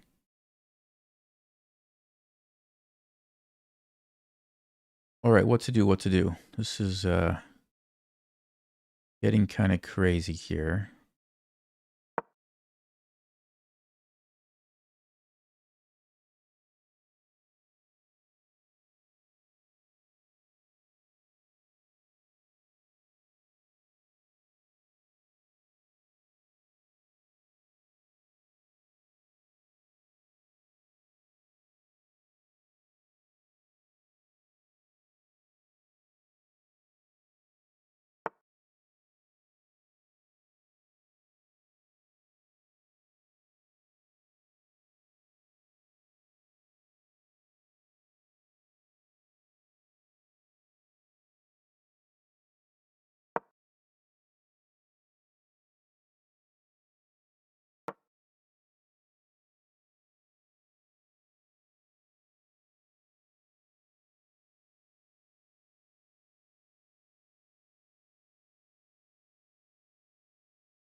Interesting.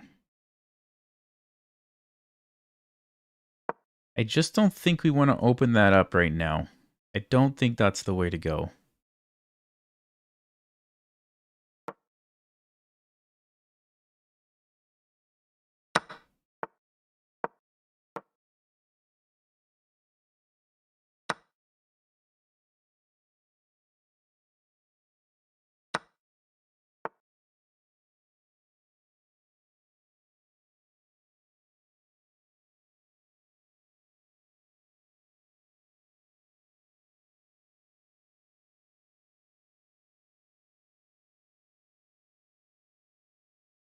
Hmm.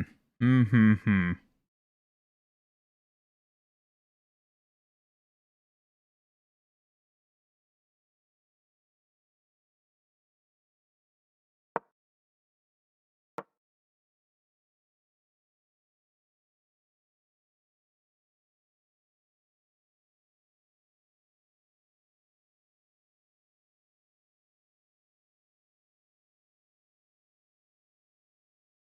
I'm trying to keep this closed because I want to eventually open up on the king side. If I can blockade everything else, we have a very nice plan with h6. I think, anyway. Whoa.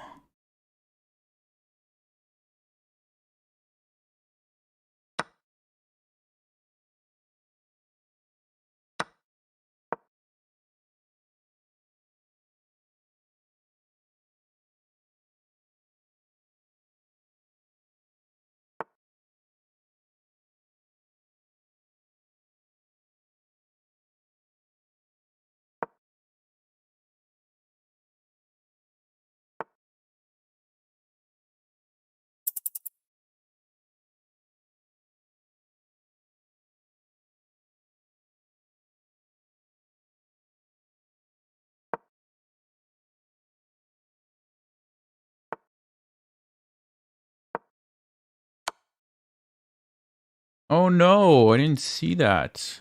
Uh-oh. Uh-oh.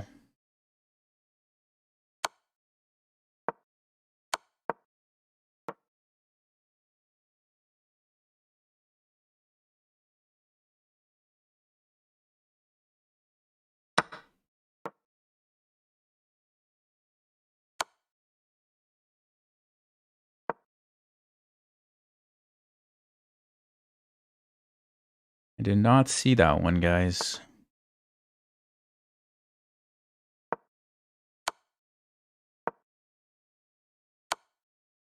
Shoot. Shoot.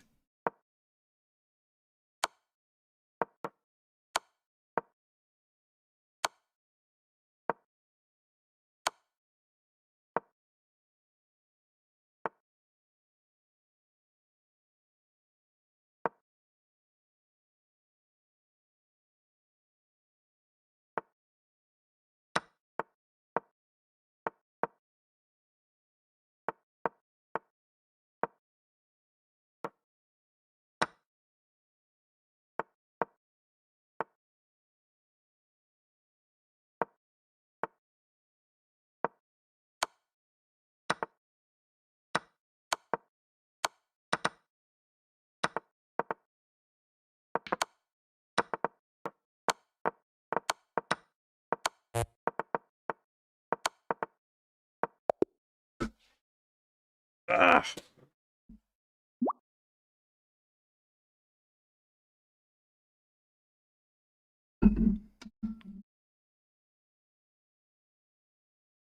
Honestly, after blundering that queen f6 move, that was lucky of me to get a draw. But I could have won at the end too, I think.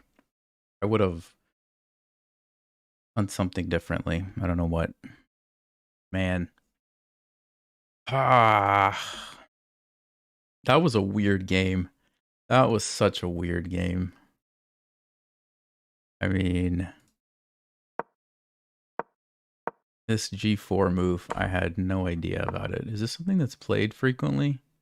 Yes, it is. And it's a good line for white. Interesting. So what is the theory here? Bishop d6?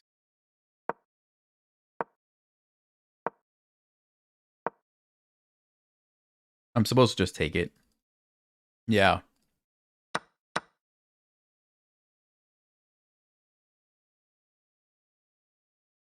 Well, that's still pretty good for white. So anyway, let's keep going. I want to see the end here. I felt like this d5, I thought I got into a good position after this. Yeah, I did. Okay, what does Stockfish say?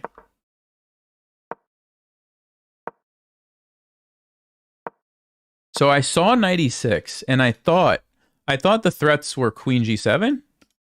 and queen c5. This is what I was expecting. One of these two moves. So I thought, okay, I'll stop this one. If he wants to go over here, you know, fine. I guess we'll trade and I'll take here. And I don't know, I thought this was going to be okay for me. But queen f6 was a great move. And I mean, the fact that I didn't lose this game at this point, pretty wild. I don't know why he didn't just take it and trade everything. Maybe these pawns look too strong. And then I think here, yeah, why didn't he just take the rook? Am I missing something? He could have just taken the rook. He kept doing this. Then I could save my rook.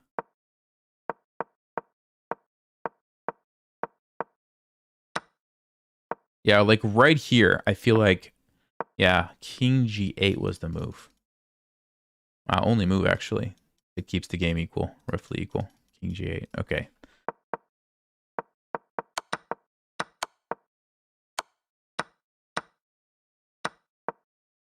Yeah, I can't catch the pawn. I think if I would have maybe pushed this sooner.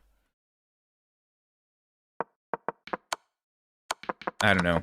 I don't know. It's fine. I'm happy with the draw. I'm happy with the draw.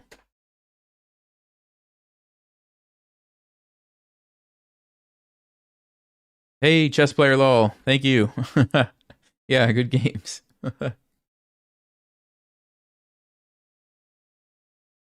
All right, guys.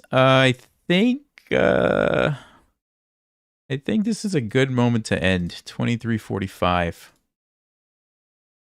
I don't want to lose any more games, and I'm kind of mentally exhausted. So I think we're gonna call it a night. I'll try to stream again tomorrow sometime. So stay on the lookout. I don't know exactly what time just yet. But yeah, Merry Christmas, everybody. Thank you, PB. That super chat is still out there. Appreciate it. And everybody else, thanks a lot. Yeah, I'll be streaming tomorrow. Yep. See if we can get closer to 2400.